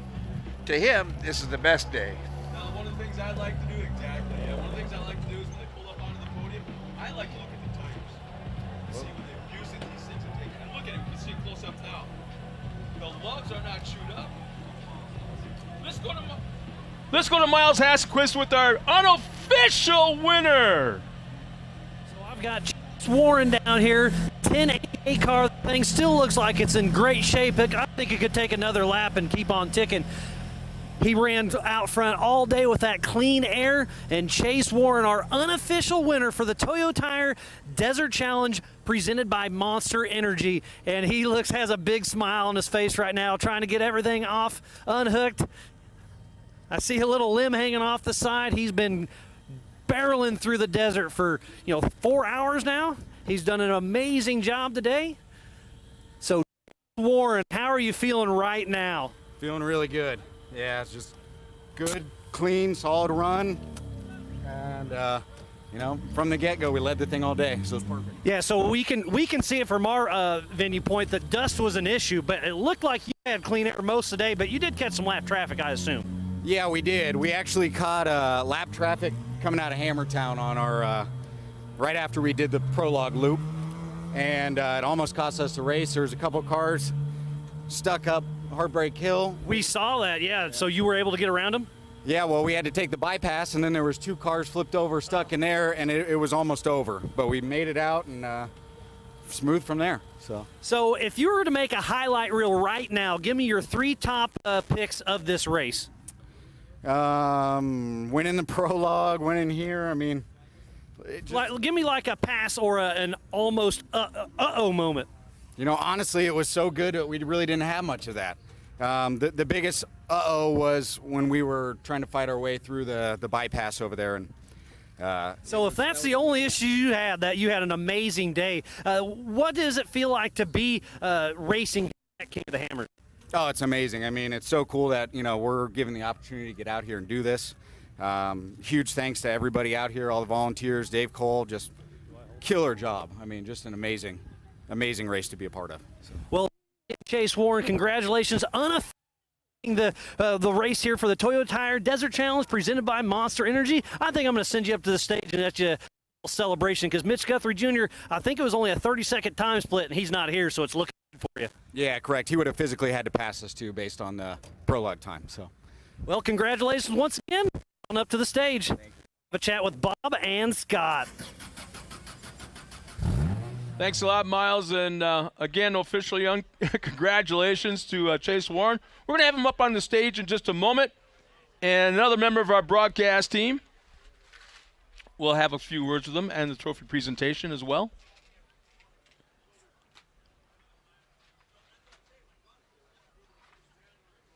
And there's a shot of Cullen out on course, working his way in towards Hammertown. And in the lower right-hand screen, I believe that is Guthrie right there coming up to the arch. The Bronco arch overlooking the short course. And yes, that's unofficially second place.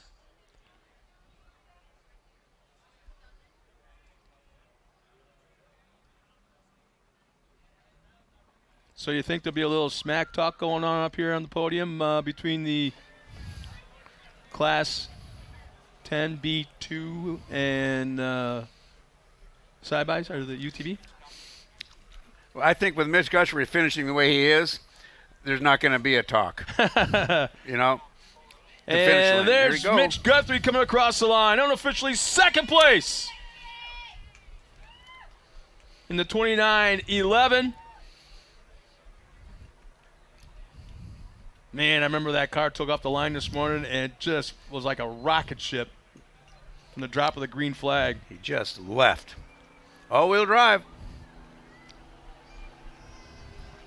Interesting. Here we go.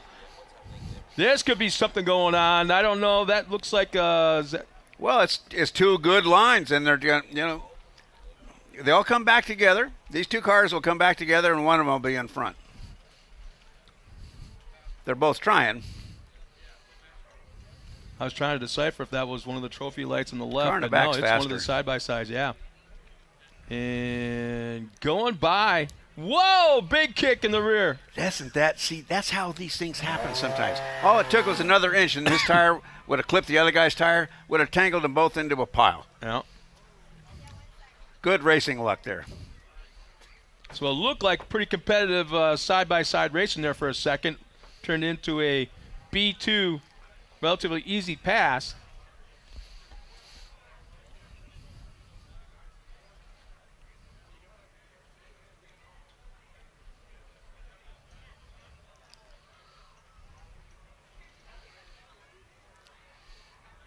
He's coming up to the Bronco arch. Here's Mitch Guthrie making that last right turn up the hill. Oh. Well, then I'm stupid and wrong. How's that?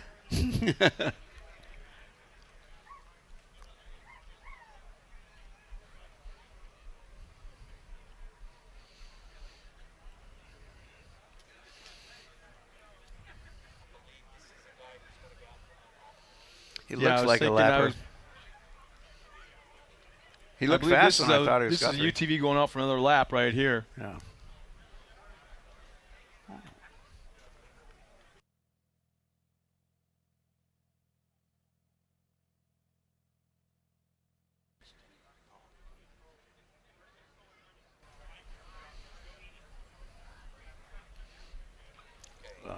Wisdom? Well, ladies and gentlemen, the hardest working guy here this afternoon. Let's go back one more time to Miles Hasselquist. I'm down here with Mitch Guthrie Jr. It's looking like it's going to be second position in this brand new car. You gave it one heck of a run all day long. How good are you feeling right now? Feeling great. It's such a good start to the King of the Hammers week, our first race, and we're doing the rock race on Thursday. So I'm stoked. This Polaris RZR Pro R, brand new model, and this thing put it up against the Class 10 cars, and we ended up second. So, and first overall UTV. If you qualified as a UTV, which we do. So, yeah, you had one heck of a run, and you've won this race in the UTV race before. So this is a good way to start out your week, and then just keep on running with it. Yeah, I'm stoked. I'm really looking forward to the rock race, and this was kind of just something that we wanted to do for fun and last minute. But here we are, and I'm stoked. Well, if you're just having fun and you put this kind of show on, you're going to give them a run for your money on what's that, on Thursday? Yep, we're coming for everyone on Thursday. We want that crown back. Yeah, you've had it before. It's been with your family for a long time. What were a few of your or excited moments during this race? Not too many exciting moments. Not really too many battles. Like right off the start, we had a buggy stuck on the on that one hill and had to get around him. But overall, Dave laid out a really rough course. So I'm happy I had this Polaris RZR Pro R. It held up awesome, but man, that course was brutal, and every single lap getting worse and worse. So after the trophy trucks tomorrow, the rock race is going to be a little interesting. Yeah, and they'll be pre-running Monday, Tuesday, and Wednesday as well. So it's going to get beat up. So you'll have your hands full, but I'm sure you'll do well. Yeah, I'm excited. King of the Hammers, what it's all about. It's going to be rough, so I'm excited. Can't wait. Well, congratulations for an unofficial second place position. Mitch Guthrie Jr., head on up to the stage, buddy. Thank you, guys.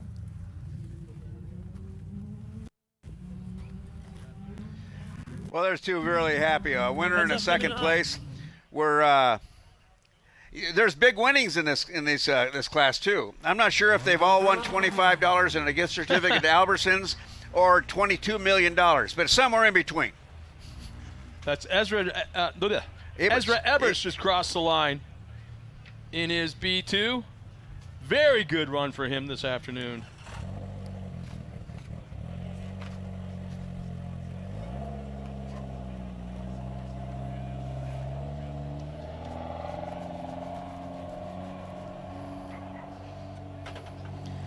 Welcome back to Hammertown, Mr. Eberts.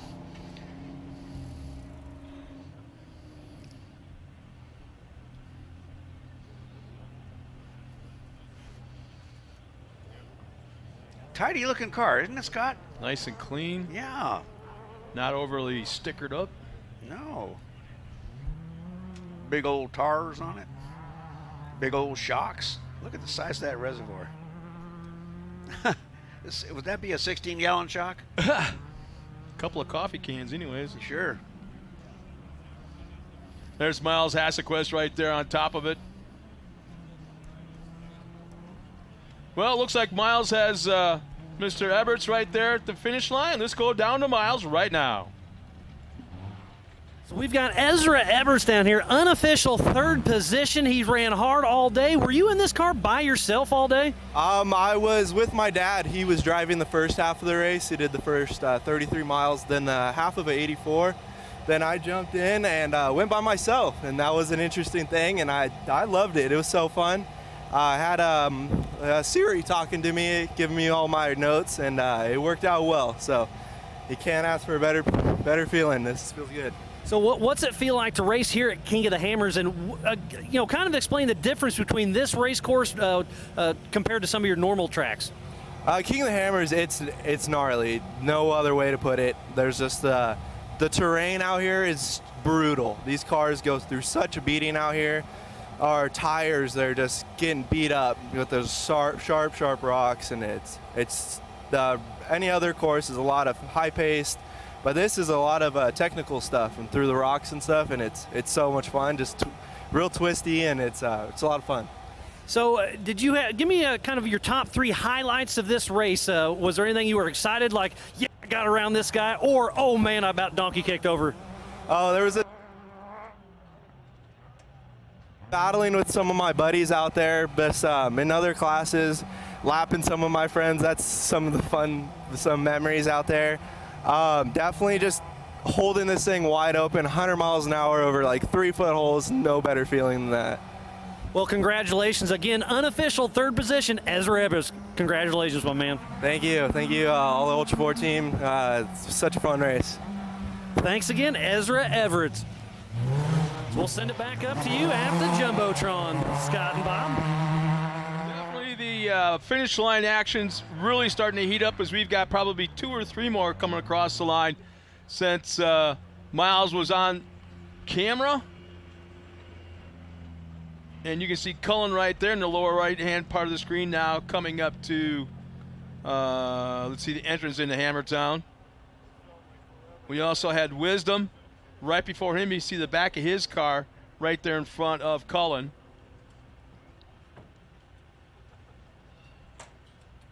So our B2/Class 3, Class 10s starting to come in pretty consistently. Something I noticed here, Scott, was getting back to a conversation we had with Ricky when he's talking about how important the prologue is or isn't. How do you play the prologue? Do you go out at hard ass, or do you use your mind and slow down and just get position? I've noticed that the finish order of the prologue is also the exact finish order of the race. Means that prologue matters. Oh, yeah. I mean, because you add the time to the prologue to your total time, you're still racing just as hard. The price of a penalty there is high because you get behind and you're way behind. Yeah, there's some drivers, I guess, that have to serve a penalty or two, and we're going to find out as decisions have to be made before anything official is announced. As you can see, Cameron Steele right now. Well, I think Bobby Picoy's behind the wheel right now. Oh, that's right. Yeah, yeah, he's correct. out doing a pre-run for tomorrow, which is a pretty smart use of the time. Because he'll be in his T1, I believe. Also teamed up with Cameron in the T1, yeah. Right? Yeah. Didn't they run together down for the 1,000? There was 2 separate trucks. Okay. Right, Picoy had his own. This is from my memory. Picoy had his own, and Cameron teamed up with Ryan Arciero. They got third, I think, at the 1,000. Yeah, it was Scott. No, it was McMillan, Vildosula, Steele at the 1,000. So we got another one of our B2 drivers coming across the line, taking the checkered flag.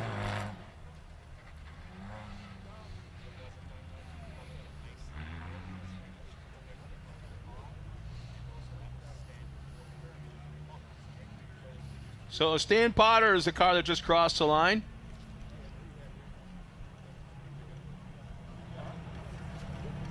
We did cover Cullen.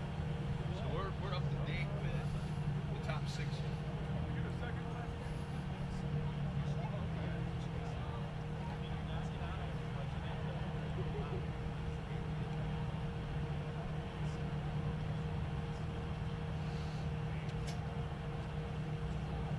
So once again, we're talking about the finishers that have come across the line, and this is all unofficial, as decisions have to be made on certain circumstances that took place out on course. But we have it as Chase Warren crossed the line. What was it, 5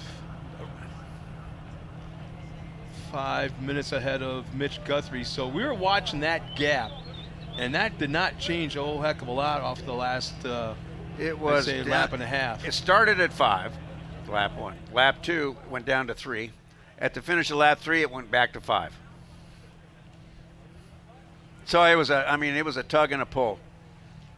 But you know, for Ezra, he's a young driver. He doesn't have the time and seat that his dad has. which is why it was pretty good that he was in there with his dad for that first prologue. And then he let him loose for the whole 284s. That's good. I don't want to see what you're going to do, but go do it.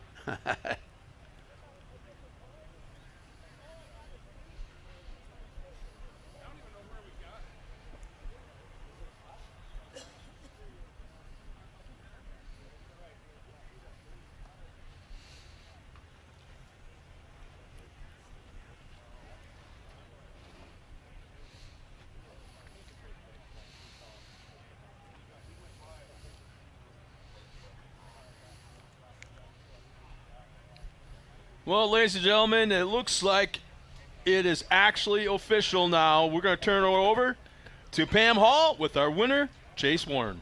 Thanks, guys. So, Chase Warren, you had one heck of a day. You started on the pole, and now you're up here, as they just said, officially number one. How was your day, and how did you feel about your whole day? The day was great. I mean, we had one little hiccup catching a car over by Heartbreak Hill. One was stuck on top of it, leaving out of the prologue. We took the bypass, and there was 2 more cars stuck over there. And luckily, we just skated by without sliding off and got out of there. Probably would have been a day ender, but outside of that, it was just flawless. We didn't have any flat tires. BFGs were great all day. My co-driver called a perfect race. Our pits were perfect. The car was perfect. It was just a great run. Awesome. Now, did you have to stop at your pits at all? Did you have to stop and fuel up to finish out the race, or just no issues whatsoever and just kept going? Yeah, we stopped once for fuel, a quick 30-second stop, and out back going again. So. And you raced here last year as well, so you're redeeming yourself this year. What do you think about the course from this year compared to last year? A lot of fun. Last year's course was a lot of fun too. Little similarities. The different parts I thought were good changes and additions, but last year was kind of a letdown. We won qualifying, and then we had a pretty good lead going out and ended up having some mechanical issues. So coming out this year and having a flawless run was great. Well, awesome. Now, Marty, how did you feel about the day? You were in the car with him last year as well, correct? I was here last year, and then this year was just absolutely perfect. Ran a good qualifying, 33 miles, got to start in the pole, and just led it from the wire all the way to the end. So it was a good day. No issues at all. Well, awesome. Do you have, or who would you like to thank for getting you here to King of the Hammers? Yeah, I got to thank Marty. Like I said, another perfect race he called. My whole team and family that are out here, my dad, my mechanic, Scott Prill, the car's been perfect since it's his baby, and the thing's just flawless every time we get in it. Marty's dad, our whole crew that's out here at all the races, we couldn't do any of it without him. And BF Goodrich tires, Baja Designs, Fox shocks, Raceline wheels. I think we got the best package you can have for this class, and I think it's showing. Well, awesome. Congratulations, guys, and you get to have a great celebration tonight. Absolutely, and thank you to everybody out at Ultra 4 and USAC. Super cool to be a part of this event, and just an awesome deal. So awesome. Well, congratulations, and have a good evening.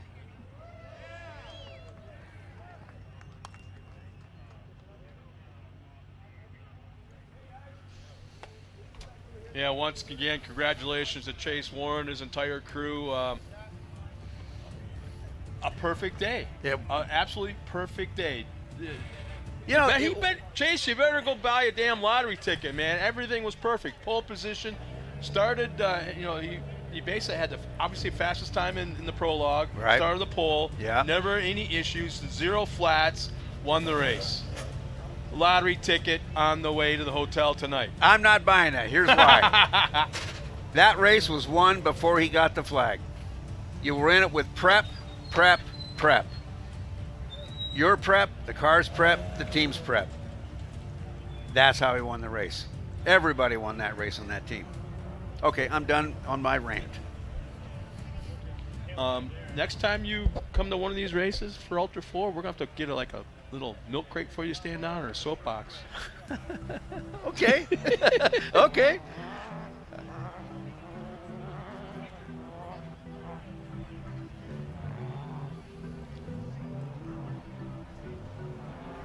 One of our Class 5 Unlimiteds looks like it's out. I believe that's a Class 5. Yeah, it is. Those shock towers? Yeah, it's a 5.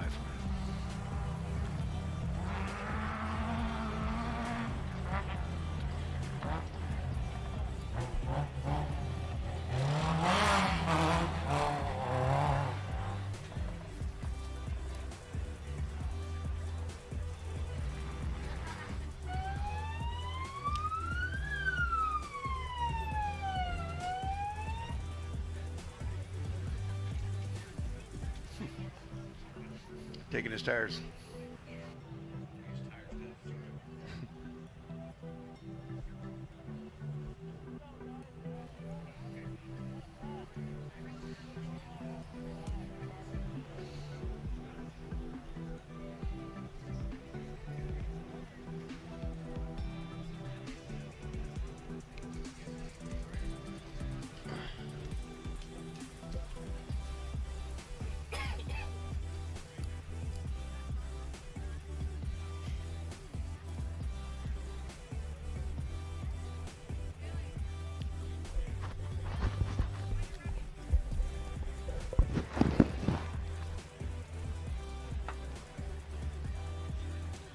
Well, Bob, as the finishers continue to start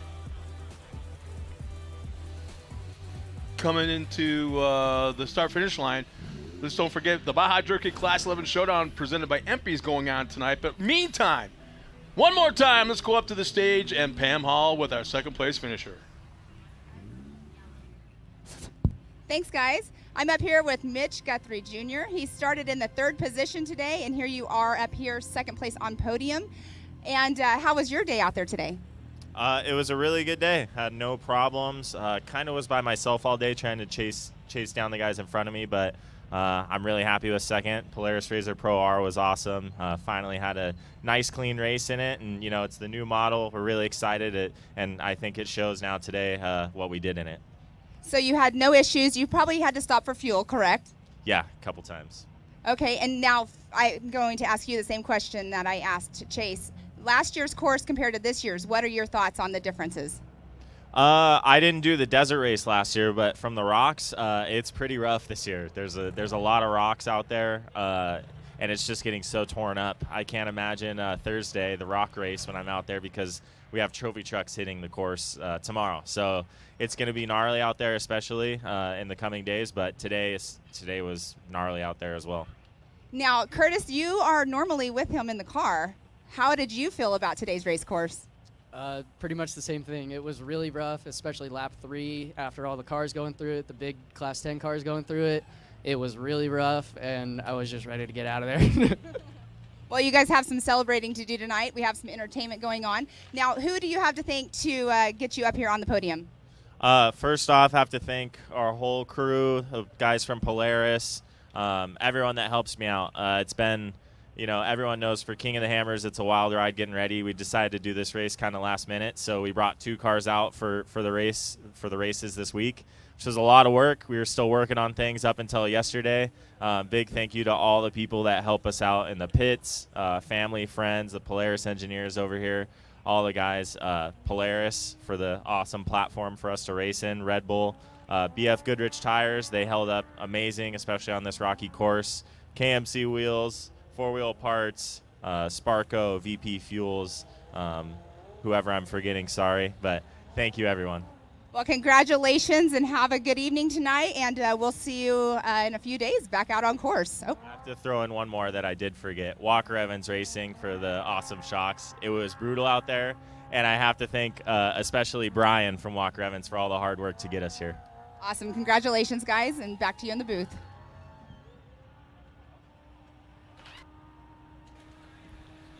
Well, welcome back, everybody. We are now through our top 3.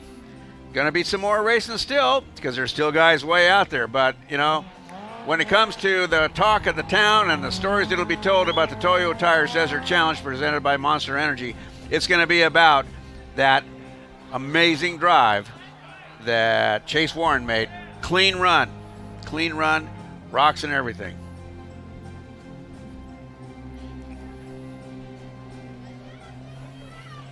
As the celebration is, I guess you could say, beginning up here on the stage, we're going to go right back to the monitor and check out what's going on a course, as we've got A lot of dust being kicked up by one car as another one is chasing it down. See if we can pick up what the racing action's all about. Actually, now the dust is disappearing.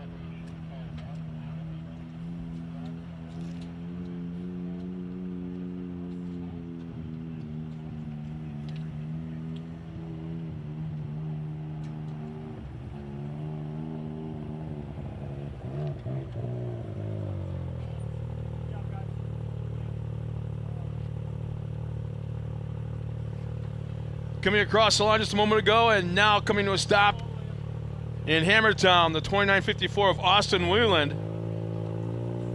I believe that's the first K&M to come across the line.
I'll be escorting those two motorcycles.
Well, one of our first Class 5 Unlimiteds crossed the line coming into Hammertown.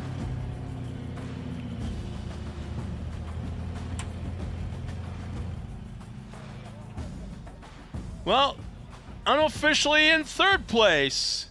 Let's go now to Pam Hall to talk to our podium finisher. Thanks, guys.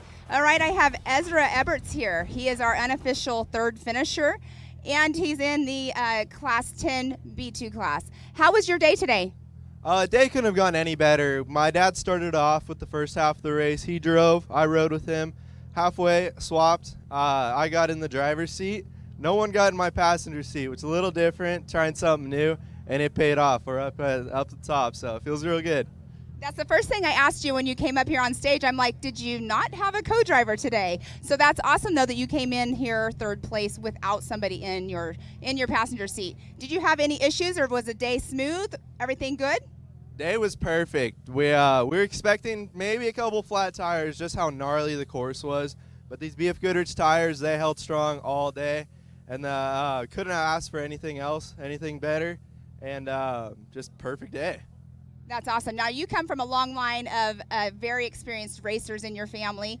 For you to be doing this now out here at King of the Hammers here in Johnson Valley, have you always wanted to race this, and is this like a dream of yours to do? How do you feel about racing King of the Hammers? King of the Hammers is such a legendary event. With my grandpa starting off the family in the off-road, then my dad and uncles, all legends in the sport. It feels really good to be able to continue that on and just get some success, and it feels really good.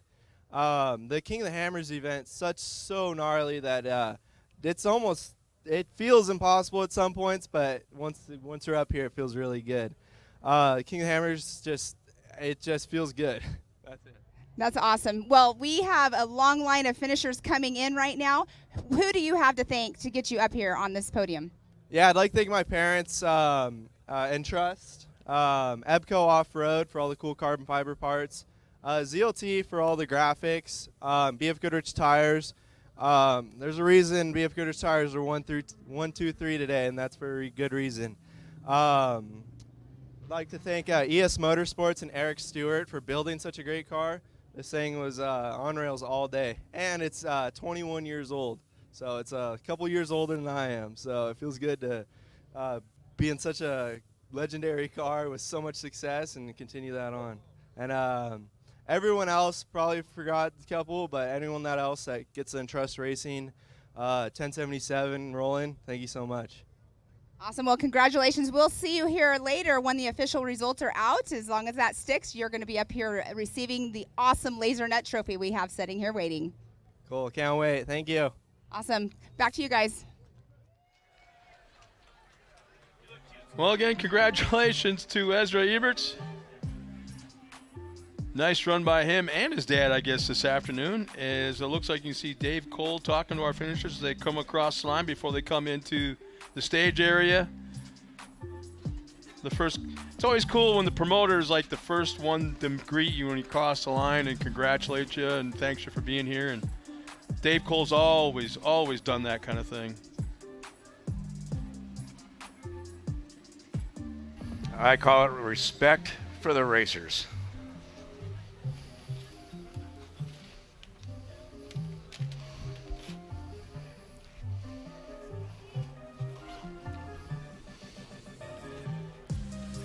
While the action continues out on course and coming across the line, more finishers are coming up here by the minute. We're going to step aside real quick and be right back after this.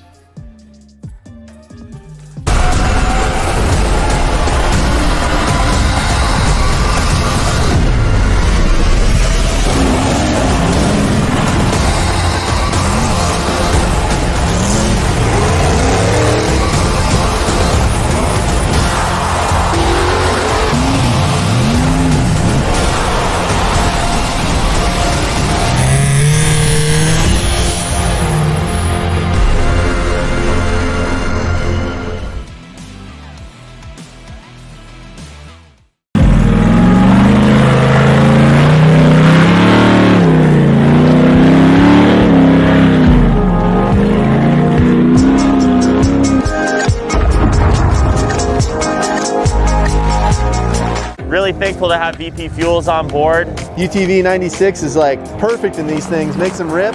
It ran cool, it ran strong. We got into those rock sections where we really needed that throttle response, and it was right there every time.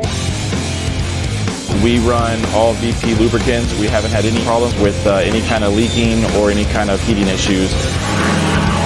And in the Stay Frosty, no drama, temperature stayed under 200 the entire race. 4WP is more than a store. We're truck and Jeep experts and have been for over 50 years. From wheel and tire upgrades to full custom builds, 4WP has you covered. Whether you want to order the best parts online or shop in store, do the work yourself, or get it done by a pro, all roads lead to 4WP. Do your rig right. Shop online or find your store at 4WP.com.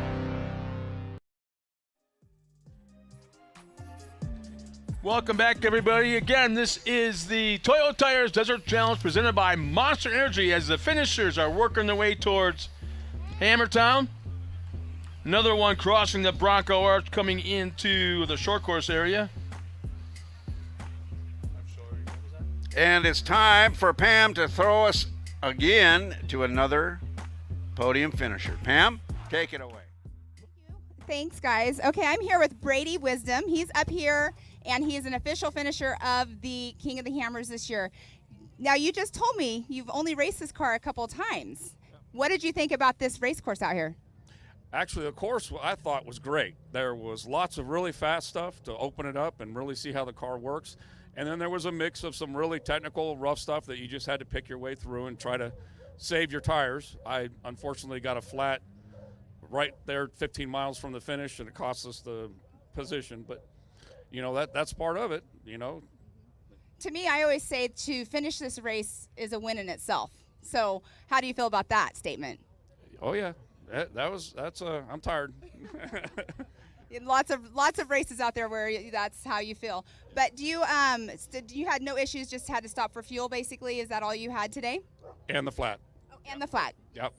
Yeah, unfortunately we got a small cell in here, so we had to stop an extra time for fuel.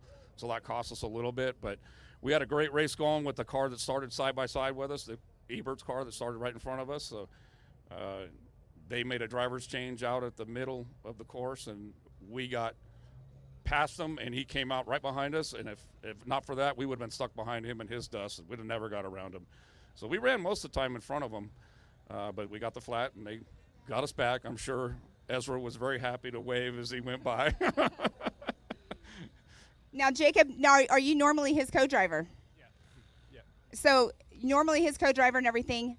What did you think about this course? Co-driving, really rough out there. I know because I was out on course myself. So how do you feel about having to navigate through all of that?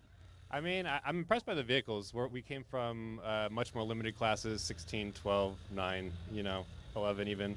And these Class 10 cars are just so crazy fast, so. Yeah, they definitely are. They're just getting faster and faster. Now, who do you have to thank for getting you up here on this finishing? Well, first thing would be my wife, letting me come out and play and support of me, in this stupid thing we do. I got a whole crew that came out, family, friends that have been helping for years, and I really got to appreciate that they helped us out. So this is never anything you can do by yourself. This is a team win every time when this happens. 100% agreed. Now, do you do all your prep and everything on your car yourself, or do you have a whole team that does that with you at home? Typically, I take care of it myself. This time I might have somebody else do it. I'm a little tired. I can imagine. Well, congratulations to your finish today, and we'll see you later on because we're doing all of our awards later on this evening. So congratulations on your finish. All right. Thank you.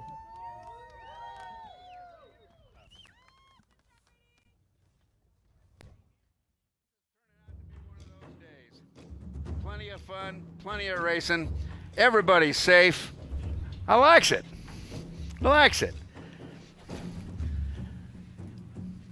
Now we're going to get this guy off the stage. Take the next one. We're about to welcome Ben back in. And we got nothing to talk about. We do. From a racer's point of view, aside from the dust, and if the dust wasn't heavy on the ground, it's actually a perfect day for racing. Nice and cool, and no glares, no nothing. Might be a little tough to read the terrain. Yeah, this flat light that they're all finishing under makes it a bit hard to read that terrain as they're coming in. So they're going to have to work a bit hard. But, otherwise, great conditions, not too hot. It was cold this morning, but we got through that and turned into a great day. Of course, all of our podium finishers seem to like the day. They were happy about it today. Cars run cold. Everything works nicely. So, Bob, I thought I'd bring you some results in some of our classes. We've had a lot of finishers come in recently. They're just storming across, and I know Pam's bringing us some interviews.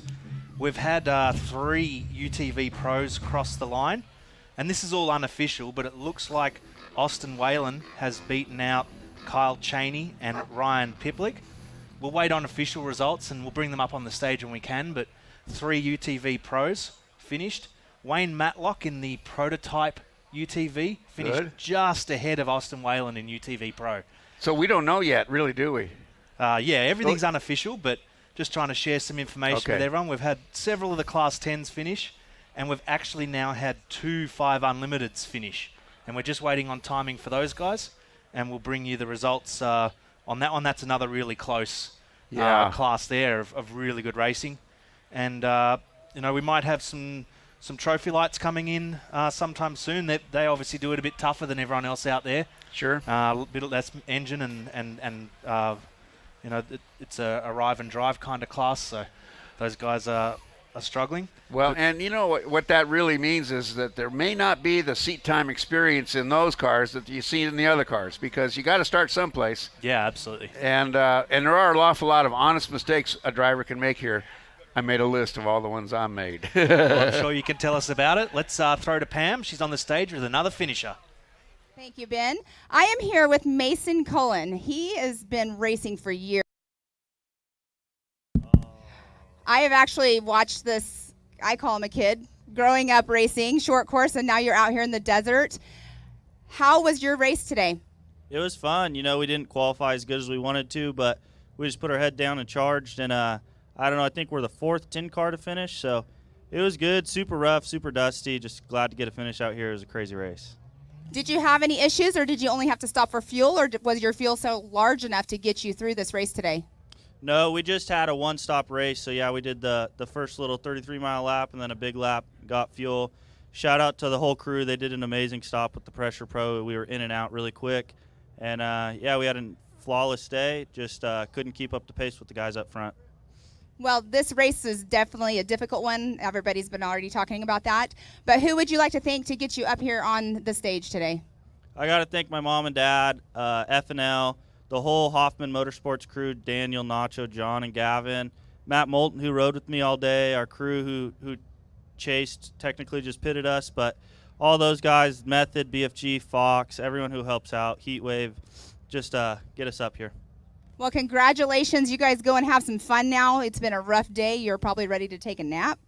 I know a lot of these drivers are. So anyways, congratulations, and we'll catch you on the next one.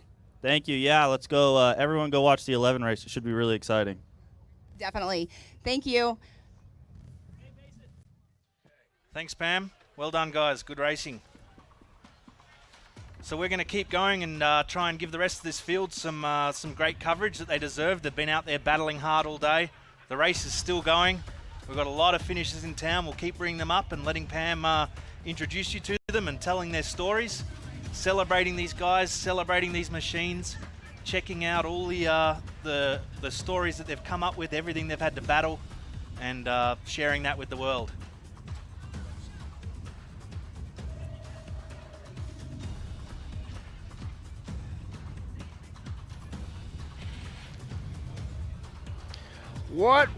Here's an evolution. What was the first unofficial and the first official year of KOH? Well, I could cheat and tell you that the official was 07. The unofficial? No, unofficial was 2007, I do believe. Well, they printed it like they had a winner. 2008, I believe, was the first official. Miles with an accent.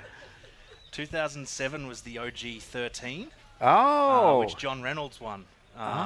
With my buddy Randy Slawson co-driving, and I think that was the event that barely happened, and they raced for a case of beer, and now look at us now. It's changed a fair bit.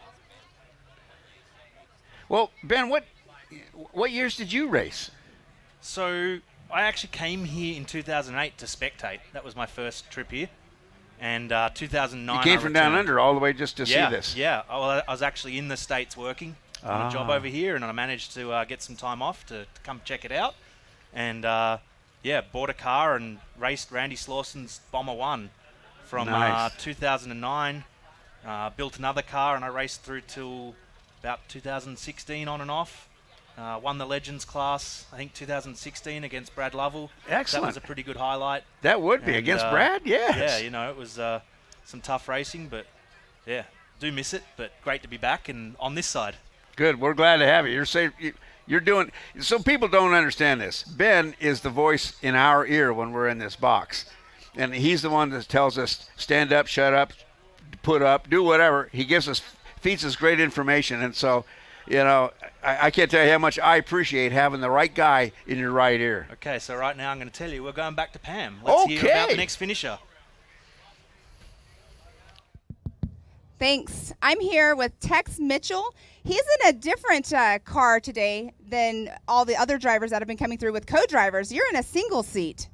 Yep, single seat man's car here. So you're navigating yourself on this course. Nobody there talking to you. How are you doing it? What are you running in there to get you through the race course? We use lead nav, and we have a GPS that just has a little pink line. And pretty funny story, I get in the car at remote pit to do the last lap and a half, and I put the intercom on, and all of a sudden I got music in my ear, and we don't know what it is. I'm on the radio telling Stan, why do I got music in my ear? So I got to listen to some elevator music for my whole loop. It was relaxing, right? You know, I was going back and forth, then I started getting upset with it because it was a little distracting because I couldn't hear the lead nav notes because the music was playing over it, and I think he did it on purpose, honestly. Yeah, but you finished the race. This is a tough race to finish in general, so you're up here on the stage finish. Who do you have to thank to get you up here today? Oh, wow. We have a ton of great companies that support this car. I got to thank Freddie and Stan for having the confidence in me to wheel their car. And, you know, that we don't race up here. This is our first time racing up in this desert. We typically race all the score stuff. But, yeah, I got to thank Freddie and Stan. Got to thank all the guys that come down and help us, Brian and Daniel and Scott and Jeff and Steve. We have such a great group of people that come out and volunteer their time and money to help us. So really, first and foremost, got to thank those guys. But as far as sponsors, they're all on the side of the car. Obviously, FJ Willard Contracting, King Shocks, F&L Fuels, of course, BFG Tires. Not one flat, and I'm telling you, remember, I don't have a co-driver, so I blew some turns into some rocks. Not one flat. And what do we got? Maxima. We got Raceline Wheels. BTX Industries, my company. Baja Designs Lights. I was actually hoping we'd do 3 laps so I get to use my badass Baja Designs lights. We have Bliss & Baker, PCI Radios, CarTech Hout, F&L Fuels, Illumicraft Race Cars, of course. And, yeah, awesome day. Well, congratulations on your finish, and we'll see you here next year, hopefully, right? I hope so. You know, those guys, we got 6th. We came out here. Unfortunately, you know, the whole qualifying thing kind of hurt us. Stan saw a 25-mile-an-hour speed limit sign on the qualifying lap and idled all the way in, so it kind of put us back. And, you know, I think we can run with these guys. Obviously, the top guys, chasing all those guys, are super fast. It was fun to get a chance to race against them. Track position's everything. We qualified 11th, and, you know, and then we caught the lappers on the last lap. We caught some slow UTVs that got between us. But I'd like to come out and race these guys again. You know, like I say, they're top of the class, and it would be fun to come out and compete with them for sure. Well, hopefully we see you out here then again next year competing with them. So congratulations, and go have a nice steak dinner. Back to you guys. Thanks, Pam. Ben Napier here with Bob Bauer. Yeah. That sounded like a tough race, running it on your own. That, to me, is the hard way to do it. And have you ever done that, raced on your own, or did you always have a co-driver? Always a co-driver. Yeah. And for many years I was the co-driver, and then I moved that 18 inches over where you have a good chance of making a perfect ass of yourself. Right. But I've never gone alone. Yeah, it's a different way to do it, and there's lots of guys who love it, and others who want someone out there helping them and making a bit of a team thing. So I think these guys were sharing, so that's an even cooler sort of thing. But yeah, that's what I love about this sport, and we see it even further throughout the week. Everyone's got a different take on what works. A one-seat car, a two-seat car, and all that sort of stuff. Your parts choice, your shock choice, tires, wheels. Everyone has a different opinion, and there isn't a right or wrong half the time. But it's really cool to see them come out and try what they think works. And It's it's interesting, Ben. I subscribe to on Facebook. One of the groups is Co-Drivers Unlimited, because I'm always into co-drivers, and they have been handling a lot of posts here in the last 2 months of guys saying, "I need some advice, my buddy. I'm going to be a co-driver at Hammers." So open up your treasure trove of advice, folks. I mean, there's a lot of people have been looking forward to this. As what it's like in the car. Yeah. Co-drivers are a big deal for me. And your co-driver isn't just your navigator. He's your mechanic. He's your tire changer. He's the guy who pulls the rope in the Ultra 4 stuff. Well, hopefully not. But, when you need him, you need him. Yes. If you have a great day, well, you might as well be bouncing along on your own. But well, that's right. That's very rare. We know that with racing. So well, it's all co-drivers about how can you adapt. I think they can also help you think through things. A lot of times you're a psychologist, sometimes a psychiatrist, but you get people to stop and think a little bit about stuff. I've never told a driver I was with to slow down ever. Right. Never, ever. I was with Robbie for 3 years, Robbie Gordon, and I never asked him to slow down, but I did have a chance to ask him a question every now and then when I was going too fast. I can't imagine you get to tell Robbie twice to slow down. So no, you don't have.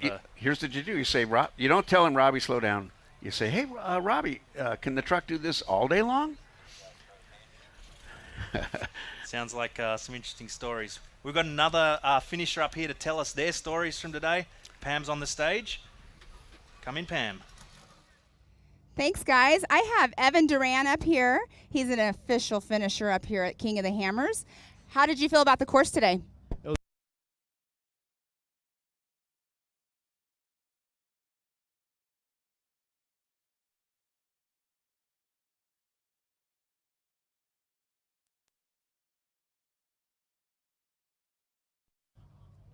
Check.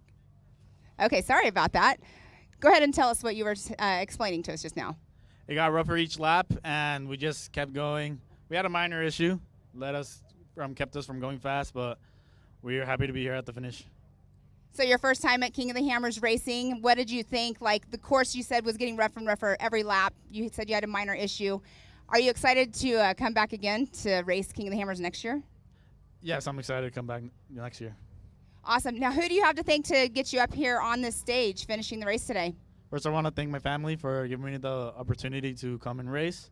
And Kumiayin, BF Goodrich, Method Race Wheels, Regular Radios, and that's it.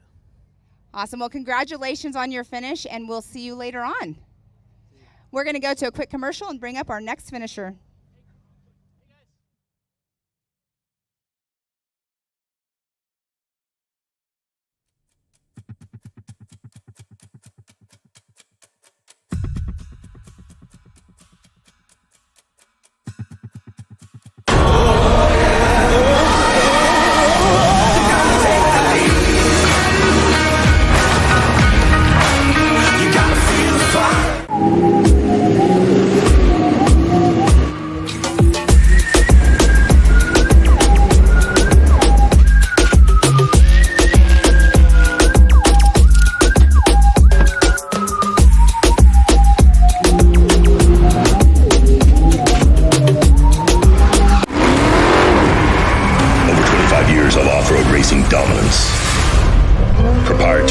Race technology. Proudly made in the USA. Unparalleled customer service and support. The choice of champions. King Shocks. The leader in off-road shock technology.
courage be known. Yeah, hi. Instead of letting passengers wrap their arms around us, can we put little handles on our jackets? Deny.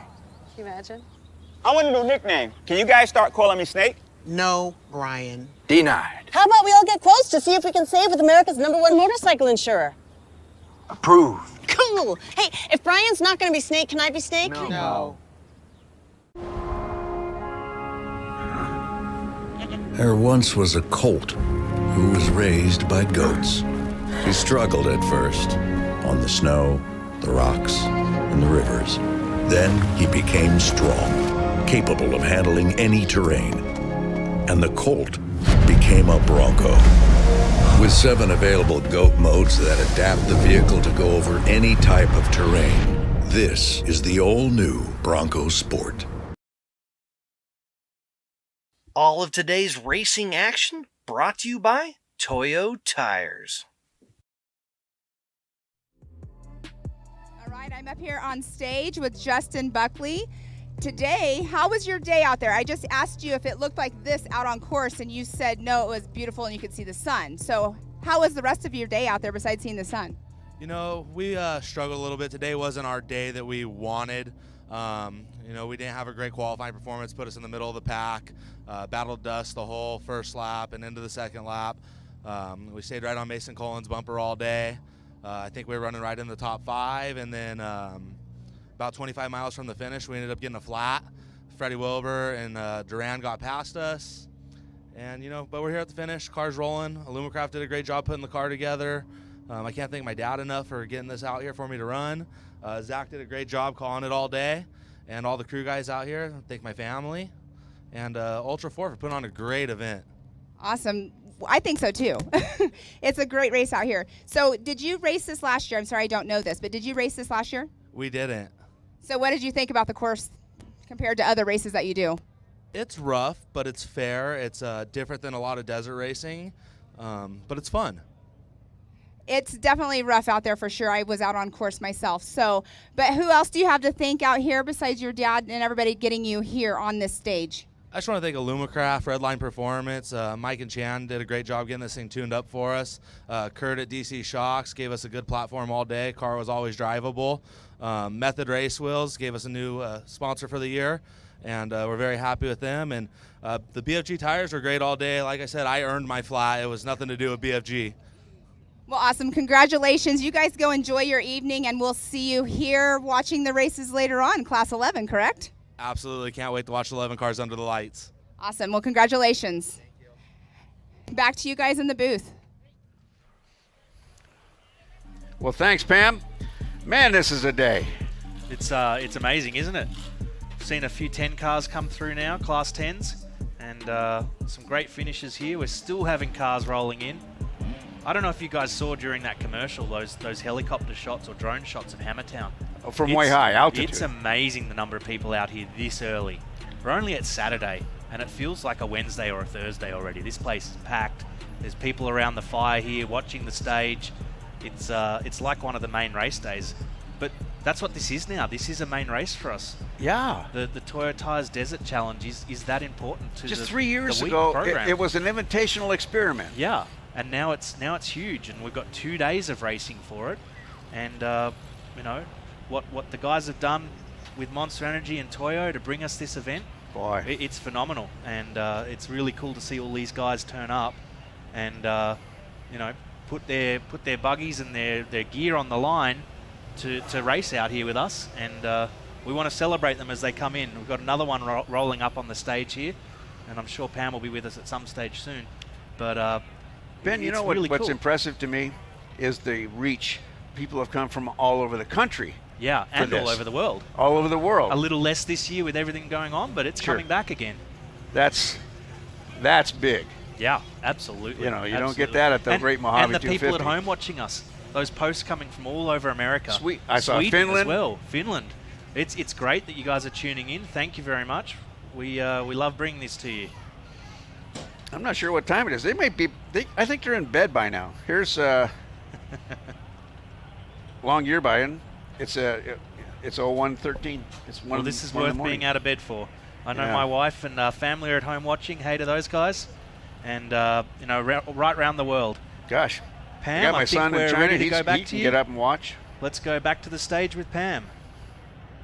Thanks, guys. I'm here with Wayne Matlock, seasoned racer. He races all over the world. How was your race today out there? What do you think about the course? It was a lot of fun. They threw everything at us. You know, it had a lot of fast stuff, sandy, sand washes, stuff like that. A lot of rocks, of course. We're at King of the Hammers. A lot of whoops, but Dave threw everything at us. It was a good desert course. Definitely. Now, I noticed that you're in the new Pro R. How do you feel about that? Pretty good. A lot of UTVs out here racing the desert race, and the first 2 UTVs across the line are Pro Rs. So pretty good for Polaris. Definitely. Now, who do you have to thank to get you up here on the stage today as a finisher here at King of the Hammers? Obviously, Polaris Razor, puts a lot into our program, as do all of our sponsors here. Yokohama, Fox. There's a ton of them. I'm forgetting every one of them now. But more than that is my crew. Guys like Tony coming up working on stuff. Poncho at the shop, busting his butt trying to get the cars ready to go, and all the volunteers that get us here, and you guys putting this thing on. Well, thank you, and you have a great evening, and thank you so much for coming up here, and congratulations on being up here on the stage this evening. Thank you very much. Really appreciate it. Thanks, Pam. Well done, Wayne. It's I want to get behind the wheel of one of those new Polarises, but the brilliance of coming out to King of the Hammers. All of the big manufacturers have vehicles here that you can take for a test drive. I know you can go down to Can-Am and go for a test drive behind the X3. I did it last 2 years ago when I was last here. So being able to experience these UTVs before you purchase is pretty rare. Well, I think so. But it's also a pretty good way to sell UTVs. Yeah. Nobody comes back and says, nah, that wasn't any fun. No, exactly. It's hard to not spend money when you're smiling that much. That's exactly right. The bigger the smile, the more you hemorrhage. But if anyone's got a Pro R, I'll happily take it for a test drive. Yeah. Or anything else for that matter. They sure have come a long way in just 10, I'll just say 10 years. Yeah, absolutely. Absolutely. And it's amazing to see the technology change in those vehicles. And, they really are legitimate race cars from the factory. They in are a now. lot of the brands. So we're seeing some great stuff. And then what the guys do with them to build them, to make them Hammers proof is even more legit. That's the truth, because the rock stuff is going to be just really hard on these things. Getting prepped to do this, Ben, I looked at the last year's shows, and I looked at all the various events, and then I went to 20 to look at it, because the numbering system here is way different than anything I've ever seen, and impossible to understand. Sure. Did I mention impossible to understand? Well, you need your glasses on to read it, but yes. Yeah. And just awesome. I mean, I'm just beside myself. This is my first time here, like I said, and I couldn't have gotten it better any other way. It is really cool. If you haven't come down to Hammertown and you're listening to this on the lake bed, come for a walk around, check out all the vendors we've got, the food stores. I had a pizza yesterday, brilliant. That's the guy over there, right? Yeah, with the fire truck. Yeah. Pam took me there last night. There you go. Or no, what is that? She still did. Speaking of Pam, I think she's ready to go again with another finisher. Looks like one of our UTVs on the... Thanks, guys. I'm up here with Austin Wyland. How was your day out there in your Can-Am? It was a good day for us. We ended up first after the prologue for Pro Modified, and then we went in the desert and pushed pretty hard all day and finished physically first. I think we got everyone on time, so I liked that day. It was a fun course, hard to see, dusty, but rough, and that's what this car likes. And my co-driver did a great job calling the shots all day and calling all the holes and the washouts. So it was fun. So course compared to last year, what did you notice that were the largest changes or any different challenges this year? I would say it was rougher this year and a little more dusty since we all stayed on that side, but it was still went through the rocks and did all that stuff, and then the hills were a little more slippery. And instead of going over there, we had a lot more technical course and a lot less wide open, which made for fun. Technical's always fun on course. Now, who do you have to thank to get you up here on the stage as a finisher here at King of the Hammers this year? I got to thank Can-Am most and all, Raceline Wheels, Maxima, Evolution Power Sports, Wyland Associates, Fortin Racing, BF Goodrich Tires, Tisco, Baja Designs, SDG. Thanks to everyone that helps out, and my team and everyone that takes the time off work to come out and play in the dirt with us.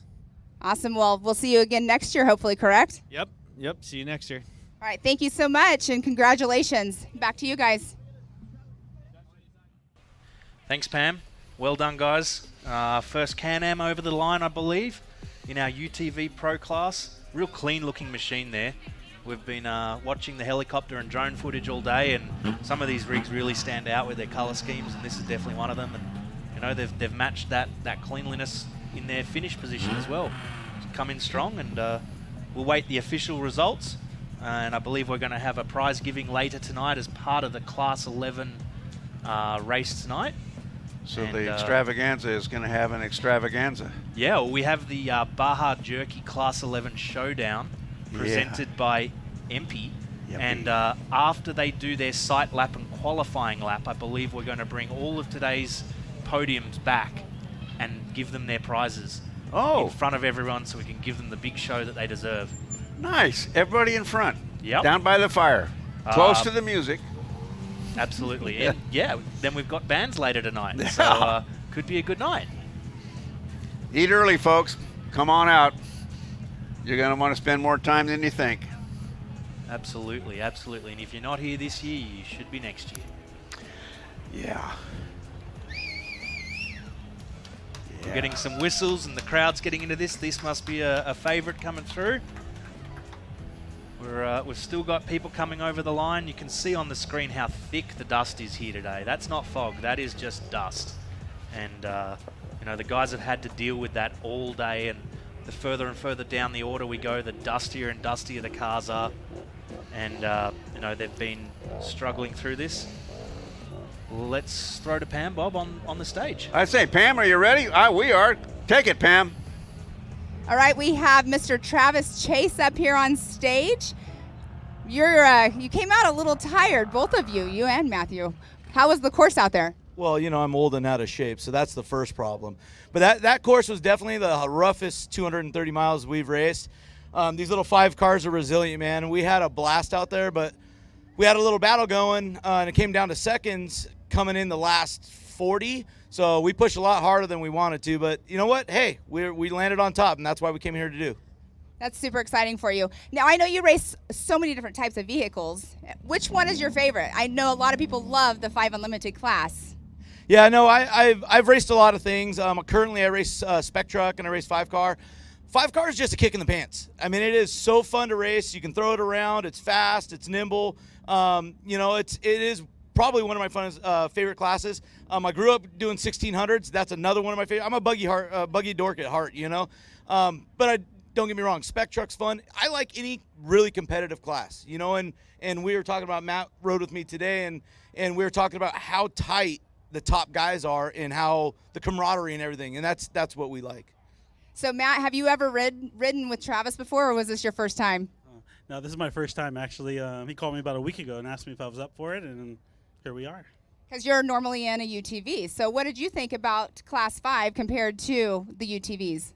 Oh, no, we had a good time. This is one of my favorite classes. Growing up as a kid, I always wanted to be in a Baja Bug, and I just got lucky that I got to ride with somebody iconic like Travis, you know? Definitely. Now, Travis, who do you have to thank? Because I know you have a huge team out there to thank, but who do you have to thank to get you up here on the stage today? Well, you know, if I didn't thank my wife and family first, I'd pretty sure I'd take it in the nuts.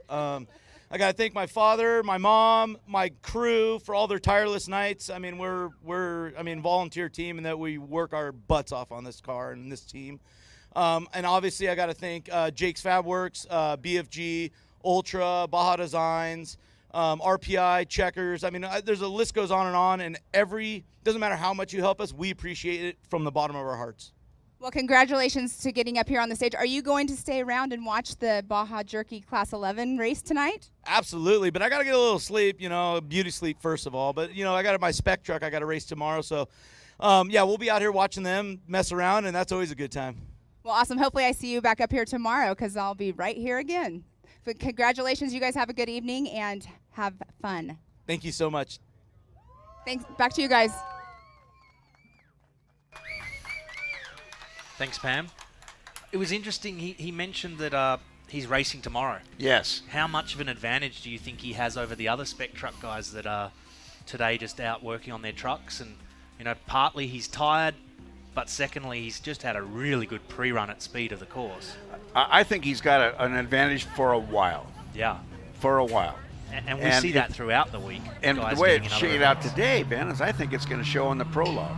Absolutely. Because that seems to be, if today's performance is any indicator, that's going to be the tipping point. You blow the prologue, you blow the race. You make the prologue, you make the race. Absolutely. But today, the course is what it is. Tomorrow, in his T2 truck, he's going to be following all the fire-breathing T1s that are going to change that course completely at 8 o'clock tomorrow morning. So that's when he said, I got to get some sleep, I might be tired. No way. No way. You get behind the wheel of that thing and you get down to business, put it into gear, and as you know, you've raced in gear, ready to go.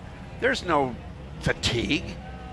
Mental fatigue maybe by the third lap. Absolutely. That's where it would show up if there was going to be a problem. And tomorrow we have 3 of the longer length laps for them.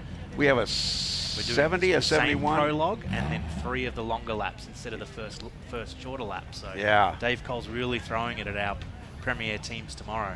Huh. So, big show tomorrow. Everyone be back for that, but there's still heaps of action to come. We're out there with our cameras trying to find you some more races coming in.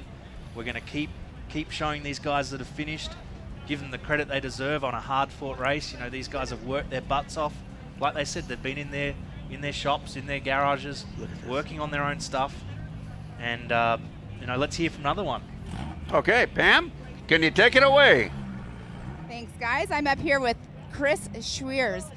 You just told me you haven't raced here before, so what did you think about the King of the Hammers race course today? It was insane. It seemed fast at the beginning, but just everything just got dug out and bigger every lap. It's insane. Did you have any issues, or was your day smooth for the most part? Yeah, we just rolled in on a flat. We didn't even notice, and everything else was perfectly fine.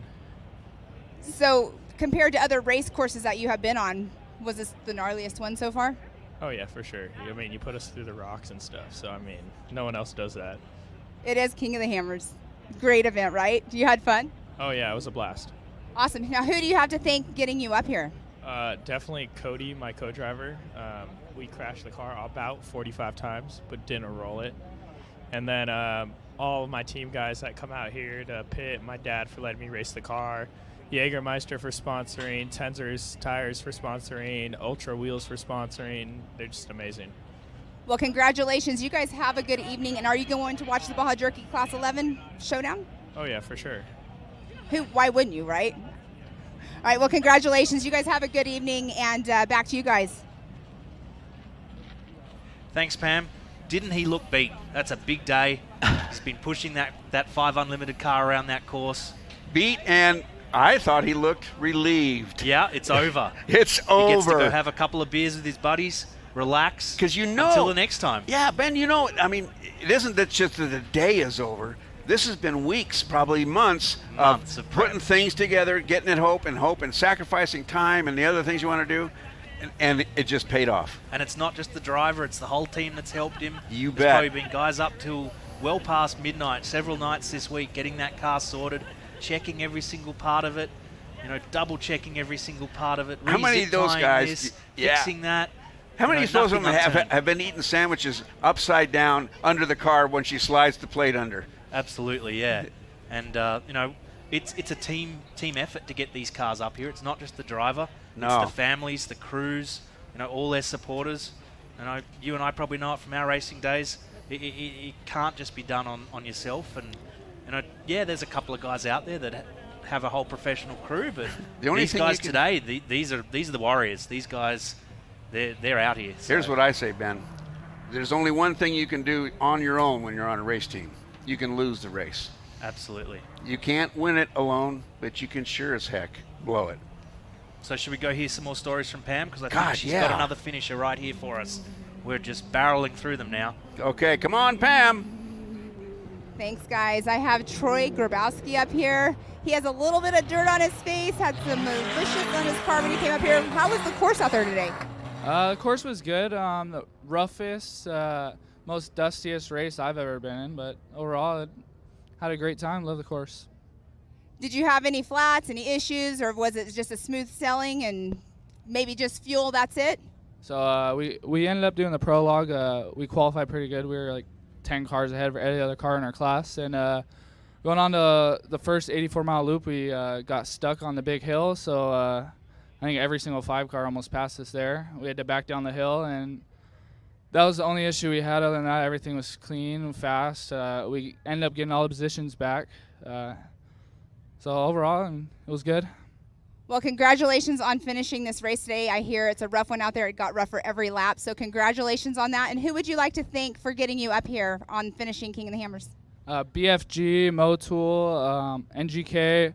Most importantly, my mom and dad wouldn't be possible without them. Well, thanks, guys. Glad to see you up here. Go get some rest and have a good evening. Back to you guys.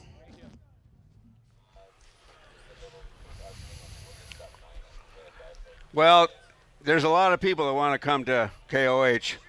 Yeah, and wow. This is some of them. This is just the line just to get to the gate. This is the line from the highway. So we've been seeing race cars in dust all day. How about fans and crews and teams? It's phenomenal, the number of people who are out here today. Look at them just lined up. This is still out near the highway. This has been, by the way, Ben, pretty much a daily deal. Absolutely. You know, I got here Wednesday, and it was like this already. And the guys at the welcome gate, guys and girls at the welcome gate, they are doing a phenomenal job to get everyone through as quick as possible. There's a small waiver and a check-in, and you know the team out there are doing an awesome job getting all of our fans and teams and vendors and everyone else in here, service providers, in to help build and run Hammertown and get the racing going. Out by gate 1 is the merchandise trailer. So big merch run by Roxy and her crew. I think it's kind of between, gate. It's right at gate 1. Next to the help gate, round at the back of the vendor area. Yep. Go and see those guys. They've got some great merchandise this year. I was over there the other day checking it all out. And, every year it gets bigger and bigger what they offer. You could pretty much get a whole year's outfit from that trailer. You know, it's funny you should say that because rock your favorite Ultra 4 gear all year. I'm new. I was sent to Roxy. They said, go to Roxy. She's going to give you your wearables that you're supposed to wear. And, man, I got stuff that warm stuff I can wear right here all day, all night. So Absolutely. I'm a happy guy. If you forgot your jacket, if you forgot your pullover, go see her. But otherwise, we're going to throw back to Pam. She's got some more 5 Unlimited finishes by the look of it. Come in, Pam. All right, I'm up here with Zach Rice. She's got quite the crowd out here cheering him on. What did you think about the race course today? It was super fun. I had a blast. We took the first lap kind of conservatively and got caught by the Grabowskis. They passed us, and we just realized we had to drive a little bit faster, and that's why we didn't end up first. But they did a good job, and the car seems like it's in good shape, so I'm happy about that. We're all here. We're here to have fun, and family's here, so it's all in good shape. You ready to go do some more laps? Actually, I would have preferred to have another lap to do the last one at the pace that we needed to do. So, I'm ready. Well, then you weren't that beat up, but the course I keep hearing it was getting worse and worse each lap. Do you agree with that? When you're racing a bunch of, wussies, that's what happens. All these guys come out here and they complain about the off-road race course and how rough it is, and it's like, dude, you're racing off-road. Like, what did you expect, Right. Okay, so who do you have to thank to get you up here today? My family, my wife, my friends, my pit crew. This racing is extremely involved in just the amount of work and details that go into it and the things that people do unasked. It's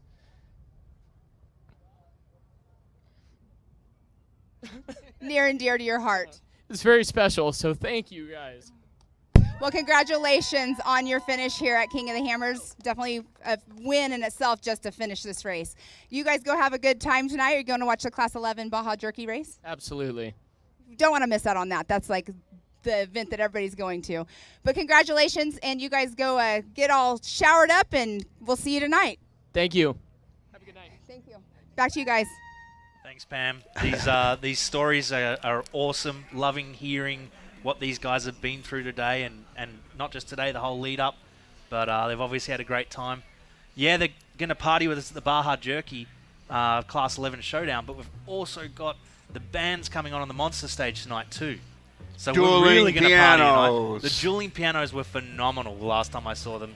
I didn't really get it. It's not something we have in Australia. I had the best time. It was awesome. You can't hold still. And I think there's a couple other bands. I'll get the details. All right. But after the Class 11 showdown, we're just going to rock out and party tonight. Have a good time. And all week. There's more coming. You know, that I'm still working on that. This is day one. Yeah, day one. This is day one. So why do I feel like it's day 7? I got a tip. Yeah? There's lots of nights. Lots of nights. And we start early. Yeah. Maybe that's a tip for me. I don't know. I'm looking at the tracker, Bob. There's still lots of cars coming in. Look at all those greens, In the sort of 20 miles to Hammertown, there's got to be at least a dozen cars on their third and final lap coming towards us. We're going to keep bringing them in. We're going to keep talking to these guys. We're going to make Pam interview them all so that we can tell you their story and make sure we get this out here. I see a couple of cars sitting at the finish line ready to come up, and then a bunch more coming in. A couple of Can-Ams, our Pro UTV teams, all coming through. So we'll keep bringing it to you live from Hammertown, USA. 2910. So we've got the 2910 Can-Am team up here. Oh, it's Chris Blaze. Yeah, Chris Blaze. Sure.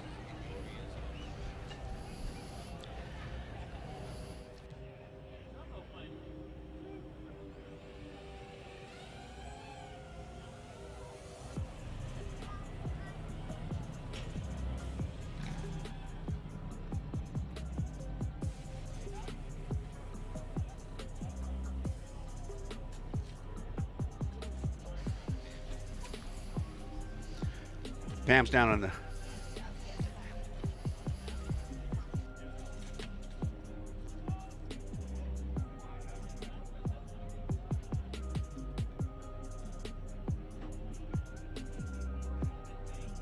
Well, Pam is going to talk to Chris Blaze, I think. Pam? Chris Blaze, how are you doing today? I'm doing great. Just happy to, we had a good race and just happy to make it to the finish. Now, you've raced all over the world. You're a seasoned racer, an amazing racer. What did you think about this race course today? It was a true test of your equipment and yourself, for sure. And, I like it the harder the better. So. Definitely. Now, who do you have to thank to get you up here finishing this race today? Well, I have to thank, my friends, my family, just everybody, my wife. She pushes me, and, we had to overcome a lot to even be here today and do this. So, those are the most important people in my life. And thank you, Can-Am, Kenda Tires, UTV Shocks, KWI Clutching, Blood Lubricants, PCI Race Radar, just everybody that's part of the program is amazing. Well, congratulations again for getting up here. Finishing this race is a win in itself for everybody. But thanks for coming up here, doing this interview with us, and go have a good evening tonight, right? For sure. Yep. Time to go sit by the fire, warm up. Exactly. Congratulations. Thank you. Back to you guys. Thank you, Pam. Bob, Chris is an inspirational athlete, isn't he? He absolutely is. Dominated the racing today. He dominated the racing today, but he also dominated the racing when he was on 2 wheels. And he had a horrible wreck about 2005, 6, 7, somewhere in there. I can't remember the year. I was pre-running the Nevada 500 with my partner, and we were maybe a mile behind him when he wrecked. And, it's just, you knew who was on the ground, and that wasn't happy. But I so admire his gut, his strength, his, fiber. Absolutely. For saying, you know what, I was a racer then, I'm a racer now, we'll find a way. Running with the best of the best and showing he is the best of the best. Yes. So really cool to see him out here. I know there's a lot of his fans here, and really cool to have him on board racing with us this year. You bet. You bet. Well,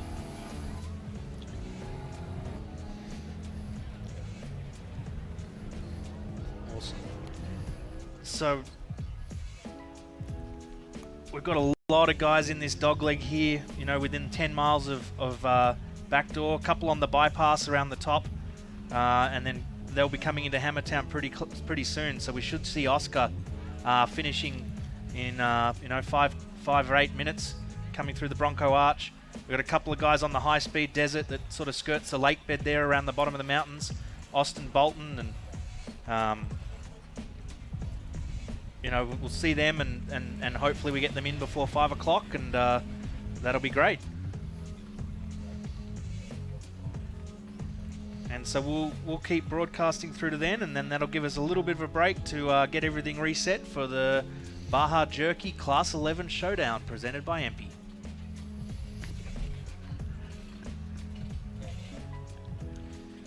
And we will close this map down and get back to Pam on the podium. Thanks, guys. I'm up here with Kyle Cheney. He races in multiple classes here at King of the Hammers. How was your day today in the desert race? Let's put it this way. I've had better days. I'm happy to be here. I'm glad I'm not out broke in the desert somewhere.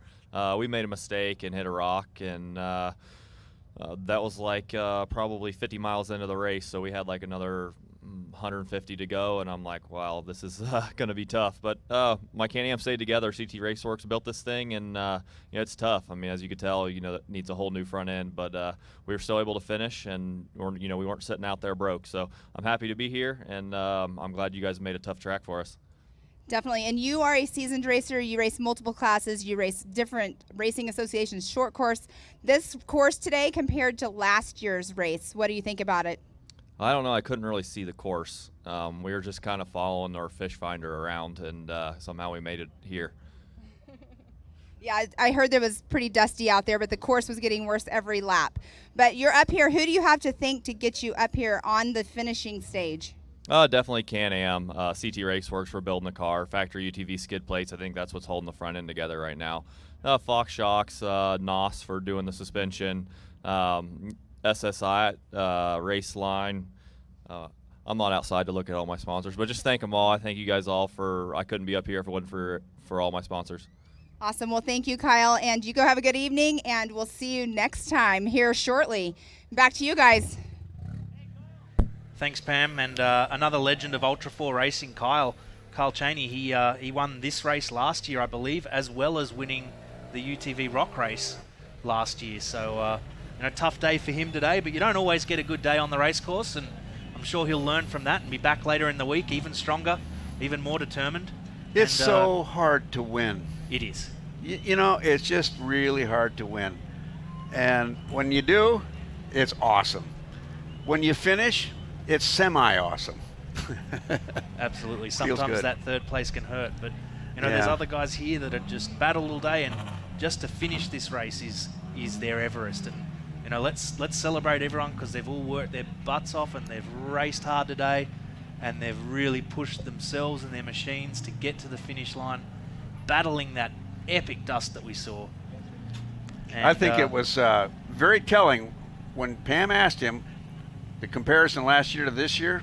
Well, I didn't really see any race course, he says, and he was probably right.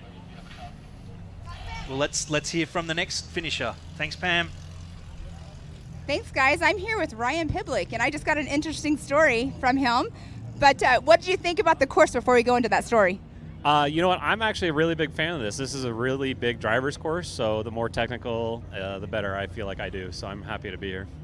So it's interesting. You just told me you showed up last night and you've never been here. So King of the Hammers, what did you think about this? This entire show is impressive. What they have going on out here is probably the pinnacle of off-roading. So congratulations on what they built. Coming out here, not knowing what to expect, I'm asking all my friends and like, hey, this, and I got some friends saying, oh, do this, do that. And I'm like, that doesn't make sense, guys. So they're trying to steer me the wrong way. So coming out here, not knowing anything, not pre-running, never stepping a foot in the off-road, how the results turned out, I can't be happier in how it worked. What I've been saying is the finish at this place is a win in itself. So for you to not pre-run and come out here and finish this race is awesome. Who do you have to thank for getting you up here on the stage today? First off, I can't thank my wife and my family enough. That's my pit crew right there. Also, the Guthries, without them, I wouldn't have had a pit crew. My normal pit crew couldn't make it this weekend, so it was a 2-week decision to come here. I can't thank Andy enough to being a co-driver. He stepped in last minute. This is just one of those harebrained ideas, and let's just go race King of the Hammers. So here we are. Well, congratulations on being up here on the stage finishing this race. So are you guys going to watch the dueling pianos, the Baja Jerky Class 11 tonight? You're going to have some fun with your family watching the entertainment now? Oh, absolutely. You know, after watching this for so many years on TV, I can't wait to get out here and go check everything out. Awesome. Well, congratulations again, and have a good evening. Back to you guys. Thanks, Pam. Well done, guys. It's great seeing these families out here getting in this sport and, you know, really enjoying their racing. We've had a couple more competitors come in. Bob, I just spied a TrophyLite team coming in, followed by a UTV team. Looks like another UTV team approaching backdoor. That's over the Baldwin Hill. Yep. Where he did that huge jump in his T1 the other year. I don't know if you've seen that. You'll have to look that up. But that was really cool. But lots of competitors coming in.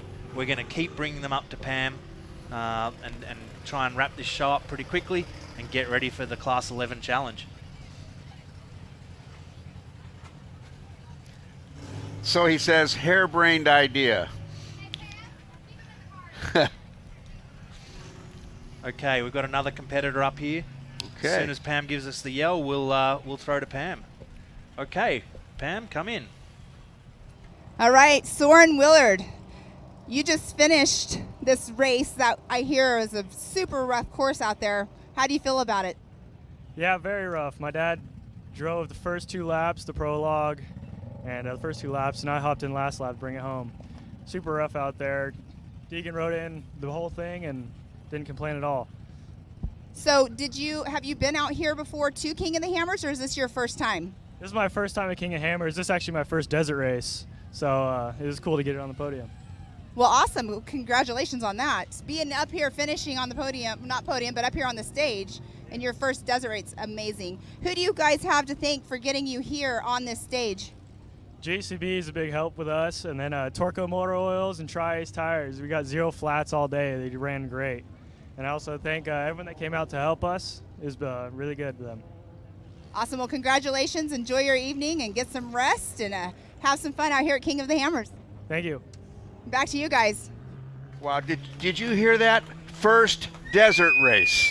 And he picked this one. Yeah, and he picked them. And he picked the finished Hammers. it. Yeah. Well done. That's impressive. Well, it's probably messed him up for the rest of his life because now he's going to expect to finish every race. Well, that hurts, doesn't it? But he's got a perfect record now. He does have a perfect record, but I'll tell you, I have an idea. When he gets back to the pit tonight, his mouth is going to go like a little duck's butt. He's got a lot of story to tell. Very good. We've just had another UTV come across the line. We'll get them up here shortly, and we've got another one entering the short course. I can't quite make out the number of it, but he's coming roaring. Actually, that's a 5 Unlimited car. That is the Volkswagen thing. Ah, right. This is a big deal for them because I believe, if I understood what Alan was telling me, this is their very first finish in a desert race. Very good. Well, we'll get them up here soon. Pam has another finisher ready to go. Thanks, guys. We have quite a line of finishers coming through. Finishing this race today was awesome, probably. I'm up here with Matt Coleman. How was your race? It was rad. We had a good time. It was super bumpy and rough out there, a lot of dust, but my brother drove part of it. I drove part of it. This guy right here sat the co-driver and rocked the whole time, so we had a good time. We're stoked to be out here, stoked to finish the race for sure. So did you have a smooth race? No issues at all today? Nah, no issues. Our BFG tires went the whole way. Had no flats, nothing, so the car was primed and ready to go. Thanks, Henry Bergdahl. So who do you guys have to thank for getting you up here on the stage finishing King of the Hammers? Henry Bergdahl, thanks Hank for sure, and Jared from Competitive Edge for our motor, and then just all the effort and work that we all put in to make it happen. Awesome. Well, congratulations, guys, and have a good evening. And are you going to stay for the rest of the week and watch the rest of the races? We're staying till tomorrow, but back to the grind on Monday, you know? Gotcha. Well, congratulations again for being up here on the finisher stage, and have a good night. Back to you guys. Thanks, Pam. Great stories we're hearing from these guys. We've got them lined up, ready to get on stage. We'll get the next one up. It looks like Brandon Sims is next. We'll keep ripping through them. Brandon was the one that we saw right early in the morning in the prologue break down next to Kristen Matlock and needs some help. So I'm sure he's got some stories to tell. We'll get him straight up here. If you're in Hammertown, we've got all the Class 11s lining up near the fire pit. They're ready to party in their race tonight. And, we're really making things happen here. Brandon's coming up. We'll get Pam straight in there in a minute, and we'll get his story about what went down today. I'm sure it was a really interesting day, so love to hear about it. Finishes keep coming in. There's the Volkswagen thing that you were talking about, Bob. They've probably had a pretty tough day. It looks really clean, though. It does. I mean, You're not on. it does look clean. Pretty nice. Well, our drone, Alan, who's on our drone stuff? Yeah. This is his group. Very cool. Yeah. Pam's got Brandon Sims ready to go. Okay.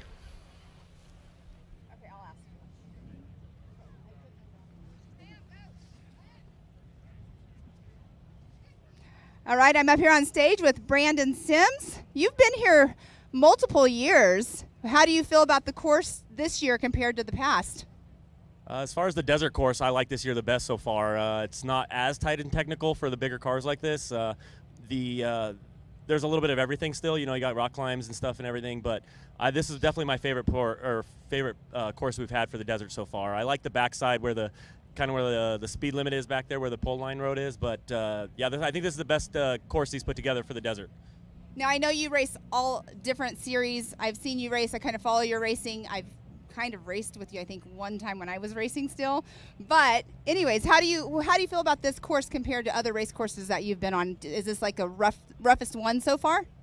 Yeah, for sure. I race Score, Best in the Desert, Mint, all of them. So, yeah, this one's definitely one of the roughest for sure. In my opinion, this is a real desert race compared to most of the other races. So I think everything that's going on here has been great. So keep it up. Awesome. Well, thank you for that. Who do you have to thank for you being up here on the stage finishing King of the Hammers this year? I got to thank Polaris Razor for obviously giving me a machine that is capable of taking on the desert out here. Lone Star Racing, chassis, suspension on this, Fox Shocks, High Lifter, they do a lot for me. They're getting their brand over here into the West, which is cool.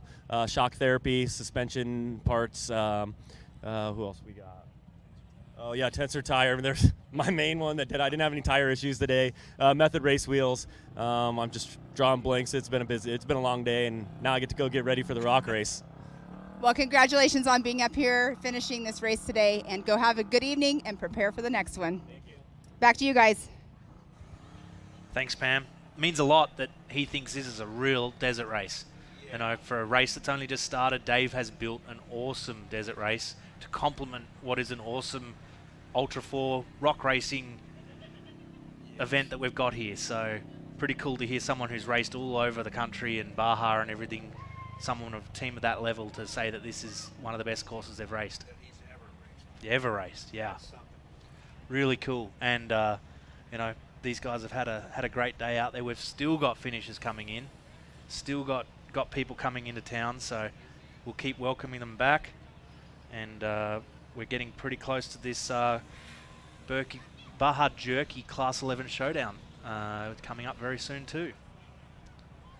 We've got another car on the podium, looks like a Can-Am. We'll get Pam up there soon and get their story. Pam, over to you. I have Mr. Phil Blurton right here. Your Can-Am looks like it's in great shape. Yeah, not too bad for how brutal that course was. We had a little issue in the prologue. We hit it like a rock super hard and kind of bent the front frame in, so we did a bunch of grinding and patched it back together and went out and did the main race. Now, you race so many different racing associations and so many different races all over. What do you think about this course? Because Mr. Brandon Sims just now said he felt like this was a real desert race. Yeah, it was super fun. I think this is like comparable racing in Mexico. This is our first year in Mexico, and it was brutal rough like that, which is fun, I think. Well, I know you're usually up here on this stage at every single race. Who do you have to thank to get you up here? Can-Am for sure, BF Goodrich, Vision Wheels, Monster Energy, my shop No Limit that builds the cars, my whole team that comes out here. Bo, my co-driver, which I walked away for a second. I don't even know where he went, so I'm solo now. But yeah, a bunch of great people support us. Awesome. Well, congratulations. Go enjoy your evening. There's lots of entertainment later on. So have a good evening, and thanks for being here again at King of the Hammers. Sounds good. Thank you. Now we're going to go focus on some rock trails. Awesome. Have fun. We'll see you up here again. Back to you guys. He is a darn good driver. I'm interested in talking to him, find out what happened today, because he's generally much more competitive than that finished piece says. Absolutely, and I've watched him take that X3 from a brand new car a few years ago to a champion dominating vehicle. That's a pretty short development. You know, he's been pushing that with the Can-Am team, and you know, they've got some legends on their team, and he's absolutely one of them. And always up the pointy end. Second last year. Sounds like he had a bit of a tougher day this year. He did. But he'll be back, I'm sure. He'll be going for it again. I don't think there's a lot of quitting him. No. And that's the thing with racing at King of the Hammers events. You have unfinished business. If you can't win it, you keep coming back and you keep pushing. So I'm sure we'll see Phil back again. It's getting darker here. We've got cars coming in with their lights on. And we'll go to Pam and see who's made it back next. Thanks, guys. We have Braden Baker up here. He looks like he's a little tired, maybe. I'm not sure. But how was your race today? It was good. It was a long day. We started P1 in our class, and then just pushed, kept staying up front, did a couple belt changes in the pits, and just fueled and just finished strong. What do you think about the race course today? It was an awesome event. You guys put on an awesome event. Track was really gnarly. A lot of rocks, a lot of high speed, big whoops. It was definitely brutal on the car, and I'm just glad we finished. Can't thank Connor for putting in a lot of work at the shop, getting the car ready with us, and then coming out and co-driving. Who do you have to thank to get you up here on the stage finishing King of the Hammers this year? I can't thank Polaris Razor enough for everything. BFG, 20th Century Air, VP, Cryo Heat, CMI, King Shocks, Mark Queen, especially RMG, Motool, Method, DynoJet, VP, Anti-Gravity, Baja Design, Impact, and all my other amazing sponsors that came out. Sean Saxton that came out and supported my dad, mom, and everybody, and just everybody that came out and helped support. Well, awesome. Congratulations on finishing King of the Hammers, and we'll see you next year, hopefully, right? Yeah, I'm going to come back next year swinging. There you go. Well, congratulations. You guys have a good evening, and back to you guys. Good hard race for those guys. They do look tuckered. Absolutely. Bob, let's see some of these commercials, and we'll take a couple of minutes, and we're back with some more races. Pay some bills. See you later.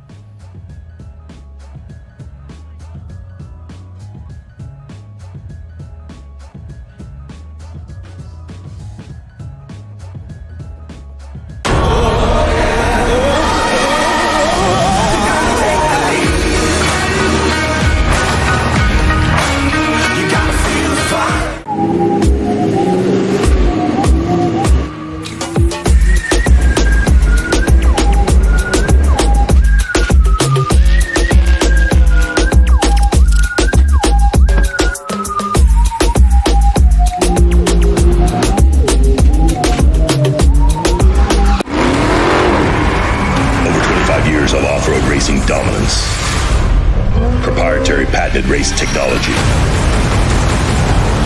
Proudly made in the USA. Unparalleled customer service and support. The choice of champions. King Shocks. The leader in off-road shock technology.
Let your queries be known. Yeah, hi. Instead of letting passengers wrap their arms around us, can we put little handles on our jackets? Deny.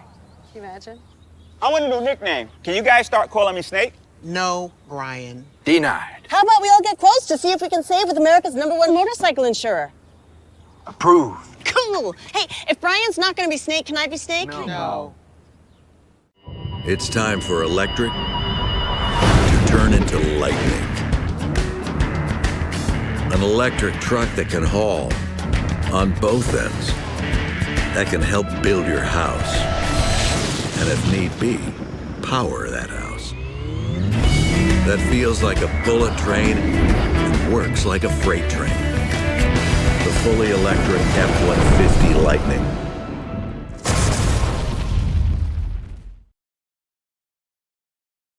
All of today's racing action brought to you by Toyo tires. Here I am with Mr. Travis Zollinger in his single seat. How was your day today? Well, it started off pretty bad. I blew a belt early and had some problems changing the belt, broke off the belt tool, so it cost me a little bit more time. But the second half of the day went fabulous. Ran the cart as hard as I could and made a lot of passes. So you're out here right now in your RS1. You're racing later on in the week in our Can-Am UTV 4900 race.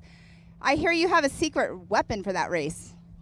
Yep, we got a single seat Can-Am. That's brand new. It's got a whole bunch of new parts on it, and hopefully they work. So today, good seat time. What did you think about the course? It started out rough, and it's gotten rougher through this, and the dust. The dust was the most miserable by far that I've seen out here. So if that holds on, people better keep their P's and Q's together, or they'll be scattered everywhere. So today was a good pre-run for you, also for the race later on. Oh yeah, I like to use this to get some more seat time and get race pace going. Awesome. Well, being out there today without a co-driver, you obviously finished because you're up here on the podium, not podium, but up on the stage. Later on, single seat again. That's the only thing that might be the challenge in our rock sections. Yeah, hopefully I can drive up through them. Well, we'll see what happens with your secret weapon then. Yeah, I want to tell my wife back at home I love her, and I want to thank all these guys for coming out and supporting and taking care of me in the pits, and wish my mother-in-law a happy birthday. Well, thank you. And who else do you have to thank for getting you up here on the stage today, finishing King of the Hammers? Oh, man, for sure, ZRP, K&T Performance, FK Rod Ends, BFG, brand new, first time running on their tires, and I'm very impressed. Very, very impressed. Fox, awesome setups on the shocks. Man, who am I missing? HCR. The mayor. Yeah, the mayor here. He's Captain Cook, so he keeps us fed. You have to fuel not only your car, but your body as well. Well, congratulations again for finishing this race today. We'll see you later on in the week, and good luck. Thank you very much. All right, back to you guys. Thanks, Pam. Well done, Travis. Another single-seat competitor. Yeah. Doing it tough in a RS1 Polaris. You know, Mr. King of the Hammers, Dave Cole, raced one of them at the Baja 1000 last year. Oh. And I think it's bad enough having to single-seat an event like this one where you're out on the course for 8-9 hours, but he was out there, 35, 40, 50 hours? He was probably blowing bubbles and seeing pink and purple. Yeah, that class is probably about a 30, 35-hour run. Yeah, and I know Dave had a few issues, so he did it a bit tougher, but that's a long time on your own in a race car. So, they're a lot of fun, and yeah, these guys have had a tough day. Let's keep hearing from their stories. Pam has someone that says Hollywood on the bar there, so if Pam's ready, we'll throw straight to Pam and keep this rolling through. So I have Mr. Hollywood up here on the finisher stage. How is your Hollywood's a nickname. Hollywood's just a nickname because I race with a bunch of guys that work in the oil fields, and apparently I'm bougie. So they started calling me Hollywood, and it just kind of stuck. I'm from Utah, not from L.A. That's awesome. I love the stories. L.A. The stories are amazing. Now tell me a quick, short story how your day went out there on race course. I can tell you a one-word story. Dust. It was horrific. I didn't even see any of the course until lap 2. Everything was just, hey, which side do we go on the line? Are we anywhere near the line? I have no idea. We can't even see the tablet because it's so dusty. It was rough. We got some clean air towards the end of lap 2. And it was great after that. The MRT tires really hooked up. The backside of that course, that new section that Dave put in, it is just rough and soft and just beat to heck right now. But the tires hooked up. I have to thank Dustin at All Things UTV. We wouldn't even have gotten here today without him and his crew. So big thanks to our title sponsor for that. He's fantastic. MRT Tires again hooked us up. Vision Wheel, we didn't lose a tire today. And I tell you, I was pushing hard. I don't know where I'm at, but I'm pretty sure I'm top 3 in class. It's at least somewhere in there. Well, congratulations on your finish. You have a smile on your face, so you had a great day. And what we'll do is we'll see you later on. We're doing awards later. Are you going to watch the Baja Jerky Class 11 race? Absolutely. I have a dream right now, and it's one of these guys that with the Class 11 wants to sell it to me after the race, because me and 5 buddies are going to pitch in. We're buying a Class 11 and we're racing the 1,000. That will be awesome. The 1,000 in Class 11. We're going to trade off seats every 100 so miles, and we're just going to try to do the whole thing, and then we're going to sell the car, try to do the 1,000 with just fuel expenses. Well, there you go. We got some little information on his future of racing. Well, congratulations on your finish. We have everything unofficial right now.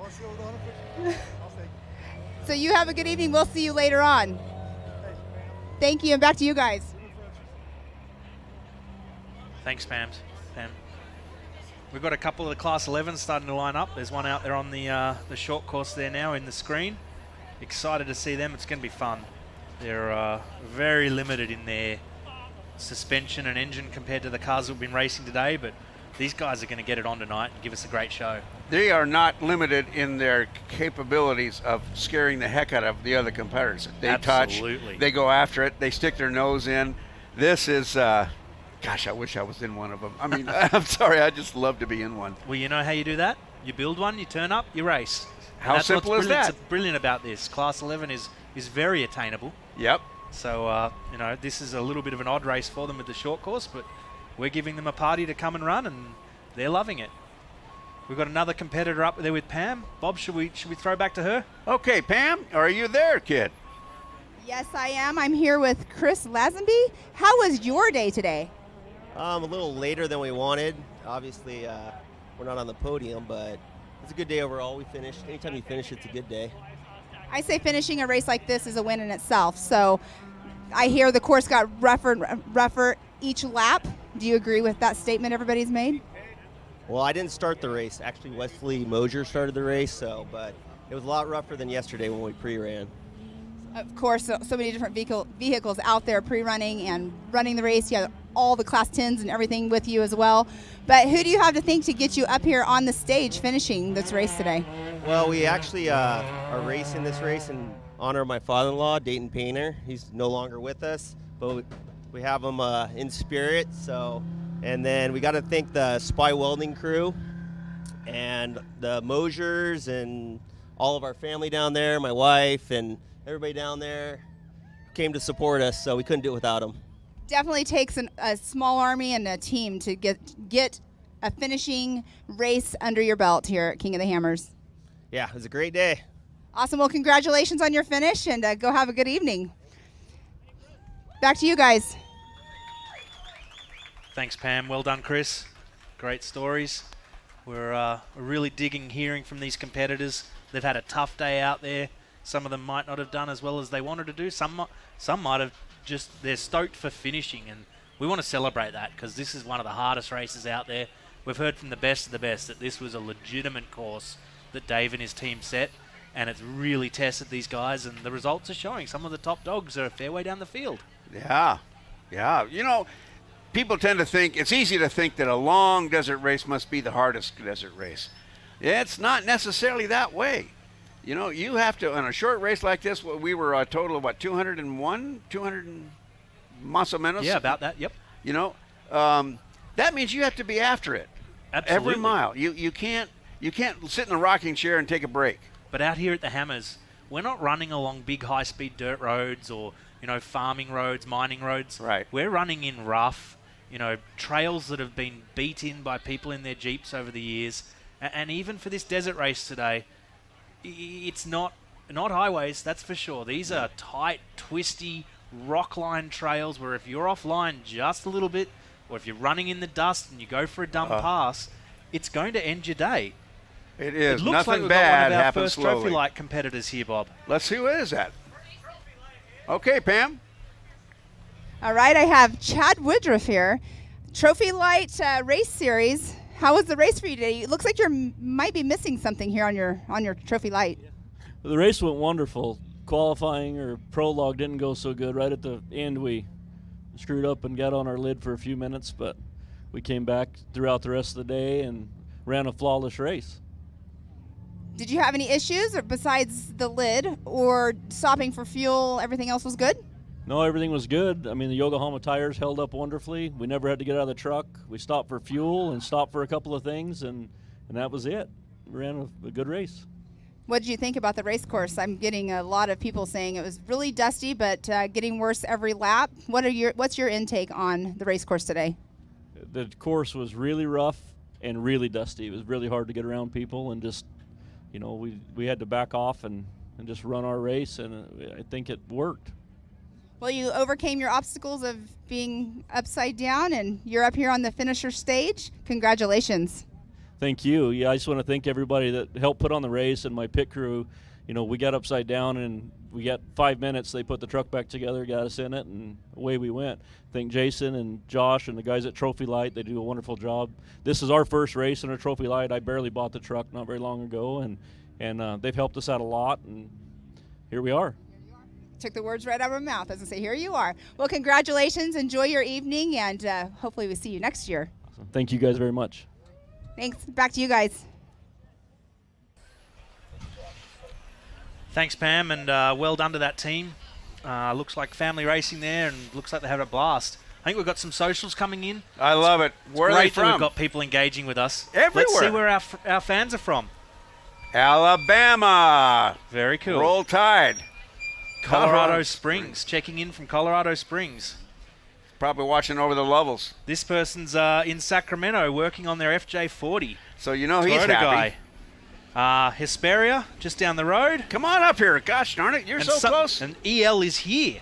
Not bad, EL. Thank you. And Wasau. Here I'm we from go. the wrong side of the world to pronounce that one. This is Wasau. Yeah. Wasau. In Wisconsin, though, right? Wisconsin. Cheeseheads. And yep. There we go. And Texas.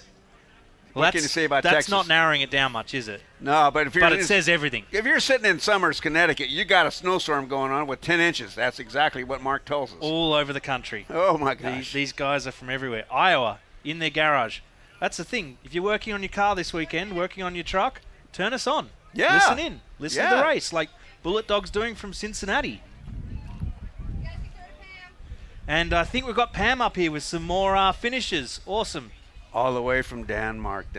Nice. Thanks, guys. I'm up here with David Sissom. He had a little bit of challenges this morning after the prologue. Tell us about what you had to do just to get out there on the race. Just a power steering pump. No big deal. No big deal, but you had to change something. It's, it's still a little bit of a challenge. But how was the rest of your race once you got back out on course? Aside from losing the exhaust and not being able to hear my co-driver and running over every bush out there and every rock out there and getting high-centered on some big boulder and having to jack up the wheels and stack rocks under them to get back off of it, it was fun. It was fun. Good. I had a good time. So did you kind of feel like you were running the rock race today? Dave's kind of sadistic. There's a lot of rock out there. There's a lot more rock than we're typically running through. So I guess I don't need to ask you what you thought about the race course because you just explained it perfectly. Who do you have to thank for getting you up here on the stage finishing this race today? I have a whole bunch of really good friends that volunteer to come out and help, and obviously none of us that are in the cars could do it without them. So there's a whole boatload of them, and especially my wife that allows me to spend so stinking much time in the garage building the car. She deserves the biggest attaboy for sure. Well, that's awesome. And how about your co-driver over here? He had to do a lot of working out today with the rocks, it sounds like. Our virgin co-driver, Sean, yeah, this is his first time to jump in the car. Yeah, he did good. He's been on the crew and been loyal and there every stinking race, so he got his spot in the car today. So. Well, there you go. Congratulations on finishing this race, and hopefully we see you back here next year. Yeah, you'll see us again. Awesome. Congratulations. Back to you guys. Thanks, Pam. Another 5 Unlimited car coming in. Bob, this is really cool. We've added them to our program this year. They're a new class out here at the Toyo Desert Challenge.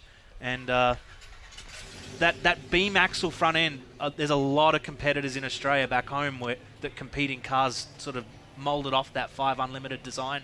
It's still a really affordable type of racing and really popular, especially we have club level back home. And really strong. Your local desert racing. And really strong. Really fast still. These 5 Unlimited cars are still holding their own. Oh, they are. Really cool to see them out here beating them up on one of the toughest courses in the world. So, yeah, really, really cool. We've got another competitor on the stage. Bob, let's throw to Pam again. Okay, Pam, you're on, kid. Thanks, guys. Keep throwing it back and forth to each other. I have Austin Bolton up here. He is going to tell us how his day went here, short and sweet. It was a good day. I wasn't sure we got in the prologue, and start was kind of a little bit of a hassle. We had a broken axle, we had to change. Then we got going and had a pretty good race, started just passing a bunch of people. A lot of people broken, so I'm not sure where we ended up, but it was a good day. Well, who do you have to thank for getting you up here on the finisher stage this evening?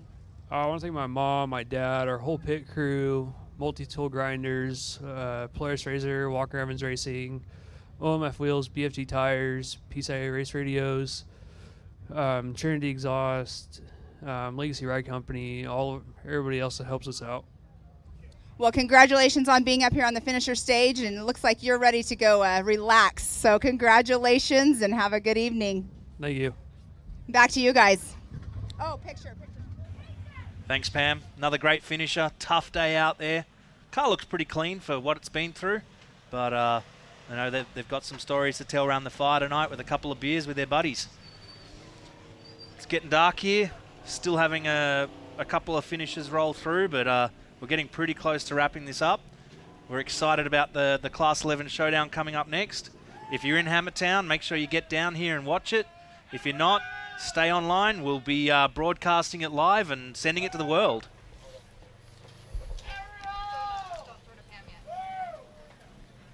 Okay, so we've got another competitor on the stage. We'll go to them shortly. We were saying before, Bob, it's amazing how many people are out here. It's going to be a big week. We want everyone to be safe, everyone to enjoy themselves, listen to the course marshals, listen to the workers, listen to the volunteers. Yeah. Remember, most of the people you're dealing with when you come out here, they volunteer their time. They come out here to help this event run, and we couldn't do it without them. So as you roll in, thank some people around here. You know, if someone asks you to move or to step aside or to do anything out here, let's make this thing work. Let's make it all safe for everyone. And make it so we can all enjoy ourselves and keep racing out here for a long time to come. That's the key. If we take care of this place will take care of us. Absolutely, absolutely. It's really starting to fill up down here at Hammertown. I don't know if we have a crowd shot, but for the people back home, this is the place to be. Everyone's rocking down into town, ready for the Class 11 showdown, and seeing a few familiar faces walking past that are getting ready for later in the week. You know, a lot of people are here to watch the Class 11 showdown. Some of those guys racing later in the week, they're still all business. They've got a lot to deal with, so it's sort of hard with that. The event has become such a big show. There's so much going on. Here we go. This is showing just how many people are out here. Understand, the giant for viewers American at home, flag.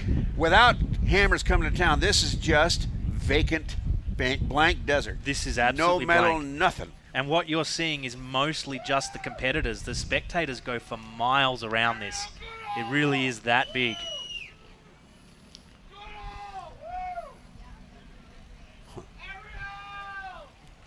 It's getting dark. You can still see that line of cars all the way out from the highway in the distance. Yeah. All the headlights coming in down Boone Road. And you're right, Bob. This is just absolutely desolate. When I first started coming over here to race, I borrowed a 1970s or 80s Ford van, towed my race car out here and slept in it out in the middle of nowhere. And for several nights, I was the only one out here. And people would come out and go wheeling with me, and there was just no one. Come back, many years later, and look at what Dave has built. It's incredible. The team that put this together, that make this happen. You see one of the course trucks putting some water down for tonight. The team is just huge that runs this event. And there's a lot of moving pieces. And, speaking of moving pieces, we've had another car move up onto the podium. Let's go to Pam to hear from them. Okay. I am up here with Ariel Goodall, and she has quite the fans out here. And I believe you are our youngest female competitor out here. This is your first time racing King of the Hammers. What do you think? It was definitely very fun, but we had a tumble the first lap and bent a rear radius arm, but then we got back on the track and headed back out. Well, you came in here with a beautiful smile on your face. You had a great time. Your dad's standing over here. What do you think about the race course in general out there? It's really fun, not a lot of rocks, but the ruts are very deep now that the big trucks went through. Would you be able to do some more laps? Because a lot of other people have said they would do some more if they had some. Possibly. After that roll, it was pretty rough, but maybe. Well, congratulations on your finish. Who all do you have to thank for being up here on the finisher stage? Definitely my mom and dad and my brother and our pit crew, and we definitely wouldn't be here without Bullet Whiskey. Well, congratulations. You go enjoy your evening. Go watch the Class 11 Baja Jerky race, because I think you would probably want to get in one of those. And I want to go big thanks to Dirty Life Wheels. There you go. Well, congratulations, guys, and you have a great evening, and we'll see you tomorrow. We want you to come up and take a chat with us. Back to you guys. Thanks, Pam. Well done to that team. Strong finish. Well done. We've got a few guys still out there. It's getting cold, getting dark. Hopefully they've got some go still left in them to limp back into town. Or some of the guys stuck further up the map, Bob, they might be calling their crews to come get them. And you can see there's still a few guys out there.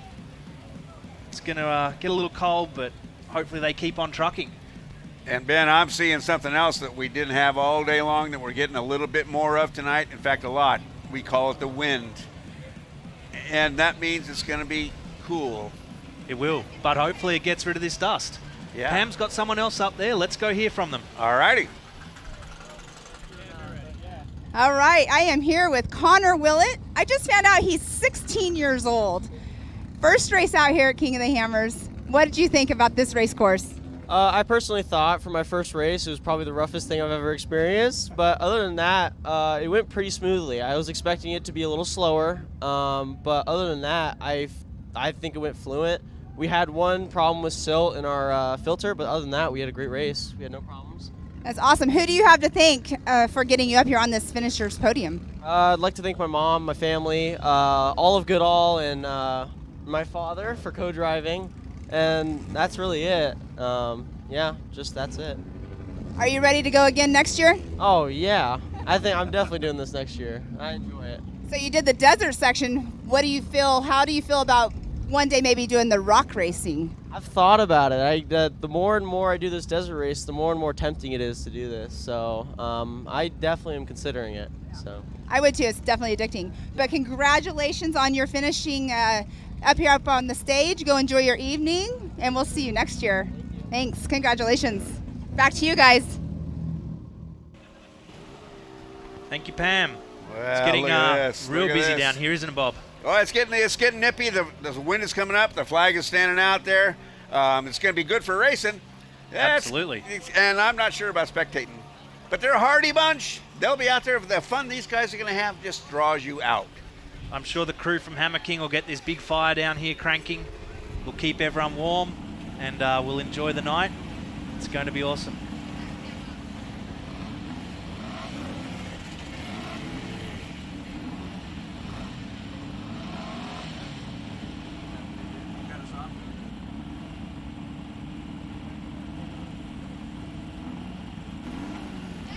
Okay, Pam, I think you've got yourself another finisher. They're yelling at us. There's another finisher. Let's go, Pam.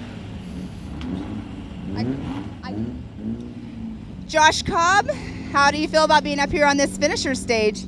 It feels great. You know, when we got into racing, typically the beginning of our season starts off slow, and we kind of slowly build up from there. But from what we heard, it's unofficial first place right now. Well, that's awesome. How do you feel about the race course out there today?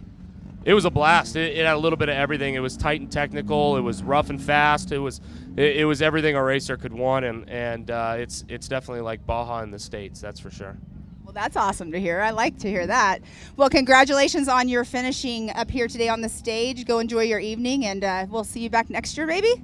Yeah, absolutely, if you guys would have us. Oh, well, yeah. We love all these racers out here. But congratulations again, and have a good evening. Back to you guys. Wow, look at them lined up.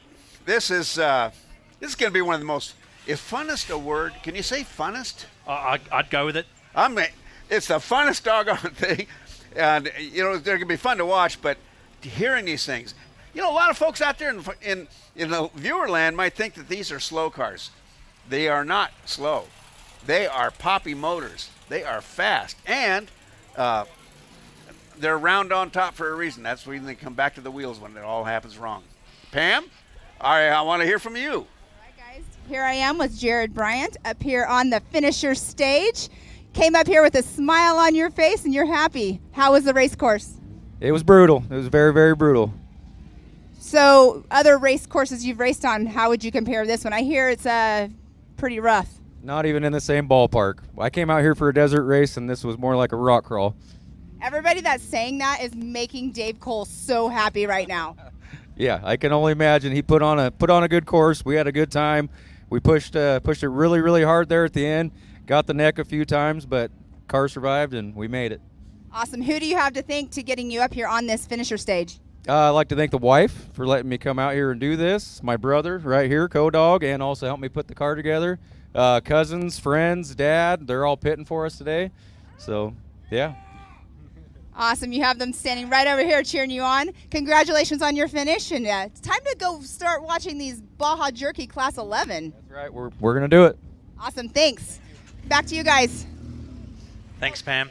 Interesting to hear he said he came out here for a desert race and found a rock race. Well, maybe he should change his oils, get everything ready, and come back on Monday for the Can-Am UTV Hammers Championship. That'll be a rock race. Real rock race is about. Yeah. So there's a lot to this place, but cool to see different people coming out and racing for the first time. Pam's got another finisher. Ready to go, Pam? Thank you. I'm here with John Ferrari. How was your race out there today? Awesome. Awesome race, awesome course. Some rocks, some high speed, a little bit of everything. Gary Hall did awesome, the first driver of the truck. I'm John Ferrari. Good run. KC co-drove the whole thing. Did an awesome job. We had Josh Cobb until the last turn in the field, but that's debatable what happened there. So, but it was a good run. TrophyLite is awesome. I love this truck. I love doing this desert racing. It was just awesome.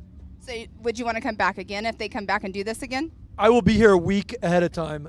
Absolutely. I did probably one of my favorite races I've ever done. I have to say the same thing. It's pretty cool out here. So have you been to King of the Hammers before? 2 years ago I was here with the UTV just playing around. And then this year we brought the UTV, and since they had the TrophyLite race here, we brought the truck. And that was perfect because you do it all in one place, bring all our friends, stay for a week and a half. I really think it's awesome. I do, you know. Awesome. Now, who do you have to thank to get you up here finishing this race today? Yeah, absolutely. Steel It Coatings. I own Wild Power Sports. We're the largest Steel It dealer, and Steel It takes very good care of us. So thank them. Way Safe Hitches also take good care of us. And, of course, all the TrophyLite sponsors. especially the tires, the Yokohama tires. I had one flat today. It was probably my fault, and all the TrophyLite guys and family, friends, and everybody that comes to Hammers. Awesome. Well, congratulations on finishing. We'll see you again, and have a good evening. All right, back to you guys. Thanks, Pam. And it really goes to show how big this progressive King of the Hammers powered by Optima batteries event week has become for 2022. We talked about 5 Unlimited being a new class added to the race, but also TrophyLites. Just hearing from John, awesome to have a whole nother class out here this year, coming out and racing with us and trusting us with the first event of their event series, their points series as well. Yeah, it's a points race for them. These guys aren't just out playing; they're racing all year for their championship, and that's important to those guys. So, even though we're down the late end of the field, these guys are still racing for position and racing for their series. That's something. Okay, and to hear from another TrophyLite competitor, let's throw back to Pam on the stage. Thanks, guys. I'm up here with Jennekins.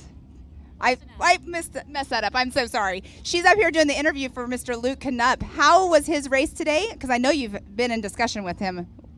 Yeah, we had a great day going. We were leading by almost 10 minutes. The third lap at mile 38, we lost our sway bar. It wrapped around the rear axle and it blew a tire.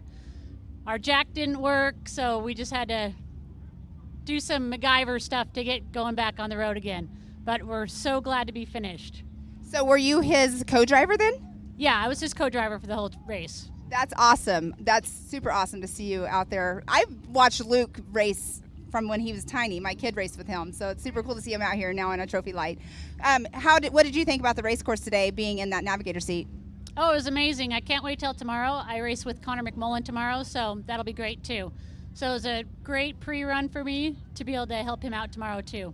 But Luke did such a great job. We were kicking some major butt today.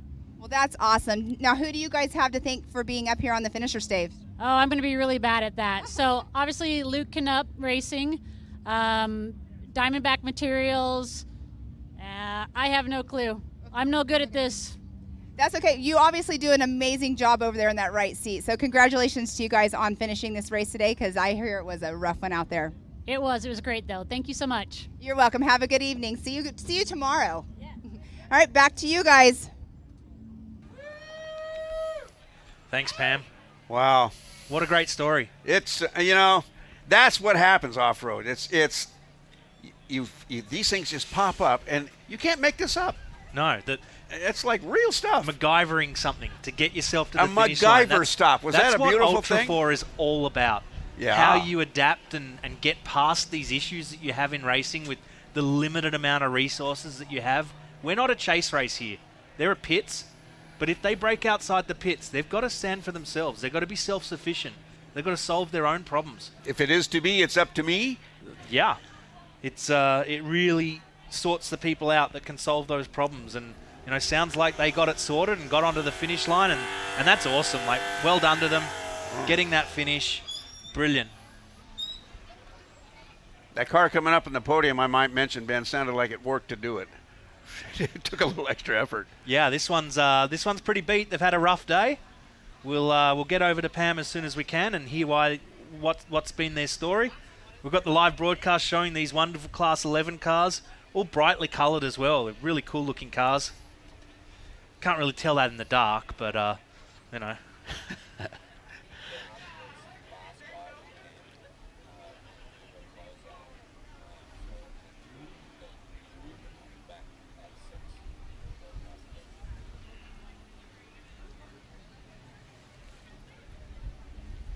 So I think we're getting down to the last couple of finishes coming in now, and we're going to wrap this race up pretty soon. We've had a great day.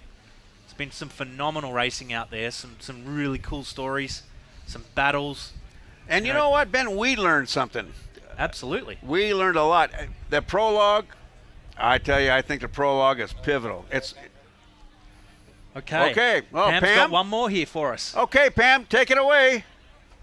Thanks, guys. I'm up here with Larry Schmeezer. How was your race today?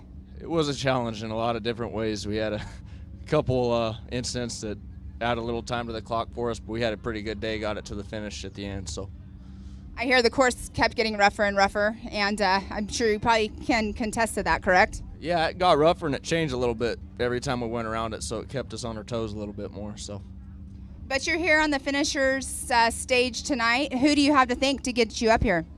all of our class sponsors, TrophyLite, my dad, Schmeezer and Associates, our pit team obviously did a great job today. We gave them a lot of work today, and Shane did a great job co-driving, getting us here. So You ready to do it again? yeah, we'll be back. Well, congratulations on finishing this TrophyLite race series that's going on here. But congratulations, have a good evening, and go get some relaxation now, right? All right, back to you guys. Oh. Thanks, Pam. Well, Bob. Well, it's been an amazing day. We've had some great racing. It's been hours. Feels like minutes. Absolutely. It just like went by way, way quick, and here we are at the end. And you know what? This is only day one. Yeah, event We've one only of day just one. started. Yeah. We're going all week. We've got some amazing races. Over 550 different teams competing. And, you know, it's just been great. We're seeing some vision on the screen right now of some highlights from today. The production crew's done an awesome job getting them up there for us. But the races, these are our stars, aren't they, Bob? Oh, absolutely. No question about it. And even though it's the end of this particular race within the event, at 6 p.m., we've got the Baja Jerky Class 11 shootout, and we're going to be back for that. Absolutely. 6 Can't p.m. wait to see it. I'm off. I'm going to go have a beer and enjoy watching it. I think you're going to give us some guidance around who some of these guys are. So we're back with yourself and some of the other commentators at 6. And I can't wait to see it. Good deal. Well, I've been Ben Napier, and this is Bob Bauer saying, see you later after a while.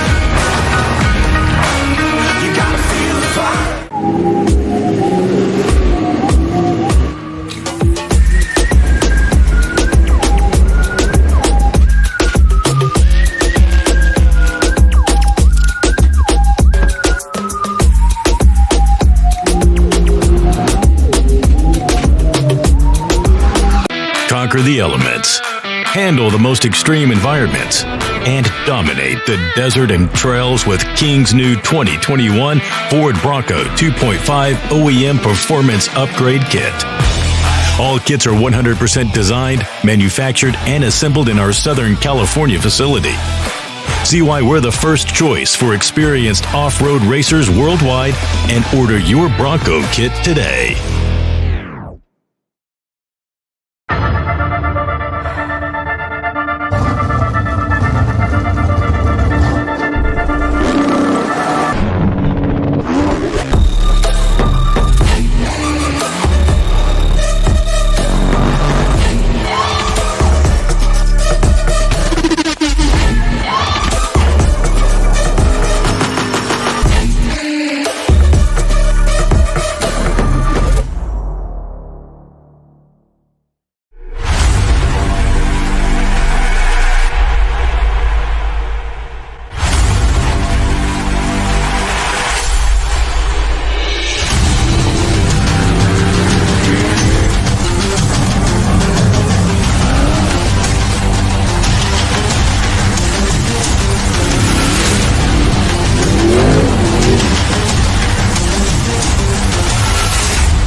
Let your queries be known. Yeah, hi. Instead of letting passengers wrap their arms around us, can we put little handles on our jackets? Denied. Can you imagine? I want a new nickname. Can you guys start calling me Snake? No, Brian. Denied. How about we all get quotes to see if we can save with America's #1 motorcycle insurer? Approved. Cool. Hey, if Brian's not going to be Snake, can I be Snake? No. The all-new 2021 Ford F-150 is available with 7.2 kilowatts of electrical power. In case you ever need your truck to power your kitchen.